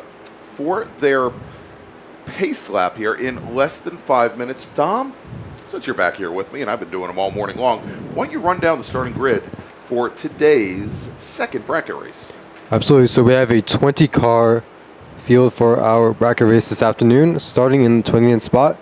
Driving car number 43 from Scottsville, Virginia, we have Frank Alessi. Starting 19th, driving car number 68 from Tacoma Park, Maryland, we have Jed Prentice. Winds up 18th, driving car number 35, and I don't believe he'll be out here this afternoon, but hailing from Heatsville, Virginia, we have Scott Merker. 17th starter will be car number 74 from Silver Spring, Maryland, Steve Martin. In 16th spot, we'll have car number 83 from Frederick, Maryland, and that is Bill Windsor. Our 15th starter will be car 114 from Annapolis, Maryland. The driver is Tim Frank. In 14th spot, we'll have car 181 from Ellicott City, Maryland, Larry Slavinsky. And in the 13th spot, we'll have car number 134 out of Severna Park, Maryland, driving a Honda CRX SI, Chuck Edmondson. Graded 12th, we'll have car number 82 out of Mooresville, North Carolina, at the wheel of a Mazda Miata, Steve Wickersham. In the 11th spot, we'll have car 127 from Thurmont, Maryland, at the wheel of a Mazda MX-5, Jeff Liller. In the 10th spot, we find car 51 out of Frederick, Maryland, driving a Spec Racer 4 Gen 3, Eric Prepsius. In 9th, we'll have car number 55 from Freehold, New Jersey, also in a SRF3, Alan Rothman. Our 8th starter will have car number 13 from Stafford, Virginia, driving a Honda Civic, David Albrecht. Our lined up 7th will have car 25, hailing from Baltimore, Maryland, in a SRF3, Aaron Meisner. And starting 6th will be car number 34 from Palmyra, Virginia, at the wheel of a Honda Prelude, David Alessi. And 5th, we'll have car number 30 from Washington, D.C., in a Spec Racer 4 Gen 3, Mac Harrison. Starting in the 4th spot, we'll have car 119 from Harrisburg, Pennsylvania, driving a BMW 335i, Chris Benedetto. And starting 3rd will be car number 81 from Gibson Island, Maryland, in an SRF3, that's Steve Shue. Our front row will have on the outside car 05 from Charlestown, West Virginia, driving a Chevy Silverado, Bill Smith. And on the pole this afternoon, driving car 178 from Annapolis, Maryland, driving a Chevrolet tube chassis entry, we'll have Nick Jones. All right. You'd think I'd remember to unmute myself. So thank you very much, Dom. And the 1 minute warning has been given on the grid. We're going to have the field pulling out right back behind our Pontiac pace car driven by Graham Taylor. And if we look back to this morning, to that first 10-lap sprint bracket race, we had every single one of our drivers end up in a single bracket. We had them all end up in what is known as bracket B5, which is essentially for the drivers that run anywhere from a minute 33 to pretty much infinity. And as we had a damp track, it allowed some of our front-wheel drive cars, especially early on in the race, to jump out to a big advantage, including David Alessi, who was our overall winner of the sprint bracket race in his Honda Prelude. Stephen Shue, who spun the car on the very first lap, fell all the way to the back of the field, managed to work his way back up into second. Bill Smith, who's also started off on the front row, found himself, after having dropped behind some of our front-wheel drive cars, finished in third. David Albrecht in his Honda Civic came home in fourth. Steve Wickersham rounded out the top five. But we had Chuck Edmondson in his Honda CRX early on, up towards the front as well. Larry Slavinsky had put on a very good start in his Dodge Neon, as did Steve Martin in his Ford Focus. But now, gentlemen, I suspect that things will be a little bit different as we've got a dry track. Now, and I think also some of our drivers, for example, we mentioned Nick Jones being on the pole. He was not out for this morning's race. I suspect, and it looked as though David Alessi was on the outside of the front row there. I think the starting order here may be mixed up a little bit depending on who has decided to stick around to the end of the day. The Spec Racer Ford drivers, most of them just had their feature race, their 20-minute feature race right before lunch. Unlikely that some of them, unlikely that all of them will come out for this particular race. Yeah, I just also noticed that Bill Smith in the Silverado, I did not see him on grid or on track. I'm hoping he didn't have any problems from this morning's issues or anything of that nature. So it's hopefully he'll be back next race and, to run the bracket again next time. All right, so getting word now that the pack is getting very well formed up as they're coming past turn 9 and underneath the bridge, and we've got our pace car now, Graham Taylor's Pontiac pace car. I haven't gotten the word that the lights are out, but I can see the pace car, and I would expect the chances of the lights going out on that car about as good as on an MGA. Yeah. Here, pace car is on the pit lane. Josh Burkhardt is your starter for this second bracket race. He's eyeing over the field as they are now all onto the front straight. He's thrown some very early greens so far this weekend. And now, as the field is about halfway down the pit lane, we get a green flag. And getting a horrible jump, an absolutely horrible jump, is the red, white, and blue number 25 of Aaron Meisner. It looks as though perhaps he could not get that car in gear. And now going down the front straight into turn 1, we've got Stephen Shu in the number 81, the green and white Spec RX-7. Probably not Spec RX-7, Spec Racer Ford. Oh my gosh. Gen 3, he's on the inside. Then we've got the two Hondas of David Alessi in the Prelude, and then also David Albrecht in his Honda Civic. Then coming out of turn number 2, and Albrecht now has moved up into second place. He's gotten around the Prelude. Then now with the recovery, it looks as though that number 25 machine starting to make a move up towards turn 3, Dom. Yep, and it was Mac Harrison and David Alessi who, on the initial start, had the drag race down into the braking zone of turn 1, and looked as though Mac Harrison was able to make use of the inside line in order to just nose ahead there on the front. And Mac Harrison, also running in the Spec Racer Ford 3 class, this is his first weekend driving the Spec Racer Ford 3. So I know that car this season's been driven by Sam Schechter, and also the person who preps it, Chris Windsor, tried his hand at Spec Racer Ford 3 earlier this year as well. We saw that back in July where he ran the car very aggressively, I might add, as we look back to that weekend. So that was not Stephen Shu, as you mentioned. That was the gray number 30 of Mac Harrison, who is your early leader as they come out of turn 10 and onto the front straight. He's got about an 8-car length advantage now over David Albrecht's number 13 Honda Civic hatchback. And now running in third is Aaron Meisner, who has recovered from that early falter on the front straight on the green flag. He's now up at third. Eric Prepsius in that Road America Blue number 51 Spec Racer Ford, about 15 car lengths back from there. And then David Alessi, who had jumped out to that early start, he is now sitting back in 5th place in his Honda Prelude. And at the moment, David Albrecht is the meat between a Spec Racer sandwich as they running in second place there. And we've also been seeing throughout the weekend great battling between the Ford Focus of Steve Martin as well as the Honda CRX of Chuck Edmondson, of course, both front-wheel drive cars, and they're also being kept honest by Bill Windsor driving that SSM-prepared Miata. Miata, exactly. And so making up some ground. We're going to have to see where things play out here. On the first lap, he was about 4 seconds off, but Steve Martin, driver of the number 74, the gray Ford Focus, leads that what is a very large second pack right now. That he's got Chuck Edmondson in the Honda CRX, William Windsor, as you mentioned, also Larry Slavinsky back behind him, as our leaders are coming out of turn 10. And talk about the meat in the sandwich here as Mac Harrison crosses the stripe. Aaron Meisner is, I think, trying to devour the meat in the sandwich at this point, as Meisner all over the back of Albrecht's Honda Civic. And they end up going through turn 1 side by side there, Evan. Yeah, I was wondering if David Alessi was trying to do some sort of testing, because usually that car is pretty high up there in the pack, and it just seems like he's slowly losing the back of Eric Prepsius in that Spec Racer Ford. So I don't know, maybe he has some problems or he's just doing some testing or shakedowns, but it just doesn't seem like he's running at his full race potential. Yeah, and that is the case. Alessi with about a 130 flat that last time by, as we are now working lap number 3 of this 10-lap race. And so with that, let me make a first call to the grid for our next feature race.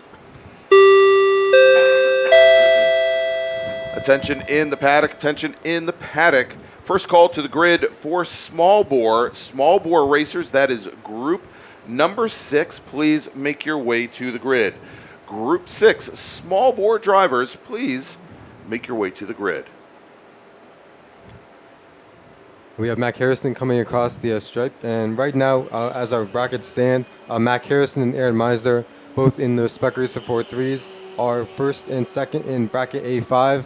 And as we were pointing out from the last lap, David Albrecht definitely punches quite a bit of hole in the air with that Honda Civic as compared to the Spec Racer 4.3, and he's able to draft up behind him as they make their way into 1 and then onto the exit of 2.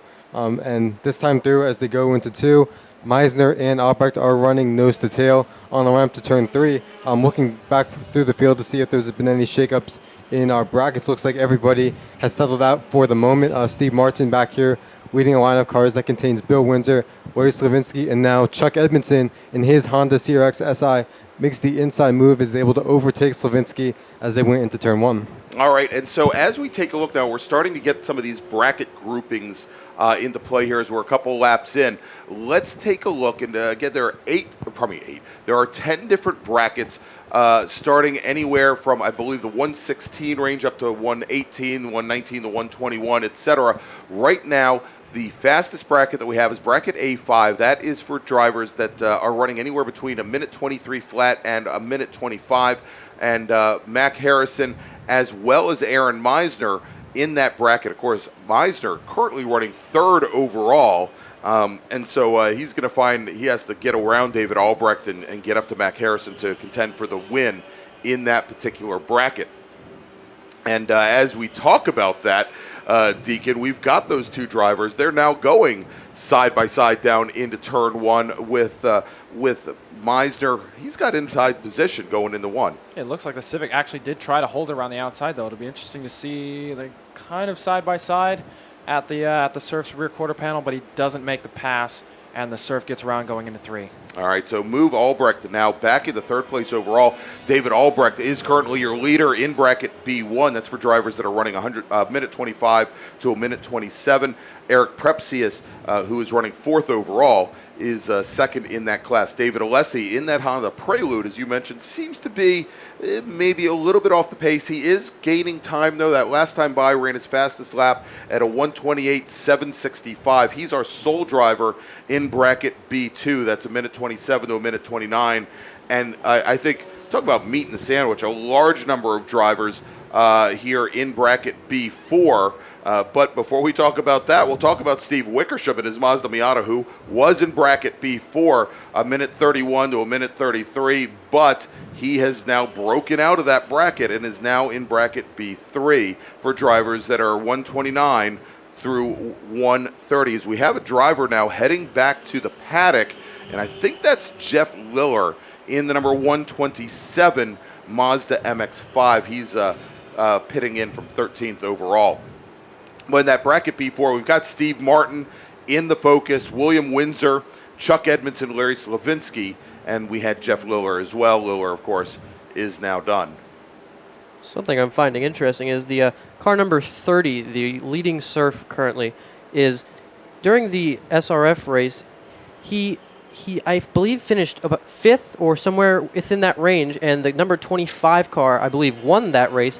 But currently there's a pretty large gap between them with the number 30 in the lead. So I'm wondering if the number 30 found some pace, whether he put new tires on or made some setup changes, or whether the number 25 is the opposite. He's on some older tires and, maybe he's a little tired from, doing a very good race in the SRF group, I must say. He's wiped out. Well, the 25 car, he finished, I believe, 8th in the feature race. He had He had contact with another car down in the carousel, had dropped a position there as well. And that's Aaron Meisner, longtime racer in the DC region, used to race in an ITA, first a CRX, then an Acura Integra back in the day, and also put in some time. I believe he ran a prototype at the 2016 runoffs at Mid-Ohio. So he has seen his way through a number of different types of cars. But as it stands, he is now second overall. And might also add that he was the Washington, D.C. region's accountant for a number of years as well. Or probably not accountant, but financial advisor here. And so Aaron now with turning in a 124.81 is running just about 1.7 seconds off of Mac Harrison's, our leader's best times here.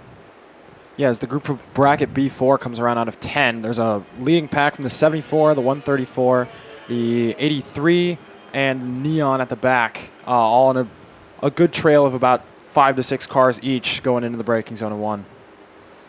And as they make their way through, that's Steve Martin at the front, and then Chuck Edmondson has been the driver on the move, was able to, a few laps ago, get around Larry Slavinsky, and then made pull to the inside and was able to complete the overtake over Bill Windsor, and now he's going to have his eyes set on Steve Martin. And keep in mind that these 4 cars are running in the same bracket, so this is not only for position on track, but position within their bracket. Yeah, for the win in class. All right, so as our leader, Mac Harrison, crosses the stripe, we now have 3 laps remaining. Let's go make another call to the grid for our next group. Attention in the paddock, attention in the paddock. Race group number 6, that's small bore, please make your way to the grid. Small bore drivers, please make your way to the grid. And I want to thank all of you there that are listening on YouTube. Just got a kind note from Ed Bailey Jr. He was the pace car driver and is the pace car driver this week with Graham, and he thinks we're doing a great job. So congratulations, guys. And if you are listening or watching on YouTube and you think we're doing a good job, I might be a little surprised, but please go ahead and give us that big thumbs up on YouTube. And if you haven't done so already, please go ahead and click on the subscribe button and subscribe to the Washington, D.C. Region SCCA's YouTube channel, and click on that notification bell to find out every time we go live.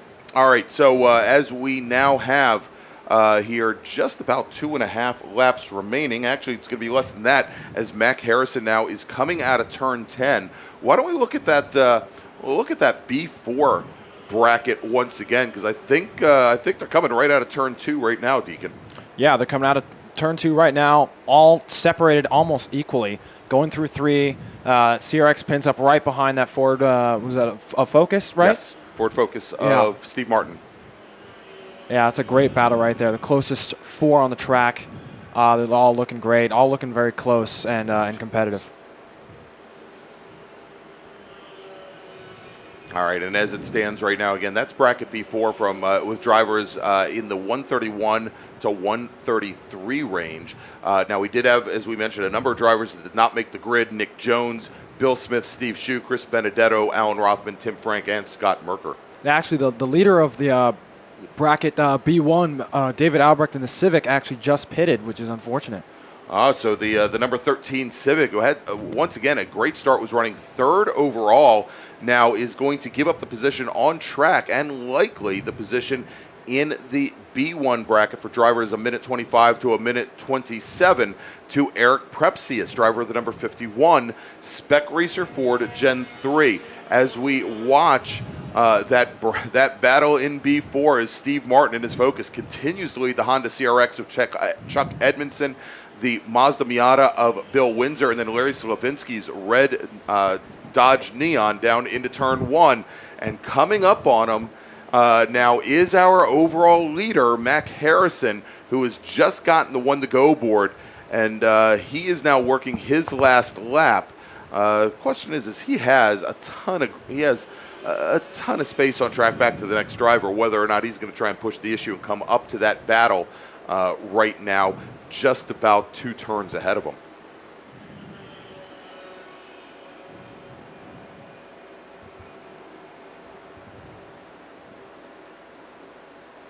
like I was saying earlier, the 34 Prelude of David Alessi, I thought maybe he was, doing a couple laps shakedown, but he really seems to just be dropping back compared to Eric Prepsius in the SRF. And David Alessi is going through one now, and Eric in the SRF is already through 3. So I'm wondering if he is just doing an entire session of shakedown. Let's see if we can find out. Well, I guess I'd have to go back and look. Obviously, not at this morning, but at yesterday's times. But the high 127s that Prelude is running right now, fairly consistent with what he'd been running earlier on in the weekend during the dry weather. I think he's doing okay there. As we now have that B4 battle coming down the front straight and sitting and crossing the checkered flag and taking the win right in the middle of that battle is Mac Harrison, Dom. In fact, I think Mac Harrison was able to pit Bill Windsor, but I believe the two cars in front, Steve Martin and Chuck Ensign, are going to get another lap because they were not overtaken by Harrison as he came by the stripe. Well, nobody's told Harrison yet, because Harrison on his cooldown lap has now put himself right between Steve Martin and Chuck Edmondson, two drivers that are on their very last lap. So we'll see how this plays out. But if I met them down in the tech shed, I might not be the happiest driver there. Again, as Harrison takes the win, Aaron Meisner comes home in second. Eric Prepsius will come home third overall. So Harrison wins bracket A4, Meisner wins bracket A5. Prepsius takes the win in bracket B1 over David Albrecht. David Alessi, I believe, is going to be our sole driver in bracket B2. Steve Wickersham in bracket B3, our sole driver. And then we're going to have Steve Martin and Chuck Edmondson finishing a lap up on William Windsor, Bill Windsor, and Larry Slavinsky in bracket B4. And bracket B5, Jed Prentice and Frank Alessi. And let's see what happens here. Very close finish. Yeah, it is there in that bracket B4. Steve Martin over Edmondson and Windsor. Whether or not, the question is, Windsor may be a lap down because we think that Harrison actually crossed the stripe before he did. And let's see if we could track. Yeah, and there you go. As William Windsor showing as a lap down, that because our overall winner, Mac Harrison, crossed the stripe before he did. So he put up a good fight. It just wasn't really worthwhile. Anyway, so that is going to round things out for our bracket racers. Let's make a final call to the grid for our next group, and that's small bore. Attention in the paddock, attention in the paddock. Final call to the grid for race group number 6. That's small bore. Please make your way to the grid for your feature race. Small bore racers, please make your way to the grid. All right, so what we're going to do here, gentlemen, we're going to take a quick little break, and when we come back, we will have that small bore race, including the 3rd annual H Production Challenge. But also, what we're going to do before that break is we are going to thank one of our great partners and sponsors and title sponsor of the EVSR Sprint Bracket Road Racing Championship, and oddly enough, that's EVSR. EVSR is proud to partner once again with the Washington, D.C. region of the SCCA as title sponsor of the EVSR Sprint Bracket Road Racing Series. And EVSR's leader, Charlie Greenhouse, is back behind the wheel as he attempts to repeat as series champion. It's been a big year for EVSR, coming off their momentous victory at the 25 Hours of Thunder Hill, and they're the only fully electric racing team to compete in and complete a major endurance race against a full field of gas cars. In 2022, EVSR is going to return, building on all the experience from last year's event, and they expect an even stronger finish. To reach that goal, EVSR is searching for new crew members to train for this year's 25-hour. Come to their paddock in the corner of the woods and talk to Charlie. You can help EVSR make history. And if you're not here at the track, check out EVSR.net for more information about their innovative race program.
And we're back here at Summit Point Raceway for the final day of action at the MARRS Labor Day Spectacular. And we've got two more feature races, 20-lap feature races on tap. I'm Greg Ginsburg along with Dominic Mandiel with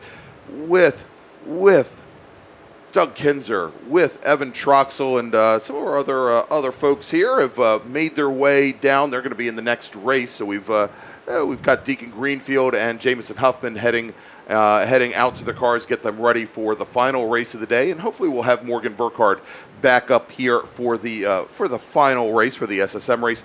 But now we've got our production car, our small bore race, getting underway, or getting the pace lap underway. So let's run down the starting grid. Starting 37th and second in SPU, driving in the Eagle Talon from Iron Station, North Carolina, Stephen Ryder. Starting 36th and 9th in H Production, driving a Volkswagen Golf, it's Paul Beofist. Starting 35th and 8th in H Production in a Volkswagen Scirocco, Glenn Hoffman. Starting 34th and 3rd in GT Pinto from Middletown, Pennsylvania, Michael Hirschberger. Starting 33rd and in the number 15 Toyota MR2, he's starting 7th in H Production, it's Ken Gillette. Starting 32nd today, our sole Spec RX-7 driver in the field from Bristow, Virginia, Alex Cummings. Starting 31st, driving the number 59 Honda Civic, and starting 12th in STL, it's George Ortiz. Starting 30th today and 11th in STL, driving the number 06 Mazda Miata from Spotsylvania, Virginia, Thomas Hunt. Starting 29th and 6th in H Production, she took home a bronze medal yesterday. Great run for her in her Volkswagen Golf from Fayetteville, Pennsylvania. It's Taylor Hyatt. Starting 28th, driving the number 46 GT Light Nissan Sentra from Catonsville, Maryland, it's Alex Meisel. Starting 27th today and 5th in H Production, driving the number 111 Toyota MR2 from Middletown, Maryland, it's Carlos Schooler. Starting 26th and 4th in H Production, driving a Honda CRX from Ashburn, Virginia, it's Ryan McBain. Starting 25th today and 10th in STL, driving the number 52 Mazda Miata, it's Isaac Jordan. Michael McQueen is driving his H Production MG Midget, and he's starting 24th on the grid, 3rd in class. Starting 23rd and your pole sitter in GT Light, driving a Toyota MR2, it's Greg Hotz. Starting 22nd and 2nd in H Production. We'll have to see if he makes the field. I think he broke down on Saturday, and we haven't seen him since. But if his Volkswagen Scirocco comes out, tell him hi, it's Lawrence Freyson. Starting 21st today. 4th in Touring 4 from Fredericksburg, Virginia, driving Scion FRS, it's Jennifer Romes. Starting 20th overall, 2nd in GT Pinto, driving the number 08 machine from Highland, Maryland, it's Charles Guto. Starting 19th today, your pole sitter in H Production, driving his Porsche 924 and hailing from Durwood, Maryland, it's Chuck Allard. Starting 18th and your pole sitter in GT Pinto, driving the number 11 car from Charlestown, West Virginia, Bruce Shelton. Starting 17th, 9th in STL from Owings Mills, Maryland, and driving a Mazda Miata, Michael Cohen. Jim Stem is driving his Volvo 142 in F Production today. He's starting 16th overall, 2nd in class. Starting 15th, driving the number 47 Mazda RX-7 from Ortana, Pennsylvania. He will start 15th. And I'm going to keep running down the grid, but we're getting word now that the field is being black flagged, and this is the second time this weekend we've had our small bore group black flagged. So let me go, and I'm going to continue running down the starting order here. We got to 15th overall, 2nd in E Production, Don Walsh. Pardon me. Let's go now to 14th overall, 8th in STL, John Hotz. John Hotz will start 14th in his Mazda Miata. He's from Sparks, Glencoe, Maryland. Jake Gullick, driver of the number 13 STL Mazda Miata, will start 7th in class, 13th overall. Starting 6th in STL, 12th overall in the 190 Mazda Miata from Mountaintop, Pennsylvania, it's Caden Air. Starting 11th, driving the number 182 Mazda Miata. He's starting 5th in STL, 11th overall, it's Ted Cahall. Starting 10th, 4th in STL from Mountaintop, Pennsylvania, driving the number 19 car, it's Jonathan Ayer. Starting 9th today, 3rd in STL from Martinsburg, West Virginia, driving a Mazda Miata, it's Jonathan Sines. Starting 8th overall and starting third in STL, third in Touring 4, my mistake, I'm sorry, from Thurmont, Maryland, Jeff Liller, starting 7th. And overall, second in STL, driving a Mazda Miata, it's Steve Wickersham. Starting 6th today, and your F Production pole sitter, driving a Lotus 7. He's from Catonsville, Maryland. It's Jerry Hinkle. Starting 5th today. Second in Touring 4 from Oakland, New Jersey, driving a Mazda MX-5, Michael Lamena. Starting 4th. Your pole sitter in Touring 4, also driving a Mazda MX-5. He's from Darnestown, Maryland. It's Jeremy Butts. Starting 3rd. And your pole sitter in STL, driving the number 4 Honda Civic, and that is a Honda Civic hatchback. It's Tom Beverly. And then your front row today, starting on the outside of the row number 1, driving the number 98 BMW E30 M3, it's Jimmy Petnato. And your pole sitter, driving the number 48 Acura Integra Type R from Highland, Maryland, it is Paul Marcones. And so, gentlemen, I've gotten word on why we have a black flag condition. Apparently, the race has been declared a rain race. The drivers are being brought down the pit lane. They will have the opportunity to switch to wet weather tires if they wish. And they are being given 15 minutes in which to do so. So rather than you all listening to me blather on for the next 14 minutes, what we're going to do is we are going to take another quick break. And when we come back, we're not going to start running down the grid again because I just don't have it in me. But you've got the starting grid. But at 2:15, we should be getting back underway with this small bore race. So let's do this. Let's talk about another one of our great partners, great sponsors of the Washington, D.C. region of the SCCA, and I'm hoping he can hear this because he's our pole sitter today, and he's very invested in this company, is Paul Marcones, and that is Radial Tire Company in Silver Spring, Maryland. Since 1976, Radial Tire Company has been providing the Washington, D.C. area with quality tires and the finest service. They have earned a reputation as a premier specialist in hard-to-find performance tire and wheel applications. They stock tires from all of the top manufacturers for whatever you drive, from small economy cars to SUVs to trucks. Their mission is to assist you in getting the most out of your tires and car. For more information or to schedule an appointment online, browse radialtirecompany.com or call them in Silver Spring at 301-585-2740. Again, that's 301-585-2740.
Since 1976, Radial Tire Company has been providing the Washington, D.C. area with quality tires and the finest service. They have earned a reputation as a premier specialist in hard-to-find performance tire and wheel applications. They stock tires from all of the top manufacturers for whatever you drive, from small economy cars to SUVs to trucks. Their mission is to assist you in getting the most out of your tires and car.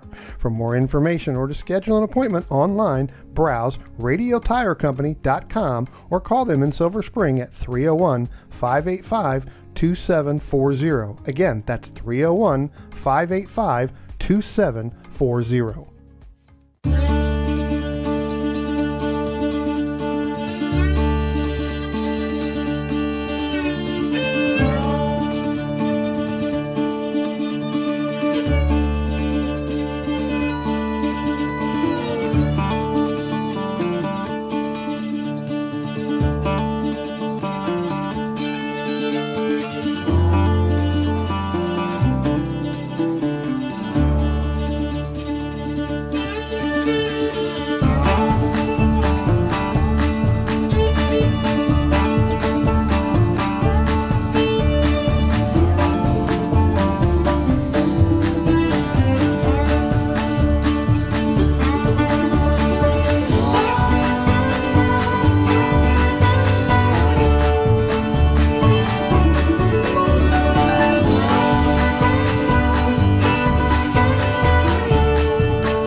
Racing carries just what you need to get on the track, from driving suits and shoes to helmets, data and video systems, to your favorite brake pads from Performance Friction, Hawk, and Paget. OG Racing has built its reputation during the last 22 years by providing the best customer service in the motorsports business, and their depth of inventory is second to none when it comes to safety equipment. That's why OG Racing has been the highest volume Sparco dealer for 17 years. Come visit their 12,000 square foot showroom and warehouse located in Sterling, Virginia. Call them at 1-800-934-9112 or order online at ogracing.com.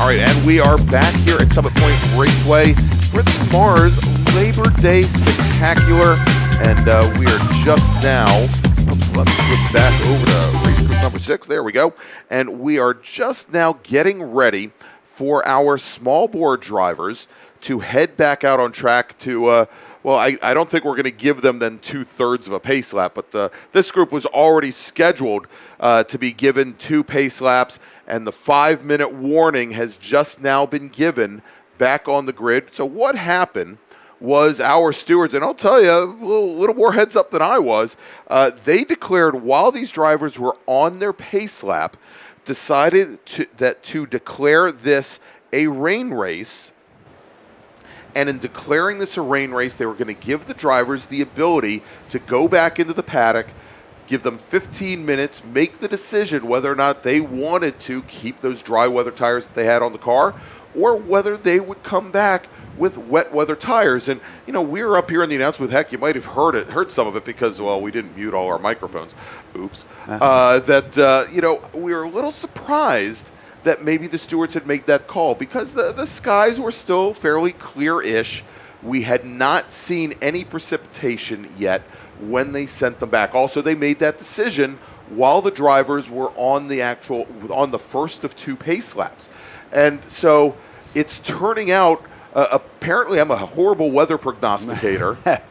And by the way, whoever on Saturday thanked me, you know, for summoning the good weather gods or whatever it was for the one, you know, for nothing but sun that we had both yesterday and also on Saturday. I guess I blew it here on day number 3 because about 5 minutes ago, right as that 15-minute window was closing, all of a sudden the skies opened up and the rain started coming down.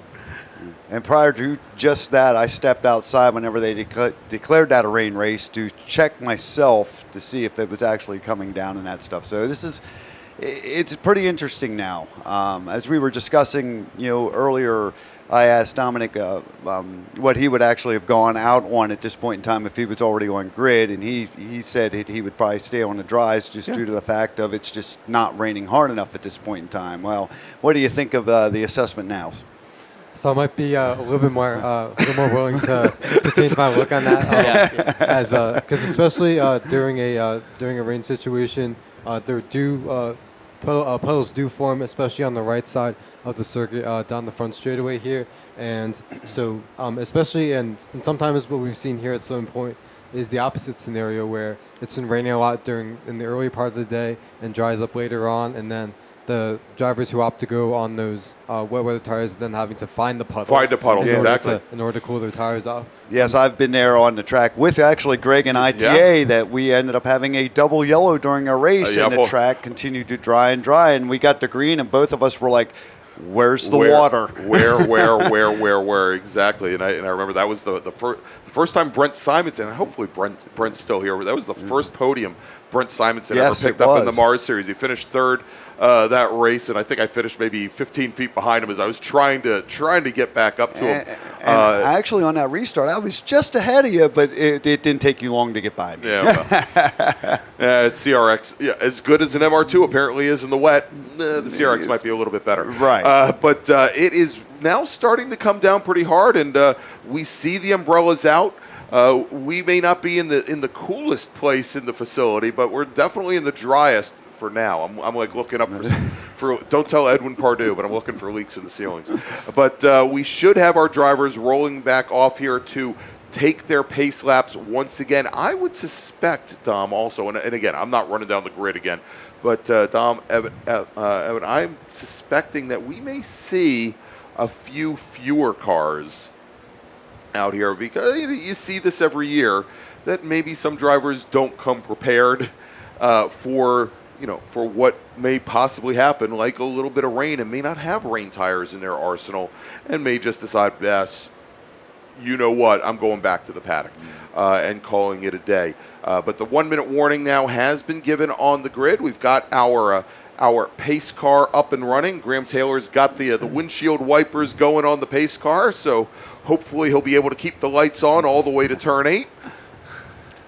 If I was to make an educated guess here, I'd say about 2/3 of the grid have showed up back with rain tires. I'm going to assume the other third either doesn't want to run in the rain or, like Greg was saying, doesn't have rain tires available to them. So it'll be interesting to see how these drivers do in the rain. Even with rain tires, you still very much less grip compared to a dry session with your race slicks. So it'll be interesting to see if there's any incidents throughout the track this race.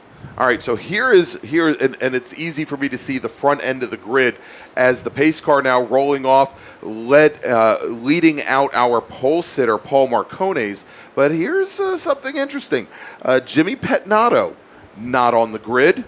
And then Tom Beverly in his number 4 STL Honda Civic. He was yesterday's winner in STL, and you would think a car that would be very well suited to the wet weather racing.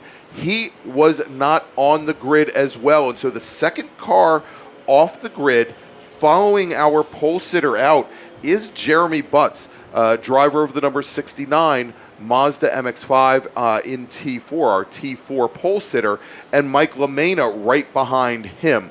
So that may once again be a pretty tight, hot battle for the win in Touring 4, as I think we mentioned earlier today. Dom, they have been doing nothing but fighting, whether it's in Spec Miata, whether it's in here in Touring 4. They've seemingly been locked at the hip for almost every single race. Now, right back behind them, we've got a triumvirate of STL Mazda Miatas. We've got, I think it's Wickersham, Sainz, and John Eyre. I did not see, and as you're looking out the back there, have you seen the Lotus 7 of Jerry Hinkle go out? Because I did not see that car go out on track. No, I did not see the Lotus 7 on the track at this point in time. I wouldn't be surprised if he wasn't out there because, he has an open top. So yeah. I doubt he wants to get, drenched in a race. Well, there are some folks. Our pole sitter in probably he's not our pole sitter in H production, but our third place driver in H production, Michael McQueen in his little green MG Midget. He's definitely out there. We saw out there. And he's got Ryan McBain right back behind him. They could conceivably end up on the same row, and we're getting word now that they're only getting one pace lap, so the lights are out on the pace car. But Ryan McBain, who took the win yesterday in his Honda CRX, he may be pretty well suited to today's wet weather racing. And looks like we have the STL MR2 of Greg Holtz, I believe. Greg Hotz. Hotz coming up. Looks like he's going to be starting from grid.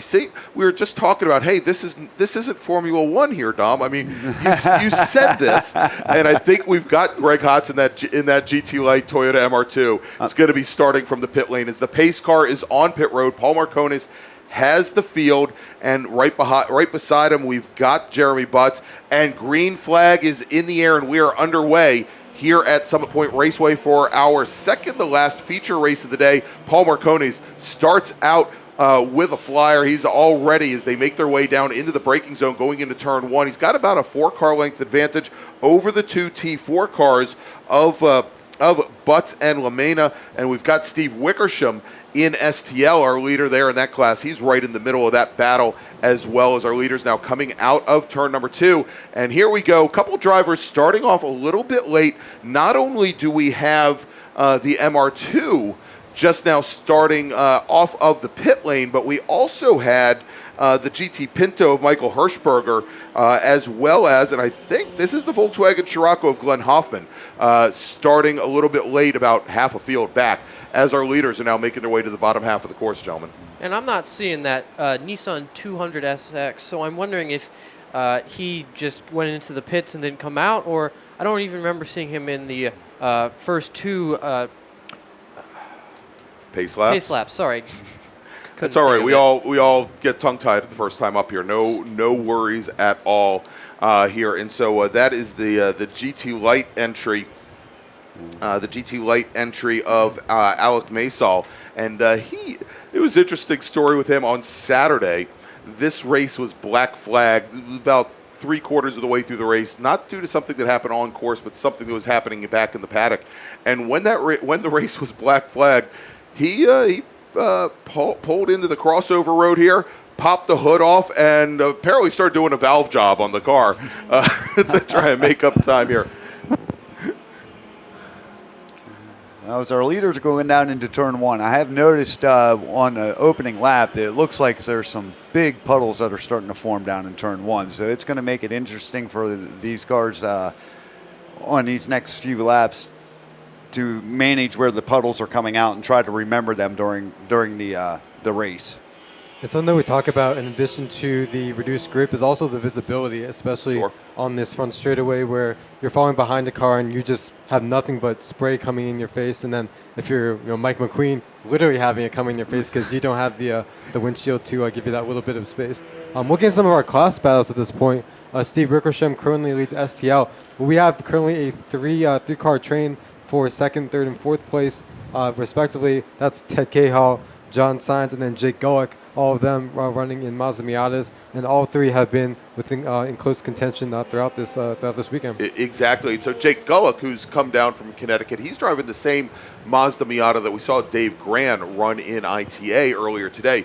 Now, Gullick had some issues going down into turn one yesterday, spent a portion of the race over in the gravel trap there. And certainly not where he wanted to end up, but he's getting a little more time now. Jake, not running Miatas for all that long. Long-time ITA RX-7 driver, drove for many, many years, and also had taken the American Road Race of Champions win there a couple of different years. So a very accomplished driver, also a great, I think, triathlon swimmer and runner, as well as our leader, Paul Marcones, now has crossed the stripe to complete lap number 2.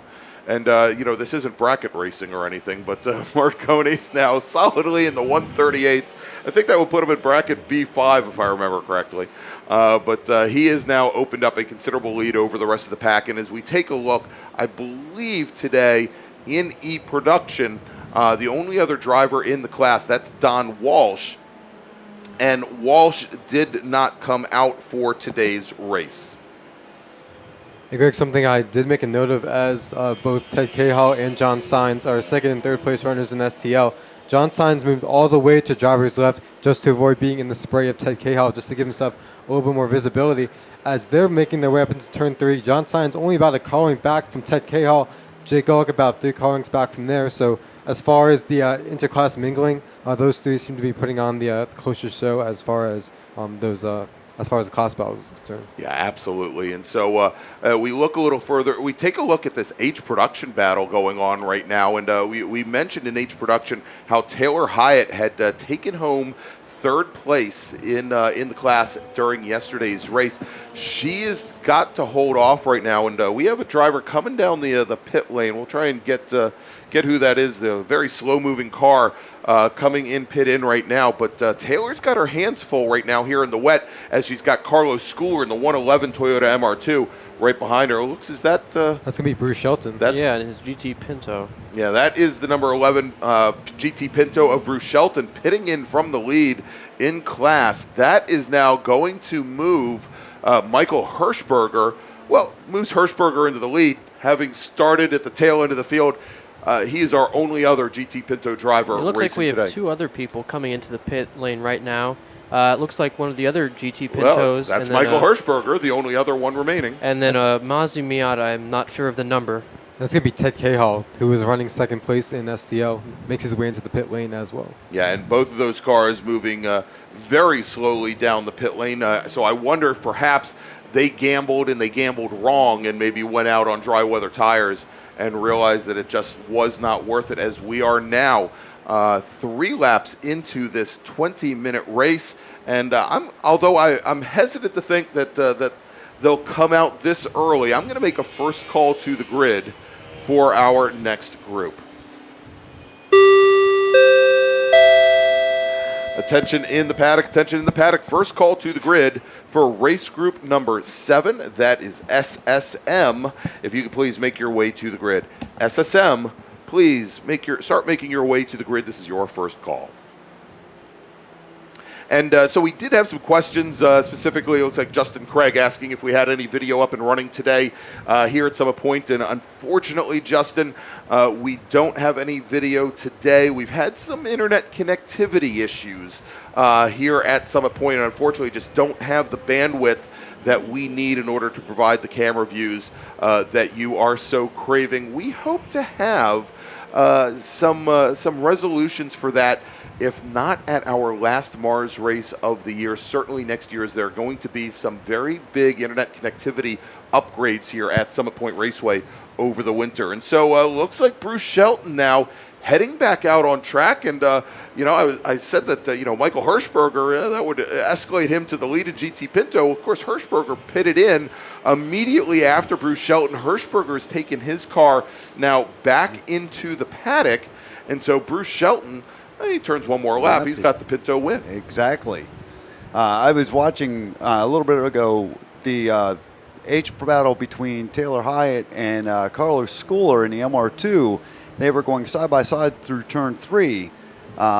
Taylor had the better line, seeing that she was on the so-called racing line on the outside, where you get a little more grip. So let's see what happens whenever they get to that area again as they go down into turn 1 braking. It's looking like Carlos is having the inside line going through 1, but doesn't get the move stuck, unfortunately. And they've got one more car in with that pack. And that'll be the green MG. I'm not sure the number. that is Michael McQueen in his MG midget. He is currently running.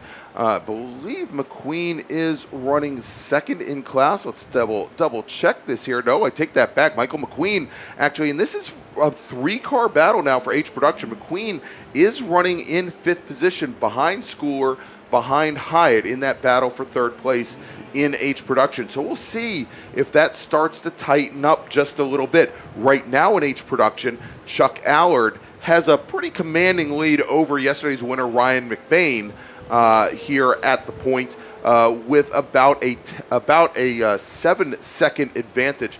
Now, I was speaking earlier today that this is the last day of the 3rd annual H Production Challenge presented by Three Springs Solar, and this is something that's been organized by Mike Kelley to bring attention to H Production. And we started off the weekend with 10 cars in class. Unfortunately, Mike Kelley, being the 10th, had some engine issues and could not compete in the event. But Three Springs Solar gave away a $100 prize to the winner of Saturday's heat race, $50 to yesterday's, and the winner of today's feature race in H Production will go home with a $100 prize. And so with over 10 years of residential and commercial solar installation and sales experience in the Mid-Atlantic region, Three Springs Solar provides honest and affordable solar consulting and solutions for your home and business. You can call them at 443-310-8073. Greg, speaking of H Production, this last time through, we had basically I think our top 4 H Production cars all on the same screenshot here on the front straightaway, led by Chuck Allard, who's making his way into turn number 3 as we speak. And then we have Ryan McBain slowly reeling him in. It's now, I'd say, about 8 car lengths from Allard back to McBain. And then on this last lap, Mike McQueen was able to outdrag Taylor Hyatt coming out of turn 10. So that's going to put Mike McQueen up into into the final podium spot in H Production. And now Carlos Schooler, who was contesting with Taylor Hyatt just a few laps ago, is sitting now back there in the 5th position. In the 5th position, exactly. And so Chuck Allard, who has a ton of rain experience, a matter of fact, the race that we were talking about earlier, he was out in an ITS Porsche 944, and I believe also finished on the podium that race weekend. Chuck continues to lead, but as you mentioned, McBain now I think starting to get a feel for what kind of grip levels he has, and maybe for the best rain line as the rain continues to come down here at Summit Point. We have lots and lots of water trails off of the back of the tires here. Ryan McBain that last time by ran 1.2 seconds faster than Chuck Allard. So definitely starting to make up ground here. And as we're now seeing that H production battle come out of turn number 10, the blue and white number 50 Porsche coming across the start finish line. McBain now only about 15 car lengths back, another 15 back to Michael McQueen in his MG Midget. Taylor Hyatt about 25 back from McQueen. Carlos Schooler is about 10 back from there. So really a very close H production race given the rain, and we'll see if McBain can take another win here today as he continues now coming out of turn 3 to really close things down on that Porsche. Yeah, great. Yes, he is closed down pretty good now. It looks to be about a 5 to 6 car length difference between McBain and Allard as they're heading over the hill down into the chute. I think it just seems to show that as the conditions are going, it's starting to favor different types of vehicles and drive lanes. Front wheel drive is starting to come out a little bit more than the rear wheel drive front engine cars. All right, and so we are now working lap number 8 of 20 here at Summit Point, and it sounds like we may have had another car go off. And as soon as we get some word on where that may be. And this is over at turn 5.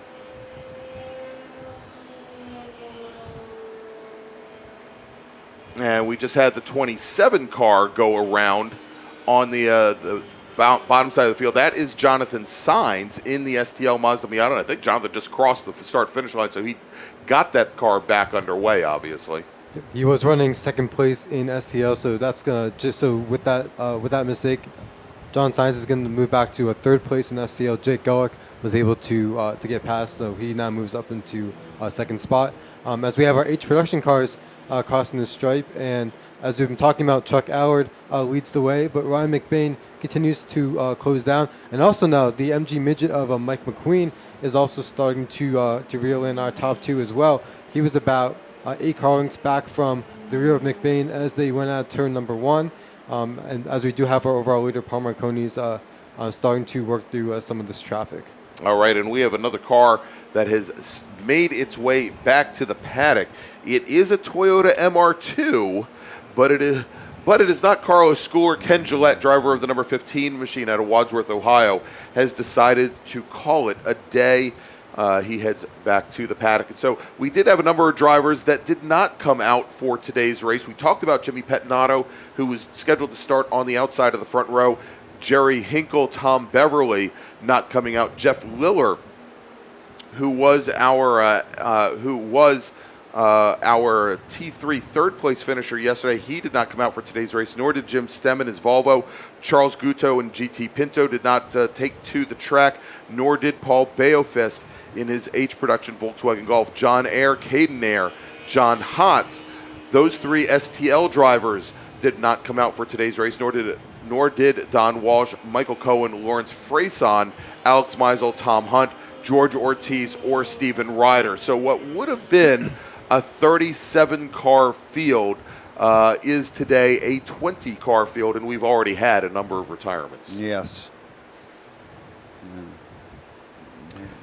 All right, so Chuck Allard now coming out of turn 10, and he is following the big hole in the air, or big hole in the water that Jennifer Romes is touring for Scion FRS is laying out for him here. And it looks as though perhaps, Dom, that maybe Ryan McBain has fallen off the pace of Chuck Allard just a little bit. In fact, Ryan McBain does go long in turn 1 and is currently trapped in the gravel down there, so there will be a standing yellow condition. So our second place runner in H production has beached it down there in 1. And Carlos Schooler has just pulled off to the left-hand side of the track, just outside of pit out, He's pulled off just about the tire wall. I'm not sure what happened. There wasn't any obvious poof of smoke or damage, but he's just pulled off there and he's stopped his car.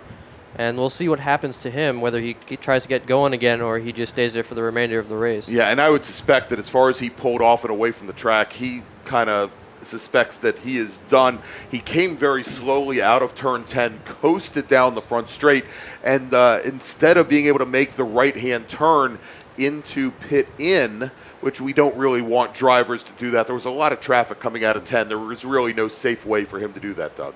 Yeah, he actually had some charging issues yesterday with an alternator and that stuff. He actually borrowed my alternator off of my car for today's race, and I'm wondering if there's still some underlying conditions that are going on with that, unfortunately for him to retire. All right, and so we now have 2 H production cars on the same lap having some issues, and we are getting word from the folks at Turn 1 that Ryan McBain in the Honda CRX, and we could see it from here, the front end of that Honda CRX is in the gravel trap. The drive wheels are in, the rear wheels are not, and so they're going to need to send some emergency vehicles out, and they're dispatching them right now to go down and retrieve that car. And so we are under a local caution down at turn number 1, and so now with 10 laps to go as we're halfway through this race, let's go quickly and run down the field. Paul Marcones is your leader in his E-Production Acura Integra. Jeremy Butts leads T4. He's got about a 3-second advantage right now over Michael Lamino, one of the first times we haven't seen him either door-to-door or nose-to-tail. Steve Wickersham running 4th overall is your STL leader, and he's got almost a half a minute advantage right now over Jake Gullop. Jennifer Romes running, and then Jonathan Sainz running 6th. Then Jennifer Romes in Touring 4. Chuck Allard leads H Production in 8th. Michael McQueen and Taylor Hyatt, your top 3 in H Production. Dom? And Greg, just as you were giving us that rundown, Paul Marcones, our overall leader, did have a significant amount of smoke billowing from the back of that machine as he went into 3 and then got ready to go down the hill. Yeah, there we could see a significant amount of smoke coming all the way down at the run out of 2. Going into 3, and we're hearing a call about debris at turn 3 right now. Trying to look over to see if I see any debris on the track, but it could be actual oil that could be down on the track because and that is the call right now from the corner workers that they believe they smell the oil, and there could be quite a bit of oil down on the pavement. So we are going to have to watch that. But in the meantime, we now have a standing yellow down at 5, and I think we probably know what this might be for. There you go. The 48 car, Paul Marcones, has pulled off side of the track down at turn 5. His day is now done. That's going to move Jeremy Butts up into the overall lead, and he is also our T4 leader. But before we talk about that, we need to make a call to the grid for our next race. Attention in the paddock, attention in the paddock. Second call to the grid for race group number 7, SSM. We are now halfway through this small bore race, so SSM drivers, you're going to want to start making your way to the grid. SSM drivers to the grid, please. And Greg, the 2 drivers you've been talking about who seem to not be able to get enough of racing one another this weekend are going to be our 1st and 2nd overall now, and those are Touring 4 Mazda MX-5s, the NC chassis cars of Jeremy Butts and Michael Mena. They're currently making their way into turn number 3, and Michael Mena looks like he's a little bit more comfortable. Just as I say that, he looks like he just hydroplanes just a little bit and coming into 3. The midget of the H-Prod has just spun number 29 right in front of Chuck Allard. So you actually did get by Chuck Allard, but now Chuck is able to get back by him due to the spin. Yeah, and that was Mike McQueen who did that loop. Yeah, so Mike McQueen, for a short period of time, had taken over the lead in H Production, Doug, and moved Chuck Allard back to 2nd. But with that spin, moved Chuck Allard in the number 50 Porsche back up into the lead in H Production. He's running now 8th overall. Taylor Hyatt. Now, the question is, was Taylor Hyatt able to get around Michael McQueen as well? McQueen was able to pull away prior to Hyatt getting there, but just watching out the window, it looks like there is a substantial amount of oil that is down in 3. And so, yeah, so we can see even with all the water, and it's certainly with the amount of water here, it doesn't help things to have all that oil down on the track. So I mean, the drivers are really tiptoeing right through 3. It doesn't help either that it has that slight little banking to it that causes some water to come across the track, which is going to carry that oil from the outside to the inside area. And you unfortunately have to cross it. All right, and so our emergency services teams believe they have been able to extricate Ryan McBain and his number 128 Honda CRX, and indeed Ryan McBain now making his way through turn 3. It appears as though our emergency vehicle there, our emergency service team, are back underway, and the yellow with a local caution down at turn 1 is no more. We are back to green flag racing, although we've got the white flag out for our emergency services vehicle so it can safely make it back to its staging area. But if we now take a look here, as you mentioned, Dom, Jeremy Butts is your leader, but he now in the last 2 laps or so has managed to stretch things out a little bit over Michael Lamena. At the last look, it was about 25 car lengths separating those 2 drivers, with Steve Wickersham, our STL leader, well, quite a bit back, about 3/4 of a lap back.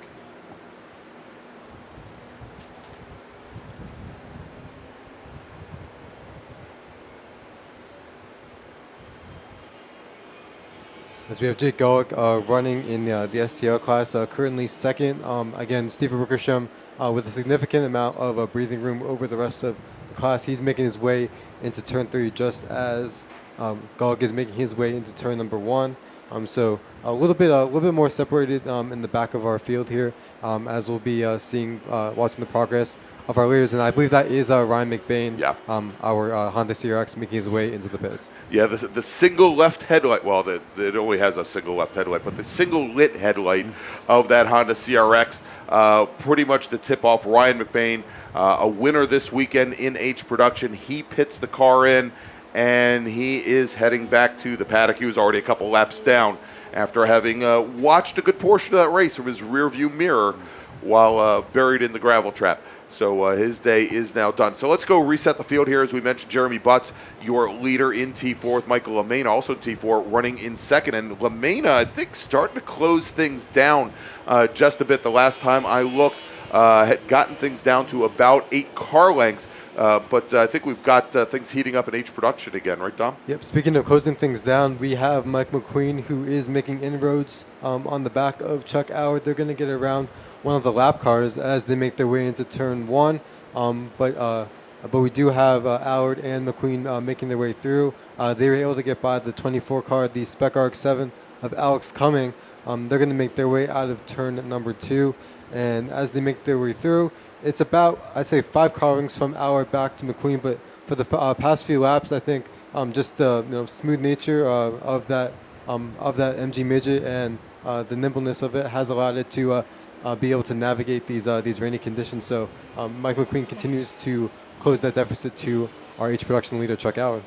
Yeah, let's see if he can get back by him again, and hopefully to have no other issues after that, or makes a very good battle prior to getting back by him. As we have our touring 4 cars, our overall leaders making their way out of turn 10 and make their way across the stripe, and it is Jeremy Butts making his way through. They have 6 laps to go. Michael Mena currently about, I'd say, 10 to 12 car lengths back from Butts as they make their way into the turn. And that last time by lost a little bit of ground to our leader, Jeremy Butts. Went from about 1.4 seconds to 2.2. You can do the math. It's about, about 7 tenths of a second there, as Mike Lamena turned in a 144 256, and Jeremy Butts, I guess 8 tenths of a second. Jeremy Butts with a 143 439 on that last lap. So they're kind of pogoing back and forth. One runs a fast lap, one runs a slower lap, and then switch it up the next time by, as the weather conditions definitely, although they're not getting any better, it's continuing to rain fairly hard here. We are starting to see some clearer skies on the eastern side of the track. The problem is that the weather's blowing across from the west, so the track not. So the rain is still coming here, and I think a lot of this now comes down to drivers that perhaps one, they don't have a lot of experience in the rain, and they're always constantly experimenting to find what is going to be the best and the fastest. And in many cases, when they step over that threshold, they have to go back to what they just experienced a couple laps before. Right. If you've never run in the rain here before, it can be tricky. The rain line is not an absolute line. Right. So to you slide out and actually feel the grip, you may never know that there was grip there until you actually slide there and find it. So, yeah. So this morning, before we went on air, Deacon Greenfield, he says, I've never raced here in the wet, and I started to give him the rundown of here. Let me tell you about the wet line, and I did not give him the lines from that John Burkhardt tells everybody, that Morgan's father says, because that is the guarantee to be confused. When you ask John Burkhardt what is the wet line at Summit Point Motorsports Park, he will respond with, rain hides between stones. That's it. And that's all he'll ever tell you.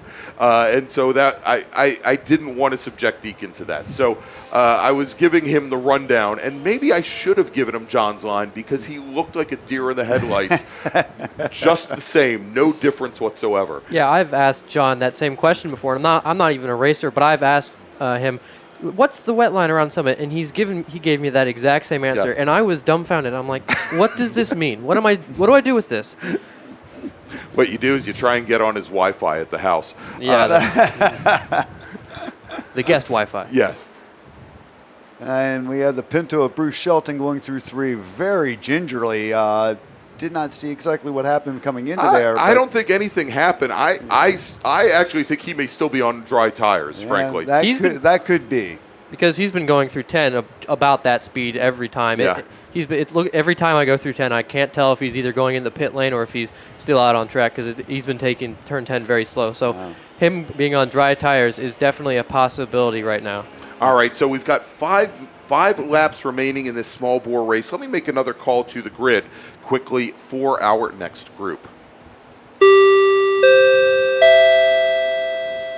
Attention in the paddock, attention in the paddock.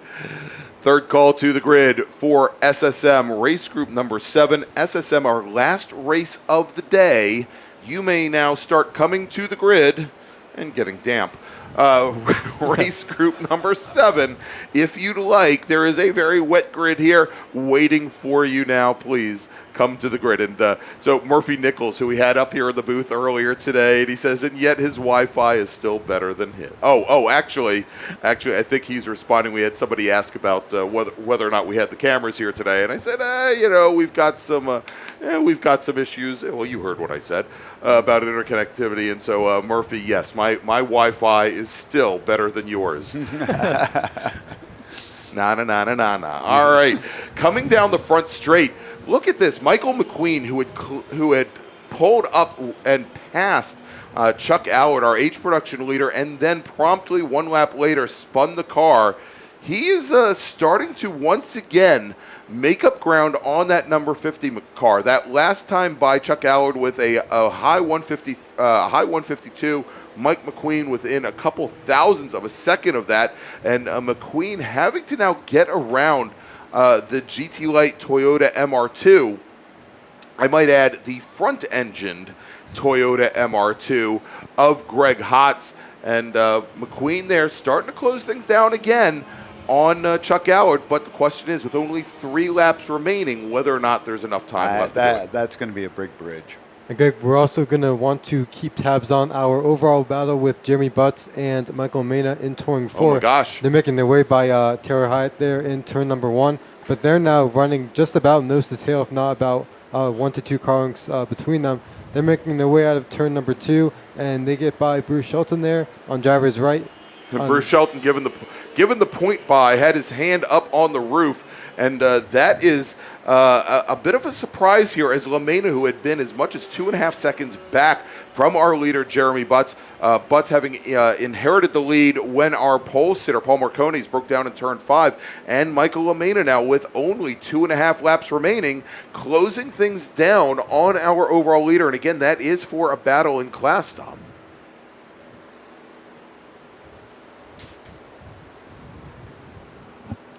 as we do have our H production leaders making their way out of turn 10 onto the main straight.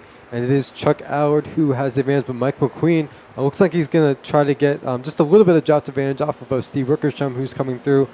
They're going to cross the stripe with about 10 car lengths between them. As I've been trying to observe where the strengths for Chuck Allard as opposed to Mike McQueen, I believe, is able to get into the braking zone just a little bit more. I think Chuck Allard, just by the nature of that car, able to get just a bit of a better drive off of the corner, but under braking seems to be where that empty midget shines. Yeah, sure. I mean, of course, and the midget is hundreds and hundreds of pounds lighter than that Porsche. It certainly doesn't have the brake size. It definitely doesn't have the engine size. It's not going to have the torque pulling out of a corner, being able to dig out of a corner. That McQueen, really the key is for him to get deep, manage to get deeper into the braking zone, but carry speed past the apex. And as they go past the tub at turn 4 and start to make their way down the hill, now only a half a car length separates Chuck Allard and Michael McQueen here with only 2 laps remaining. And actually the next time our leader, Jeremy Butts, comes by, he will get the one, and it might be Mike LaMena for all we know, but one of those 2 cars, they're going to get the one to go board here at Summit Point Raceway as this small bore race is winding down. And I have to call out kudos to Bruce Shelton. If he is on dry tires, he is being very situational aware of what's going on, given the point buys and just the number of laps that he has out here just to be out there in the dry tires running around. That's great. And probably the what to say is he's had his hand up over the roof perpetually pointing people by. That gloved hand is going to be very, very wet when he finishes up this race. All right, so let's watch that H production race now coming out of turn number 10. And we can see here now, Dom, even though Mike McQueen had pulled up right behind the number 50 car of Allard as they came over the crest of the hill at turn 4 and started to head down, McQueen now once again about 15 car lengths back, much further back than he was just a lap ago. And this time Chuck Allard is going to go very deep, and he's going to be on driver's left, so Mike McQueen able to complete that pass as we are now working the last lap with our leaders, but Chuck Allard had pulled over just slightly to driver's left. We'll see if he was able to continue. I believe he was, because we don't currently see a yellow flag down there. So Mike McQueen is going to be your new leader in H production, Greg. There you go. And on what will be not the last lap, assuming McQueen and Allard can keep the 2 T4 drivers behind them, Mike McQueen's going to have another lap that he's going to have to hold off the 50 car. But now our leaders overall and in T4, Jerry Butts, Mike LaMena, are locked nose to tail coming through turn 3. Butts gets a much better run off the corner. LaMena now dropping 3 cars back as they start to make their run down that very wet, greasy chute, heading over towards turn 5 on what is, again, the very last lap here at Summit Point for these racers. And so Mike LaMena, who just halfway through this race was almost 30 car lengths back from our leader, has managed to work his way back up. And, the hard thing is in the dry, you may, if you have a big lead and you have a big lead, you dial things back, but you can always look in the mirror and see who's behind you. Here in the wet, you look in the mirror and you see your spray, and maybe you see some headlights, but that's it. Yep. And, it's kind of hard to know when you should start to dial up the pace again.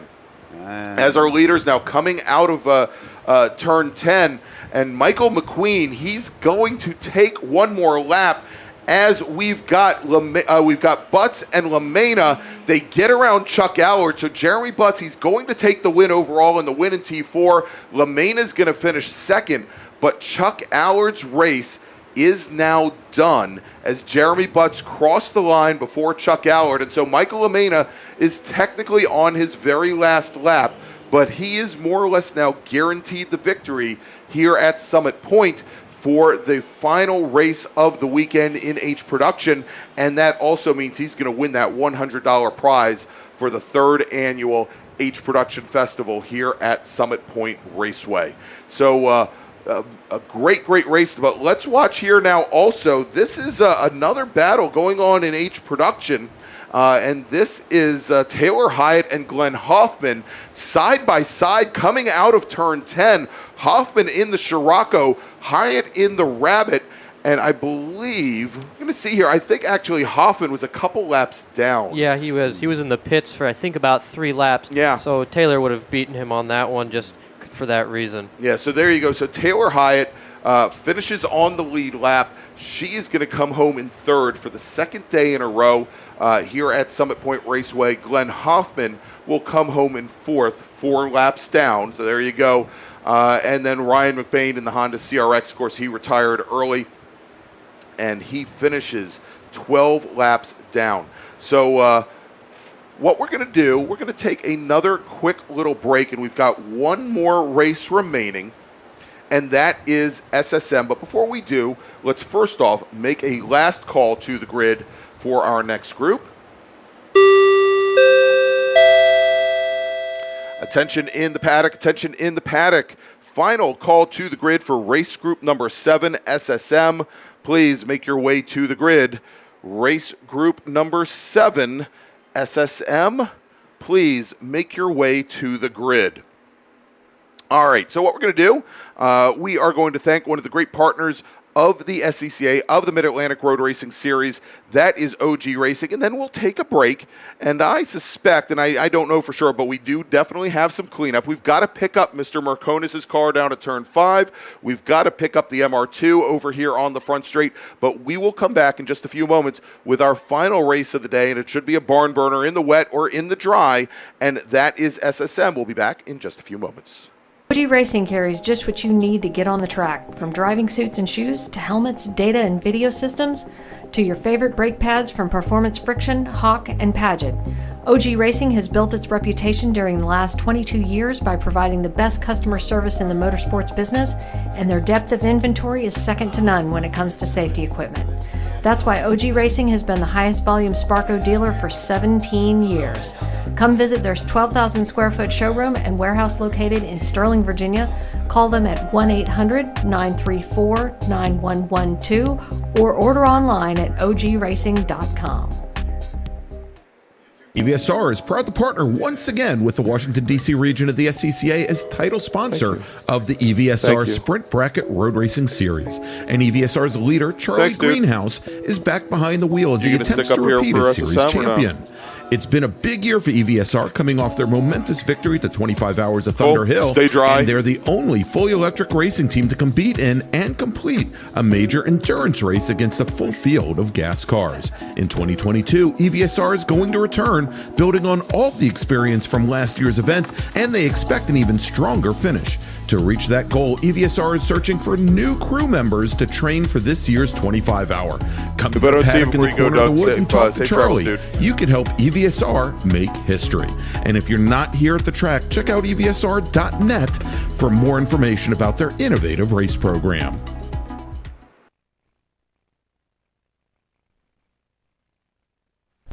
Since 1976, Radial Tire Company has been providing the Washington, D.C. area with quality tires and the finest service. They have earned a reputation as a premier specialist in hard-to-find performance tire and wheel applications. They stock tires from all of the top manufacturers for whatever you drive, from small economy cars to SUVs to trucks. Their mission is to assist you in getting the most out of your tires and car. For more information or to schedule an appointment online, browse radialtirecompany.com or call them in Silver Spring at 301-585-2740. Again, that's 301-585-2740.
And welcome back to Summit Point Raceway for the last day, day 3 of the MARRS Labor Day Spectacular. And by the way, I wanted to wish everybody a happy Labor Day here if you work. And I heard a lot of businesses are looking at instituting on-site working again starting the day after Labor Day. Real interesting plan there. But want to again thank everybody for coming here to Summit Point or listening to us online on YouTube to our races here this weekend. And if you like what you've heard, even though I'm obviously a rank amateur and leave an open mic during commercials, please go ahead and give us a thumbs up here on YouTube. And if you haven't done so already, please go ahead and click on that subscribe button. Subscribe to the Washington, D.C. region of the SCCA's YouTube channel and click on the notification bell so you can find out all the times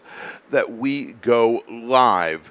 And so with one race left today, and this is an amazing race, Tom, whether it happens in the wet, whether it happens in the dry, and we know now that our drivers certainly going to be getting as deep a tread as they can get on their Toyo tires as they can, because it is still raining very heavily here at Summit Point, and we are now under 5 minutes here. We've got our drivers heading out for 2 pace laps. So let's run down the starting grid. Starting 47th today, driving the number 05 machine out of Knoxville, Tennessee, it's Steve Bindrum. Starting 46th, driving the number 40 machine out of Ashburn, Virginia, John Grayhor. Starting 45th, from Mount Joy, Pennsylvania, representing the Susquehanna region of the SCCA, it's James Roberts.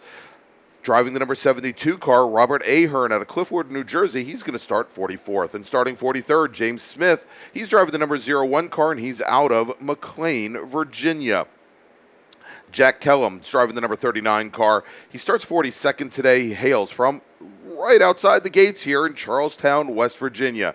Leesburg, Virginia's own Steve Wolfson is starting 41st today in the number 24 Mazda Miata. Giovanni Crisafulli, from Virginia Beach, Virginia, will start 40th today, where Ray Seabird Heath will start right next to him, starting 39th. Ray's out of Mechanicsville, Virginia, starting 38th. And we'll have to see if this car makes the field. It was in a pretty big wreck on Saturday from Sykesville, Maryland. Adam Volatile driving the number 04 machine, starting 38th today.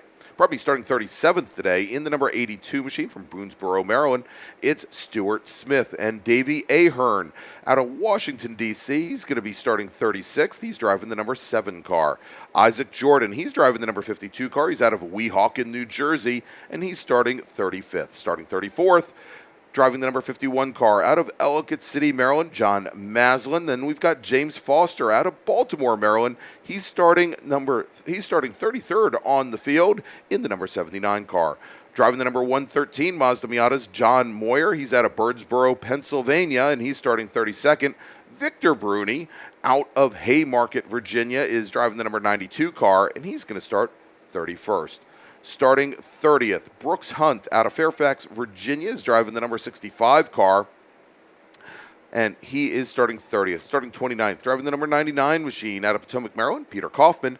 J.D. Brunks out of Frederick, Virginia, and he's starting 28th, driving the number 12 machine today. And starting right next to him will be Jamison Huffman out of Herndon, Virginia, another one of our SSM rookies this year. He's driving the blue, white, and red number 89 machine. He's starting 27th. Kalen Crocker, he's out of Herndon, Virginia as well. He is going to start 26th in the field today. He's driving the 123 car. Ben Sarley driving the 199 Mazda Miata. He's going to start 25th today in SSM. Scott Krastik from Midlothian, Virginia. He's going to start 24th today, driving the number 91 car. And then the 88 car is going to be driven by Jay Bindrum. He's out of Nokesville, Virginia, and he's starting 23rd. Mark Flitcroft out of Berryville, Virginia. He's going to start 22nd today, while Nate Lucas, hailing from Silver Spring, he is going to start 21st in the number 67 car. Starting 20th today on the outside of row number 10, driving car number 10 out of Midlothian, Virginia, we've got Ben Jones, where Ryan Harrison will start right next to him on the inside of row number 10. He is out of Washington, D.C., and he's driving the number 146 Mazda Miata. Driving the 121 Mazda Miata from Silver Spring, Maryland, it's Frank Taberzi. He's going to start 18th today, and starting next to him in 17th from Rising Sun, Maryland, it's Sam Scott. He's driving the 85 car.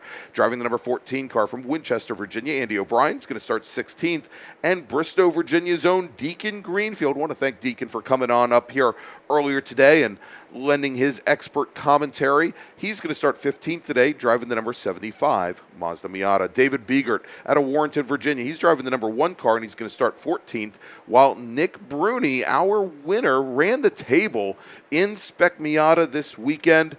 He is going to start 13th today. Is scheduled to start 13th today.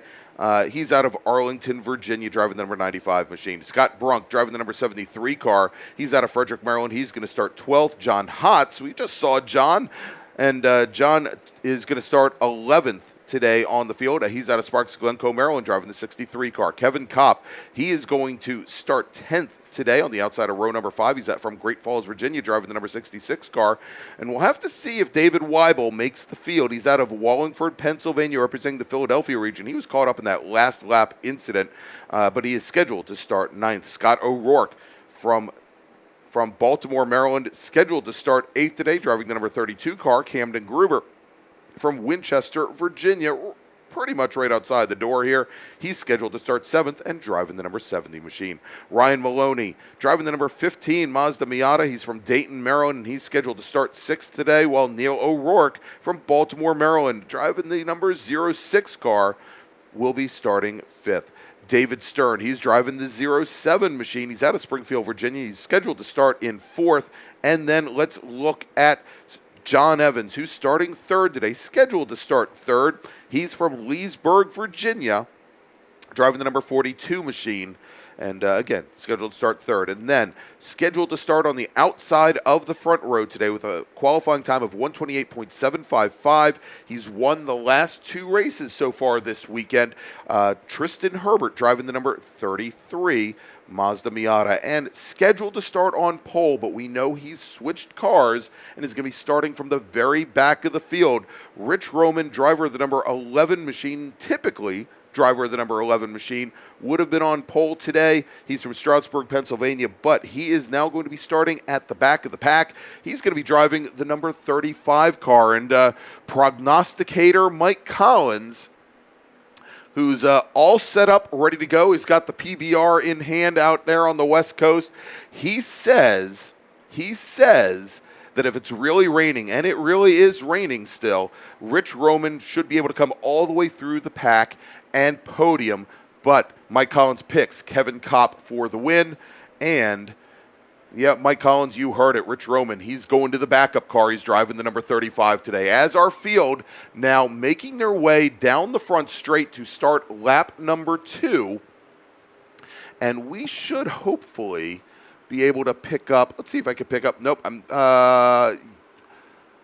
Well, we'll try and pick up here in a few moments which drivers were able to make the grid. We probably won't know until they take that first lap under green who they are, but so far, all of our drivers still single file, certainly not weaving back and forth to get heat in the brakes and in the tires. I'd hope that some of them are maybe using the brakes, maybe dragging the brakes a little bit to try and get things heated up, Dom.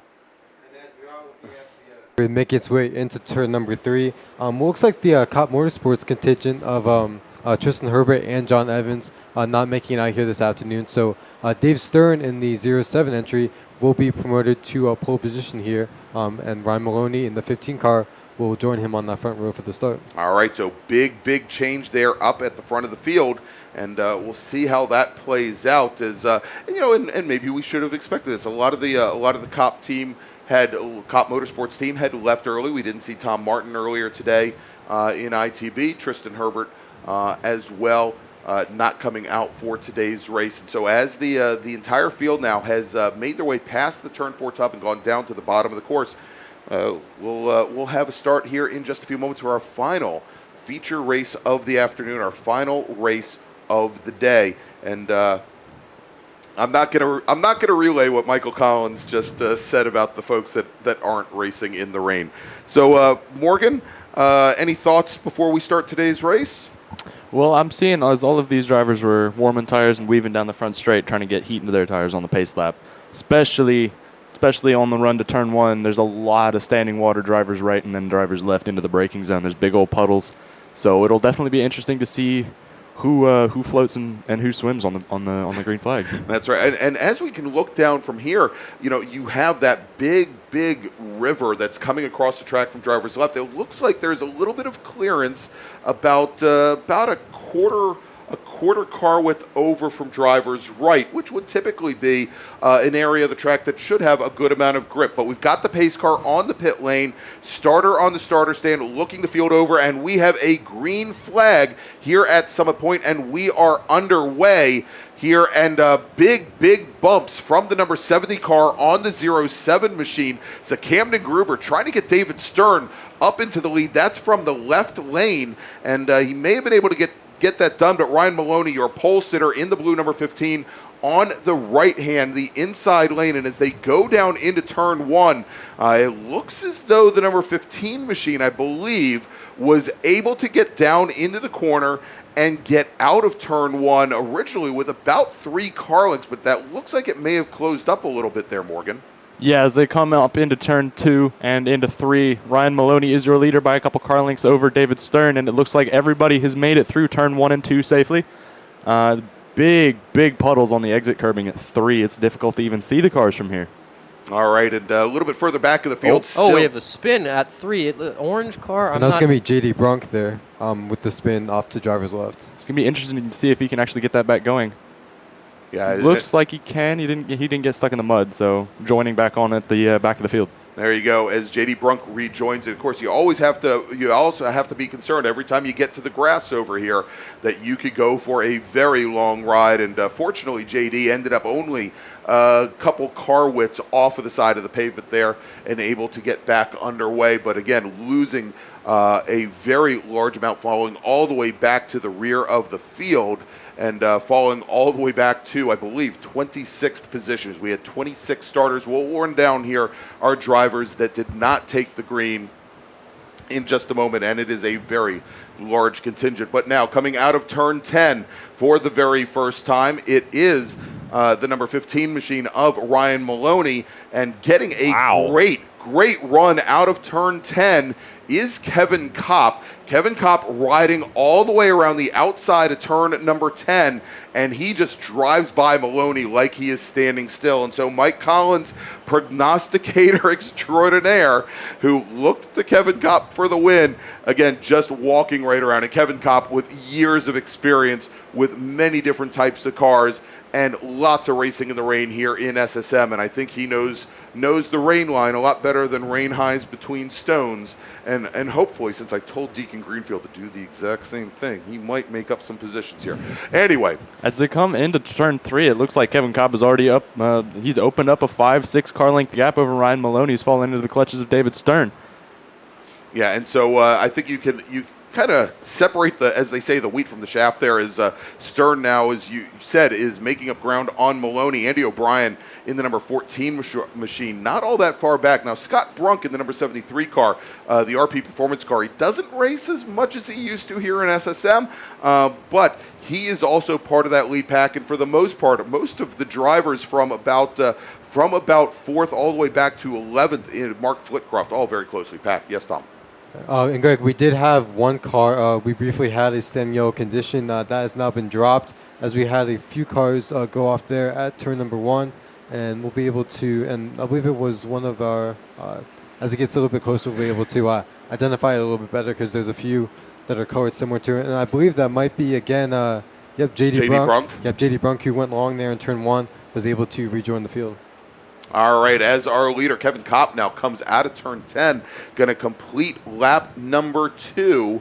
And you see, pulling all the way over driver's right here to make a pass on the 07 car, the number 14 machine of Andy O'Brien, gets around David Stern just before start finish. Got a great run out of turn 10. He might have been watching through all the spray and saw what Kevin Kopp did.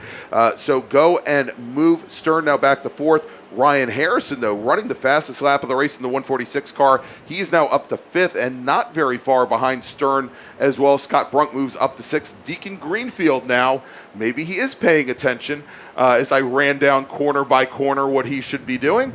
He is now up to 7th here in SSM. And Greg, speaking of Chargers, we had mentioned that Rich Roman was starting at the back of the field after having switched cars from yesterday, so that would have been 26th on the start. He's worked his way up to 9th place as we're working our 3rd lap here. Yeah, so not taking very long whatsoever. So let's quickly take a look at the drivers that did not make the field today, starting with our folks at the front. Of course, our pole sitter, Rich Roman, starting at the back of the pack. Tristan Herbert in the number 33 machine did not make the field, nor did John Evans, Neil O'Rourke, or Scott O'Rourke, David Weibel. John Hotz, Nick Bruni did not make the field. I don't know what Mike Collins was telling him about driving in the wet. Nate Lucas in the number 67 machine, he does not take the green, nor does Scott Krasnick. Ben Sarley, Vic Bruni, James Foster, John Maslin, Isaac Jordan, Stuart Smith, Adam Volatile, we know had some issues with his car, Ray Seaboard Heath, Giovanni Crisafulli, Steve Wolfson, Jack Kellum, or James Smith. So again, as you mentioned, only a 26-car field rather than the 47-car field that we had expected.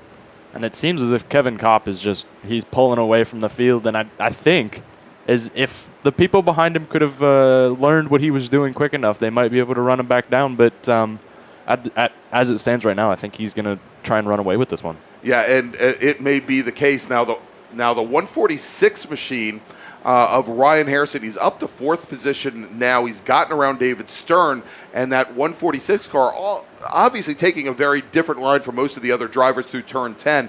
Not the line I would personally take, but it's suiting him well so far as he exits the corner much more to driver's right, and he is running a much faster laps than some of our other drivers right ahead of him, almost a full second faster than Ryan Maloney. And there we go, getting word from Michael Collins that Tristan Herbert's down at turn 7 drinking beer, and Nick and the Brunis are in the turn 10 tower, watching the race from there, where it's somewhat dry. So hi Nick, hi Vic, how you doing over there at turn 10, if that's where you may be. All right, so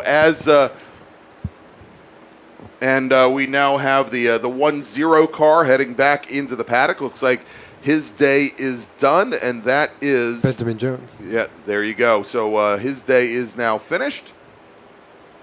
And it's interesting to see, especially on the front straight. This is very noticeable. All of our drivers are kind of taking a more central line down the front straight because there's puddles on either side. And especially into the braking zone at turn 1, the left side of the pavement where the racing line is in the dry kind of falls off. So there's a big puddle in there. So it's very kind of single file line down the front straight.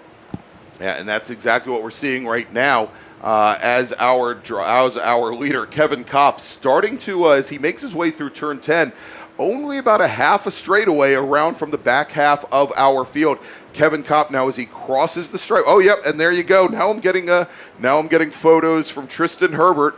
And, yep, there you go. Tristan Herbert, Ryan Moran drinking their Modelo, watching the race. Oh, and there was a spin out of turn 10. I can't see the number of what that is. It looks... I'm unable to see the number, but car driver's left just on the entrance of 10, just spun driver's left. Thankfully not too far off. Yeah, let's see if we can get a number. Yeah, he's just to the outside of the gravel trap prior to the apex. I think it's the number 60 machine, Dom. So basically, Greg, here I'm going to use a process of elimination on this next lap in order to figure out. Exactly. We'll know soon enough. And Tristan says no rain tires. So there you go. He's taking the beer run as opposed to making the race run here. So good on him, and congratulations to my good friend Tristan Herbert on his multiple wins this weekend in SSM. If you're going to take a race off, yeah, this is probably the one to do it. So we are under local caution over at turn 10, and likely we'll be having some of our emergency services team stand up from turn 5 and making their way up through turn 9 and over towards turn 10 but that car is still sitting stationary in the grass just outside of the gravel trap. So let's go. We'll reset the field here quickly. Kevin Kopp is your leader in the number 66 Kopp Motorsports machine. Fast time for him so far, a 1:48.765 at last check. And here comes Kopp now making his way through turn 10, already slicing through some of our slower traffic here. Kevin Kopp now completing actually lap number 5. And then Andy O'Brien currently running in second place in the number 14 and machine. Deacon Greenfield. It looks like Deacon Greenfield is off, drove around the emergency services and just driving around the gravel trap in the exit of turn 10. Yeah, indeed. That is Deacon Greenfield in the number 75 machine, and he is skating through the grass on the backside of the gravel trap, but almost got into the back of the flat toe there. So Greenfield, who had been up as high as 7th, is going to be dropping back to the back of the field and might have a little conversation with some of our stewards towards the end of the race as he is now trying to continue. Go ahead, Dom. Okay, by keeping eyeballs on our scoring, I believe the car that they did extract from out there is the 121 of Frank Taberzi, who is now pointed race direction and is going to be rejoining our field here. All right, and there you go. They've got him spun around. And Taberzi taking that same route that we just saw Deacon Greenfield take all the way around the backside of the gravel trap. We'll see if he can make it back out on track. All right, so as we're going in, running down the field again, it's Kopp and the number 14 of O'Brien, and then Ryan Harrison. Both of those drivers have gotten around Ryan Maloney, with David Stern falling back to 5th, Scott Brunk running in 6th position. Okay, we did just have Cam Gruber pull into the paddock, so he's going to retire from this race. All right, so knock one more off the list as Cam Gruber, driver of the number 70 machine, will now head back to the paddock. His day is now done. And once again, coming out of turn 10, Kevin Kopp now completing that lap number 6. And it does look like Kevin's gap is starting to shrink, so that'll be interesting to see how he plays it. So on the last lap, Andy O'Brien was about 2 seconds faster than Kevin Kopp. This last time by, O'Brien runs his fastest lap of the race at a 1:49.4.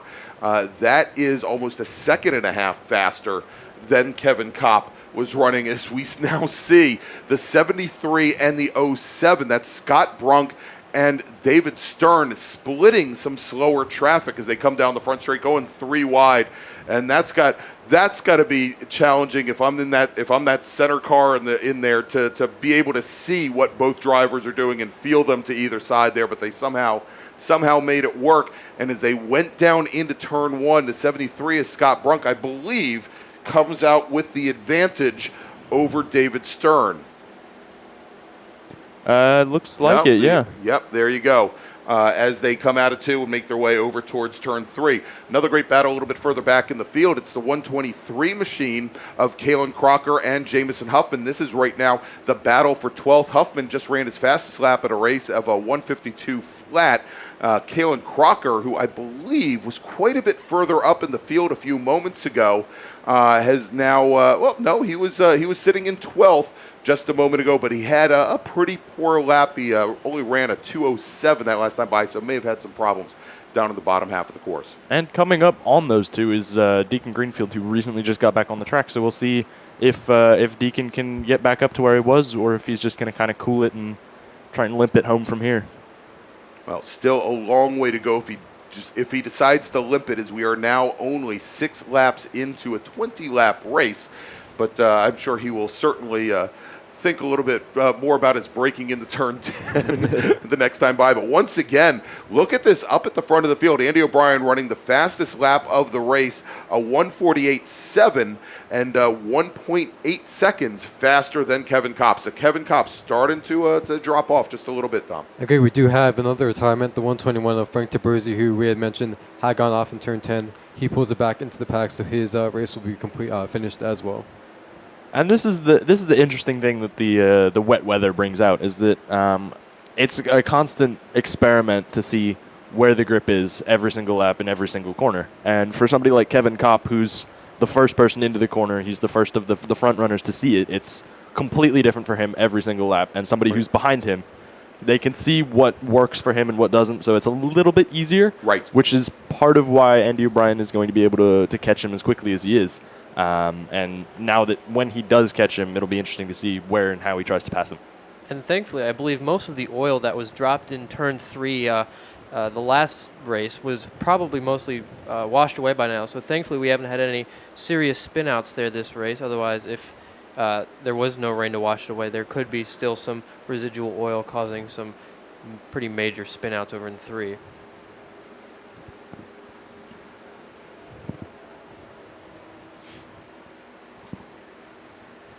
And as we see this battle with Jamison Huffman for 12th, it looks like it's now a 4, maybe even a 5-car battle. Yeah, here we go, and it looks like Greenfield may have decided to back off and back out just a little bit now here, as he is dealing with back behind Huffman. He's got the 123 of Kalen Crocker that he is following through, running a very similar lap times, but he looked as though Greenfield maybe a little bit off of his early pace, actually about 0.2 off of his early pace. And yeah, O'Brien, just another chunk out of the gap between him and Kopp. So we'll see. It's not going to be very long before he's on the back bumper. So he's kind of just following in Kevin's tracks right now. And there's such a huge puddle on the exit of 3. Well, Dom, I think you've got an update about a big drive from the back. Yeah, absolutely. Rich Roman and Dave Stern, as they crossed the line, they equalized basically at the start-finish line, and Rich Roman able to complete that overtake as they go into turn 1. So that's going to move now Rich Roman up into the into the 5th spot, and now move Dave Stern back to 7. So Rich Roman, as we mentioned, started tail end on the field. Has smartly and slowly worked his way through the field. And it looks like Deacon Greenfield has gone off again going through turn 10. Driver's left. Thankfully, he didn't hit anything. He just drove around the gravel trap again. And it seems like he's having some troubles getting it back on the track with the slippery grass. But oh my God, that's huge puddles near the access road and the pit out. Well, he's trying to slowly bring it back out onto the front straight, not in front of other traffic. Greenfield still running in the grass down the front straight, past the start-finish line, almost up to the first access road, and he now continues. And this may be the last time I tell him what line to take through 10, because apparently he's not using the entry that he would need. Having a little trouble under braking going into 10. We'll talk about that after the race. maybe Johns Burkhart's advice of rain hides between stones would work a little better for him. Yes. All right. Yes, maybe. There could be a stream running across the track at 10. I've seen that before. There always is. So here at Summit, and so they cleaned up, they actually reprofiled part of the track over here coming out of 2, going into 3, where there was always a very deep river that ran from one side to the other. But especially as rain comes down for an extended period of time here at Summit Point, at the pit-in area, after you come under the bridge, start to head downhill over towards turn 10, there can be a very large puddle that gets to be almost 30 feet wide and about 10 feet deep that will start spreading across the track. And it really does limit the line that you can take into turn 10, and it does put you over into an area where the track is pretty polished down. It's almost the standard dry weather braking line going into that corner. That's probably what a lot of our drivers are struggling with here, Deacon in particular. But these conditions are treacherous for these guys right now. So I'm very impressed by all of them that we've had minimal off so far. There you go. And so as we're now working lap number 10, so we're about halfway through this race, almost halfway through this race, Ryan Harrison in the 146 car continues to impress right now. He's about 25 car lengths back from Andy O'Brien in the 14 car, but Ryan Harrison, as these drivers are experimenting, trying to find the fastest way around the course, continues to set fast lap after personal fast lap after fast lap after fast lap. That last time by turns in a 149.1. That was almost 0.9 of a second faster than Andy O'Brien just ahead of him. But Kevin Kopp, who for a while had seen Andy O'Brien start to close things down on him. Kevin Kopp, things have seemed to equalize just a little bit last time by, however. O'Brien almost 0.3 of a second faster, and we can see now as they come out of turn 2 towards turn 3, the gap is only 10 car lengths separating our top 2 drivers. And this is, it's interesting that O'Brien is he's gotten close and then held station once he's gotten there. He's not close enough to where he's blinded, but you wonder if he's concerned about the spray and maybe in certain parts of the track. Now, that being said, he made a number of passes in the first 2 laps or so. Spray be damned, but perhaps he's trying to judge what exactly Kevin's throwing up and see if he can get any good sight lines to get up there. It does give him a lot more reaction time if he's a little bit further back. Right. All right, a little bit further back in the pack, crossing the stripe, Rich Roman in the number 35 machine. Again, the backup car. He is solidly in 5th position right now. Then we've got David Stern in the 07 car, who has continued to fall back, though has just set his fastest lap of the race at a 1:51.87.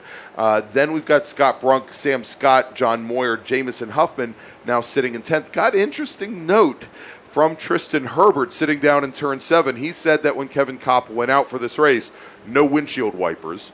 So, maybe, I'm sure somebody like Ryan Moran, before he started consuming stuff there, was very liberal with the Rain-X on the windshield, and I'm sure Kopp is in decent shape, but he may be running half line right now. Now, let's take a look here as the 146 machine has just passed the stripe to start lap number 3. Just ahead of them, though, that battle for the lead, they are coming out of turn number 2, heading into turn number 3. Andy O'Brien in the 14 car has just run the fastest lap of the race, not only personally, but overall turned in a 146.17. That was 0.7 faster than Kevin Kopp. And this could be the key for Andy O'Brien. If he can make it in front of Kevin Kopp and just throw that much more water onto that windshield, it might scare Kevin off a little bit. Yeah, I mean, not scare him, but force him off. Force him off. Yeah, I mean, we talk about the SSM line through turn 3, and that the used to be for years you run a little wide through turn 3, crack the windshield of the car behind you. It was a good tactic, and then they widen the curbing, and the ability to do that kind of went away.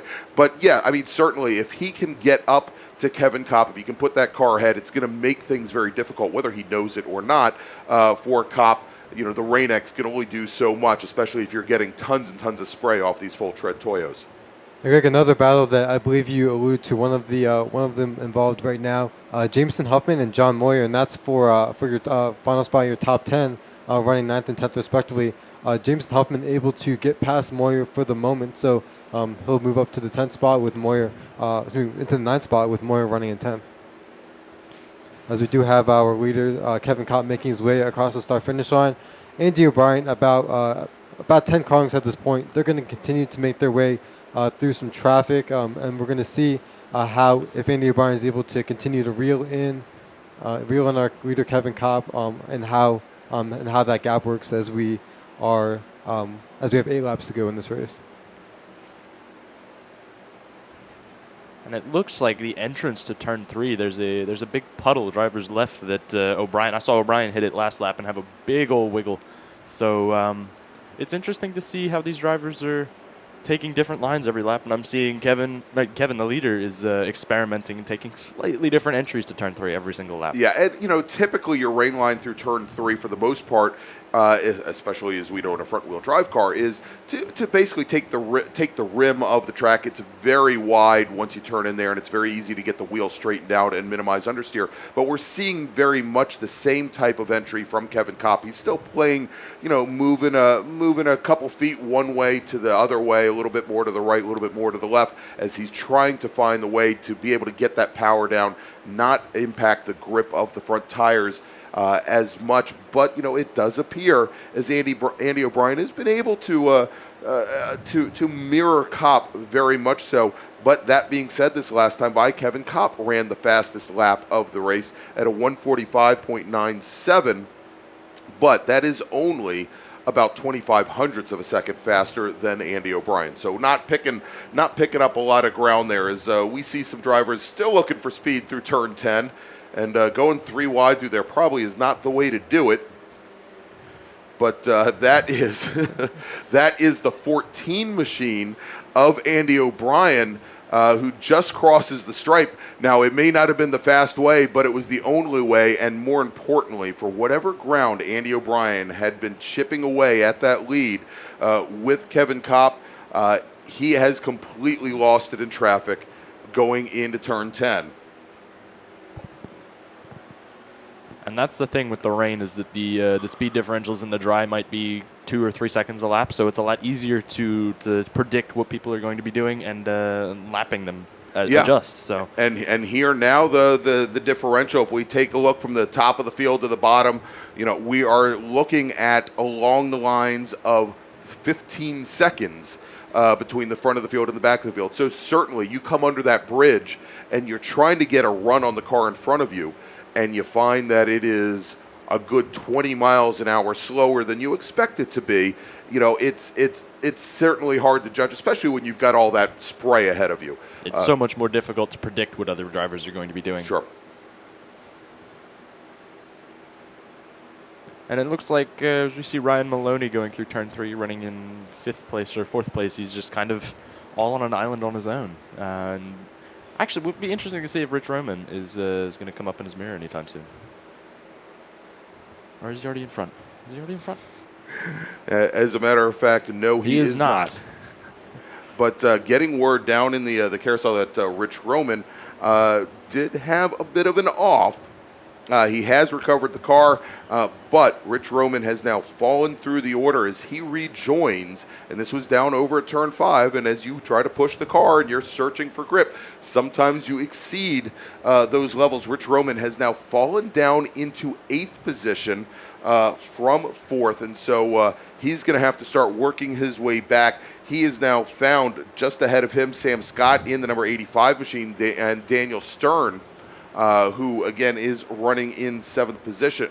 Is running in 6th position in the number 07 car, as they now are starting to make their way down through the bottom of the field. And once again, though, here's the interesting thing, Morgan, as Kevin Kopp now coming up on, and sometimes you're lucky with traffic, sometimes you're not lucky with traffic. Kevin Kopp rounding turn number 3, also carrying quite a bit of speed. He had 2 slower cars up ahead of him that had already crested over the top of the hill heading down into turn 5.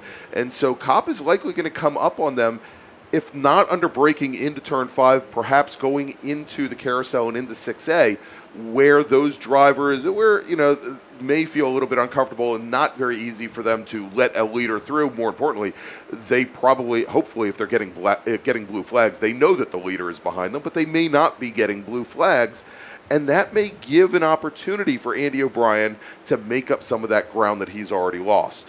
It's difficult to let a much faster car through in the dry in the carousel, given when it's wet. So it'll be interesting to see how the lead change, and he's had to go around the outside of turn 10 on this lap. And he's threading the needle through the traffic. That's right. So Kevin Kopp taking that outside line, running the rim shot around around turn 10, and as he did, he got around the number 2 car, but then he had the number 88 machine. So he got actually it was the number 12 of JD Brunk, but then he had Jay Bindrum directly in front of him, and so whatever momentum Kopp had kind of lost there as he had to weave between those 2 cars. Now, of course, our second place runner, Andy O'Brien, had that same disadvantage, but just in that exchange, he managed to make up almost a full second, almost 6 car lengths, just on that, and I won't call it a misstep, but on that issue that Kevin Kopp had. And now we're going to see Andy O'Brien. He's going to come up on some of those same cars as he's coming through turn 3, heading down towards turn 4. And is going to be in roundabout the same place. I think he's going to,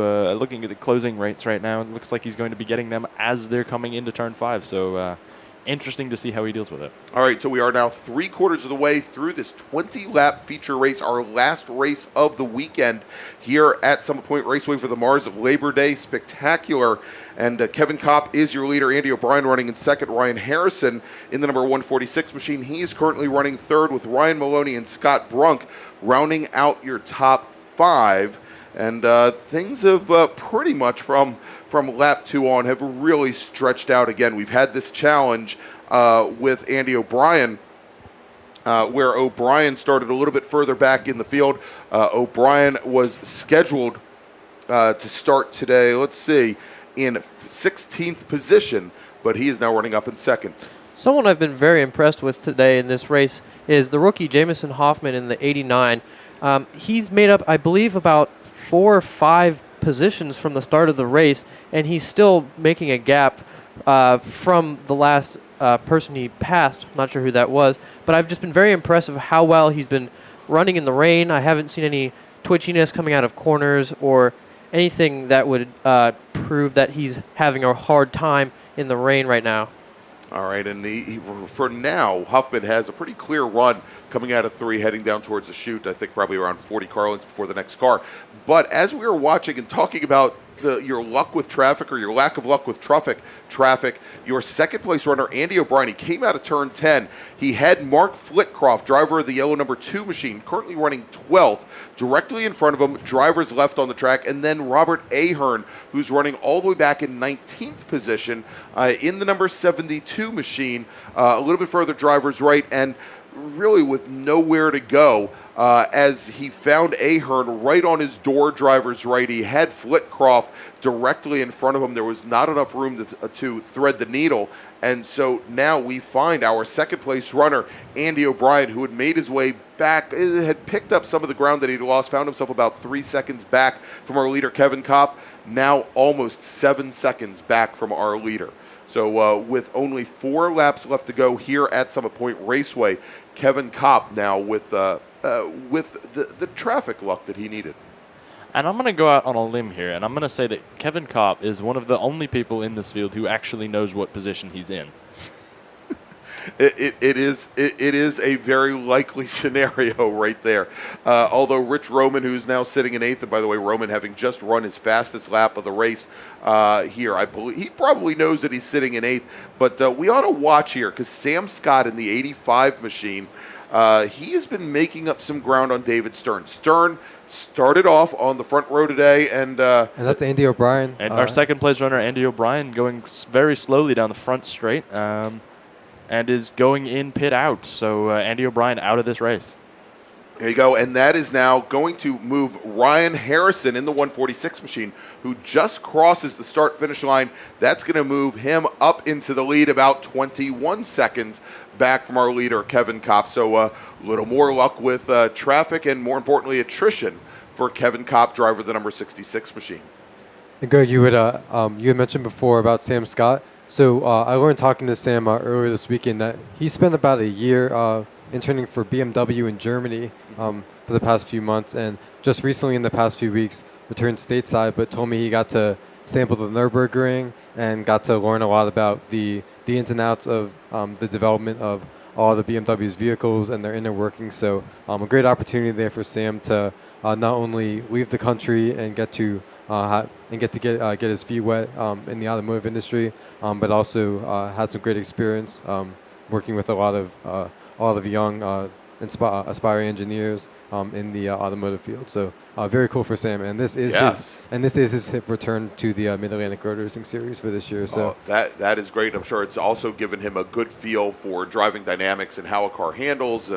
But for a young racer like that to get that kind of experience and bring it back, I mean, that's really the opportunity of a lifetime. As we now have Jamison Huffman moving up into 8th position as Andy O'Brien, and we're watching here is O'Brien, who pulled into the pits here, still is technically sitting in 10th position. Oh, and we have a spinoff on driver's right on the front straight with a impact into the tire wall. Has thrown tires into the pit lane. It's a and good that thing nobody was is- on the pit wall. Looks like he's getting up and moving now. And that is the 123 machine, I believe, or it's either the 23 or the 123 machine. Of Callan Crocker. Callan Crocker. And yes, I've been corrected on the pronunciation of his first name. It's Callan Crocker. And he is now getting that car back underway, but given the damage, I would expect, and indeed he is, he's going to bring that car through the pit out area back into the paddock. Crocker's day in the 123 machine is now done. And as Kevin Kopp has crossed the start-finish line, and we now have 2 laps remaining here at Summit Point. And while that was happening, Deacon Greenfield retired, so his race will be done for today. We have a number of our cars making their way out of turn number 10, making their way through traffic, and that's going to be Dave Stern in the 07, and then, as we've been talking about, Sam Scott, and now Rich Roman, who's getting a great run as well. These cars are making their way down the front straightaway, getting ready to go into turn 1. Sam Scott right on the rear bumper of David Stern's 07 machine. They have a car right in front of them, so they're going to have to be able to navigate through there. And yeah, Sam Scott has been slowly working his way through the field. Rich Sherman right back there about a car length, just watching these two go out as they make their way out of turn number 2. And they're still trying to get past this lap car up into turn 3, Greg. Okay, and as that is happening, our leader, Kevin Kopp, coming across the start-finish line, he gets the one-to-go board. Well, that means 1 lap to go here at Summit Point Raceway and for the MARRS Labor Day Spectacular. And so that battle that you were just talking about with Sam Scott, with David Stern, and also Rich Roman closing things down as they came through there. Again, started from the back of the field, had that problem in middle of race, overdrove the corner just a little bit. He is now sitting up in 7th position as they cross the start-finish line. We'll see if he can make up at least 1 more position before this race is done. But our leader, Kevin Kopp, who has been your leader since turn 1, on lap number 1, he's now making his way through turn 3 and heading down towards the bottom half of the course. Yeah, I mean, very, very dominant performance for Yes. 20 straight laps, not put a foot wrong. That's very impressive in conditions like these. Yeah, and Kevin's had experience, whether it be in the Miatas, whether it be in Formula 2000 cars, Formula 1600 cars as well. Great story. I used to be a Friday at the track instructor here at Summit Point, and we had this kid come out and had a Subaru WRX. I'm sitting side saddle with him, and for all I know, he's just a young kid. Turns out it was Kevin Kopp, probably the best student I had ever had. 3 months later, I find out, his amazing karting experience, and the fact that he went to driver's school here just a couple weeks later and was in my class for competition license, but has always been also a very conscientious driver, and his father and the rest of his family as well. As our leader, Kevin Kopp, now coming out of turn 10 behind a slower car, going to move all the way over driver's right and making his way down the front straight here, taking the checkered flag. Kevin Kopp takes the win here at Summit Point Raceway, takes the final win of the day, of the weekend, of the event as we wait for our next drivers to come through. Ryan Harrison was running second in class in the number 146 car and had just run his fastest lap of the race. We'll see here as he now comes down the front straight. The 146 car crosses the stripe. He is going to finish second. Ryan Maloney, who's had probably the loneliest race, I think, of anybody out here pretty much from the start here. We should see him coming out of turn 10 here in just a few moments. And there he is, Ryan Maloney, coming out of turn 10, all by himself in that blue number 15 machine. He will come home in third. And, since I screwed up the finish of the ITS race on Saturday morning, I'm going to wait a few moments here, especially here in the wet, to make sure that a few more of our drivers come across the line, at least to get down the top 10 here. So Ryan Maloney finishes in third. The number 73 of Scott Brunk comes home in fourth. David Stern in the 07 machine, he'll come home in fifth. Sam Scott in the 85 will come home in sixth. Richard Roman Still waiting, I believe, for Roman to cross the stripe and complete. Well, nope, he has completed. He just passed the stripe. Rich Roman will come home in 7th after having started at the tail end of the field, starting 26th. Jamison Huffman will come home in 8th position today. Great finish for the rookie. Peter Kaufman will finish 9th, and John Moyer in the 113 machine. He will round out the top 10 here from Summit Point Raceway. All right, so gentlemen, thank you so much for joining me up here today. I want to thank Dominic Mandiel. I want to thank Morgan Burkhardt. I want to thank Evan Troxel here for joining me this afternoon for this afternoon's last race. I want to thank Doug Kinzer for stopping by. I want to thank Jamison Huffman, who spent some time up with us earlier today, as well as Deacon Greenfield, who spent a lot of time in the booth, and Roger Troxel. And I think I got everybody who was up here on the mic today. I want to thank you all for joining us. And so let's take a look at our schedule going forward. Coming up in just a few weeks, we are going to be, oh, that is the wrong schedule. Let's try the other schedule. There we go. Let's try the other schedule. Coming up in just a few weeks, October 8th and 9th, we'll have our final MARRS race of the season at Summit Point Raceway. That's October 8th and 9th. October 22nd and 23rd, we will round out the Mid-Atlantic Road Racing Series 2022 season at New Jersey Motorsports Park's Thunderbolt Raceway. You don't want to miss that, even if, well, I'm not going to say anything about the announcing crew for that event. Anyway, we want to thank you all for joining us for a spectacular weekend here at Summit Point Raceway. I want to thank all the great volunteers of the Washington, D.C. region of the SCCA, of the other SCCA regions. We have some folks that have come down from Canada to help us as well. The SCCA is membership-driven. Our events are volunteer-driven, and we want to thank all the great people that help put on these events. And so, for the entire announce team up here, I'm Greg Ginsberg, and also I want to thank Brian Donati, who, of course, was by my side every single race for Friday, or probably for Saturday and Sunday. Don't want to forget him. But for everybody here on the announce team for the Washington, D.C. region of the SCCA, I want to say thank you, and we'll see you very soon.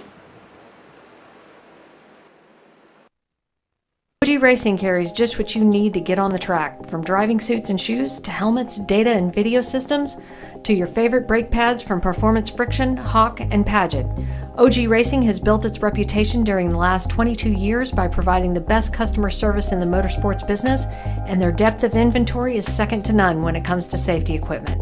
That's why OG Racing has been the highest volume Sparco dealer for 17 years. Come visit their 12,000 square foot showroom and warehouse located in Sterling, Virginia. Call them at 1-800-934-9112 or order online at ogracing.com.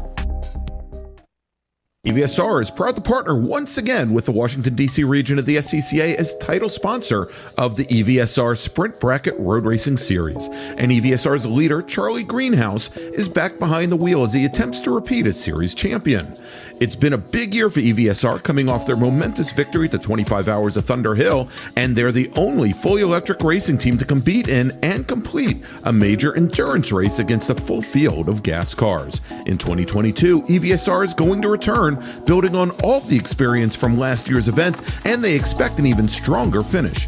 To reach that goal, EVSR is searching for new crew members to train for this year's 25 Hour. Come to their paddock in the corner of the woods and talk to Charlie. You can help EVSR make history. And if you're not here at the track, check out EVSR.net for more information about their innovative race program. Since 1976, Radial Tire Company has been providing the Washington, D.C. area with quality tires and the finest service. They have earned a reputation as a premier specialist in hard-to-find performance tire and wheel applications. They stock tires from all of the top manufacturers for whatever you drive, from small economy cars to SUVs to trucks. Their mission is to assist you in getting the most out of your tires and car. For more information or to schedule an appointment online, browse radialtirecompany.com or call them in Silver Spring at 301-585-2740. Again, that's 301-585-2740.